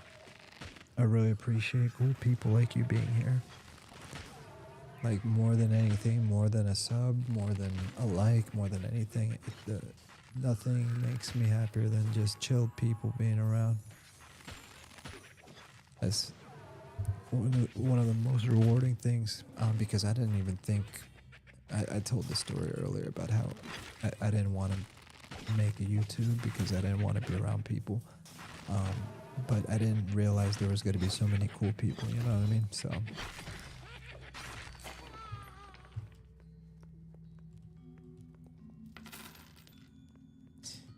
that's a bronze sword.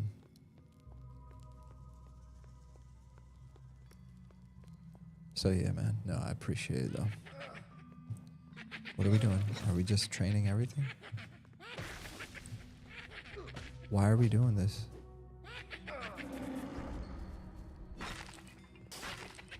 The heck?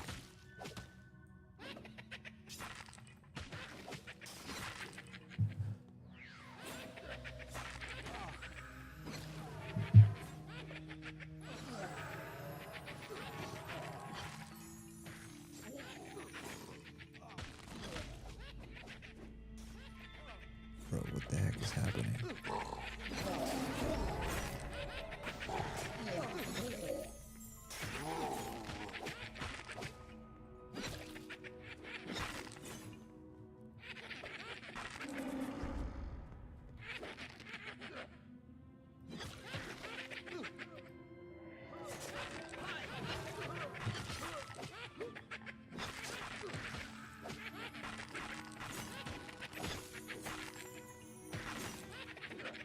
Yo, how is it that we're literally going to the zone line to log out and we're getting ganked?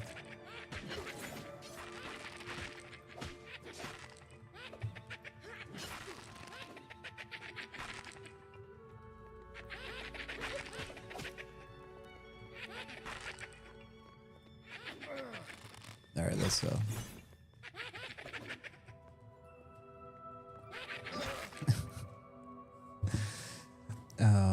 Everyone I've met in this game is cool, man. I'm so used to toxic people and ESO. It's very refreshing. Nah, man, you're absolutely right. It's crazy. It's actually crazy how chill people are. So we just ran out, and now we're surrounded by red, risen deacons, risen guard. So we're literally trapped right now.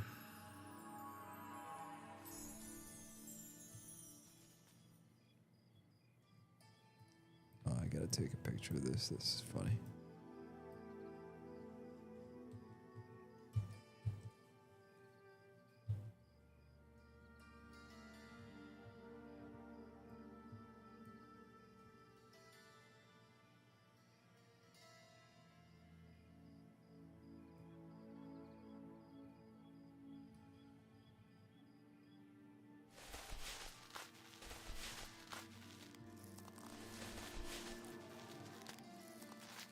Dang, so we trapped.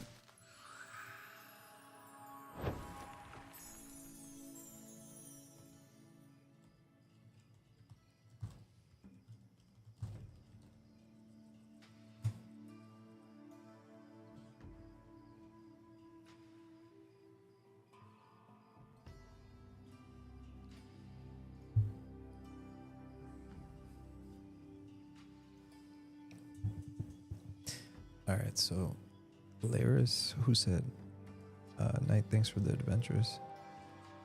I wish I had Invis.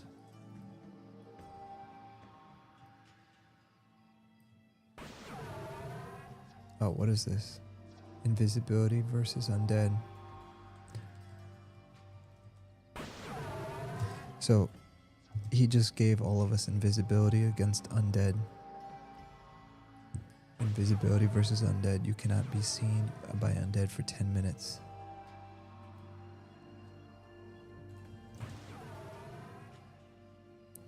This has been an amazing experience, man. Kudos to the M&M devs, man.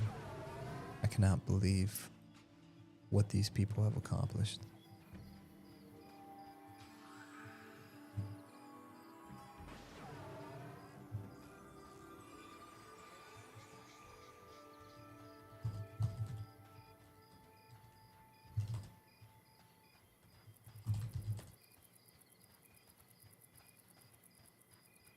Oh no, he pulled it.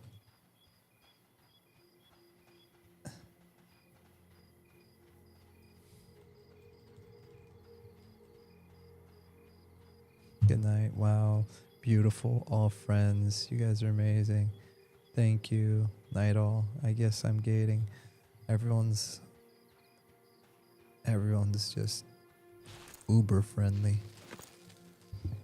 everyone I've met in the game is cool. I'm so used to talk to people and Elder Scrolls Online. It's very refreshing. Can you punch the skeleton and keep invis? LOL. Yeah, not happening. If you punch the skelly while you're invis, you're dead. That would be kind of funny. It reminds me of like slapstick comedy when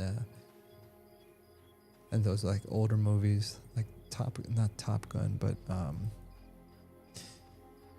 I forgot the goofy 80s movies where like you can see that out of a scene where the dude will be like hidden and then slap somebody and the guy will be like, what was that? Asmo said, great adventure. This was a great adventure. Honestly, I was not expecting, hanging out in the city, going out to chop some wood, running into the bandits, but then finding a croc camp, chilling by the beach basically, and then going into a dungeon with the same group. Started with like 4 silver to my name. I have more than 20 silver to my name. We gained 2 levels. We made some new friends. And it's been an absolute pleasure.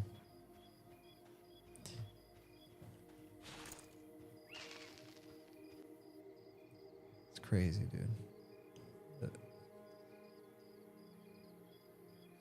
And like I said, like I record these videos so I can watch them later, right? I'm gonna really enjoy rewatching the VOD on this. I'm excited to log off because I kind of want to watch it now, but I gotta get some sleep. Yo, look at this. Hold on. B-roll.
All right, guys.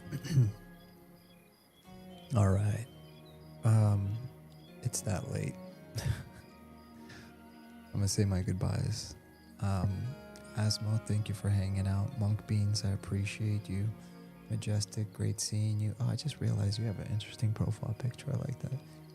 Run it. Thank you, brother. Appreciate everything. Nessie, thank you for hanging out. Tristan, good to see you. Slayheim, awesome to see you. Fully, great to see you. Fully Cat, Glowing Potions, great talking to you, brother. Jacobius, great to see you. Neutral, thanks for hanging out. Drew ATX, awesome seeing you. Nil Boglin, awesome as usual seeing you. Fat Vinette, hello, and good to see you. Dan Molina, cheers, brother. Awesome seeing you. Natasha Bonanno, thanks for hanging out. Atari, thank you, brother. Good to see you. And then Justin voice actor, great to see you too. All right, guys, it's been a pleasure. I'm gonna leave you guys, but until next time, peace. Nah, but be safe. Have a good time. I'll see you and catch you guys on the next adventure. Keep it classy and cool.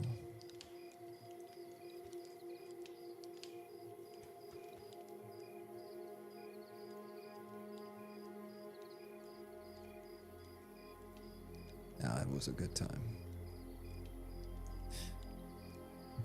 It's like 7 minutes to 6 a.m. over here. All right, good night, y'all.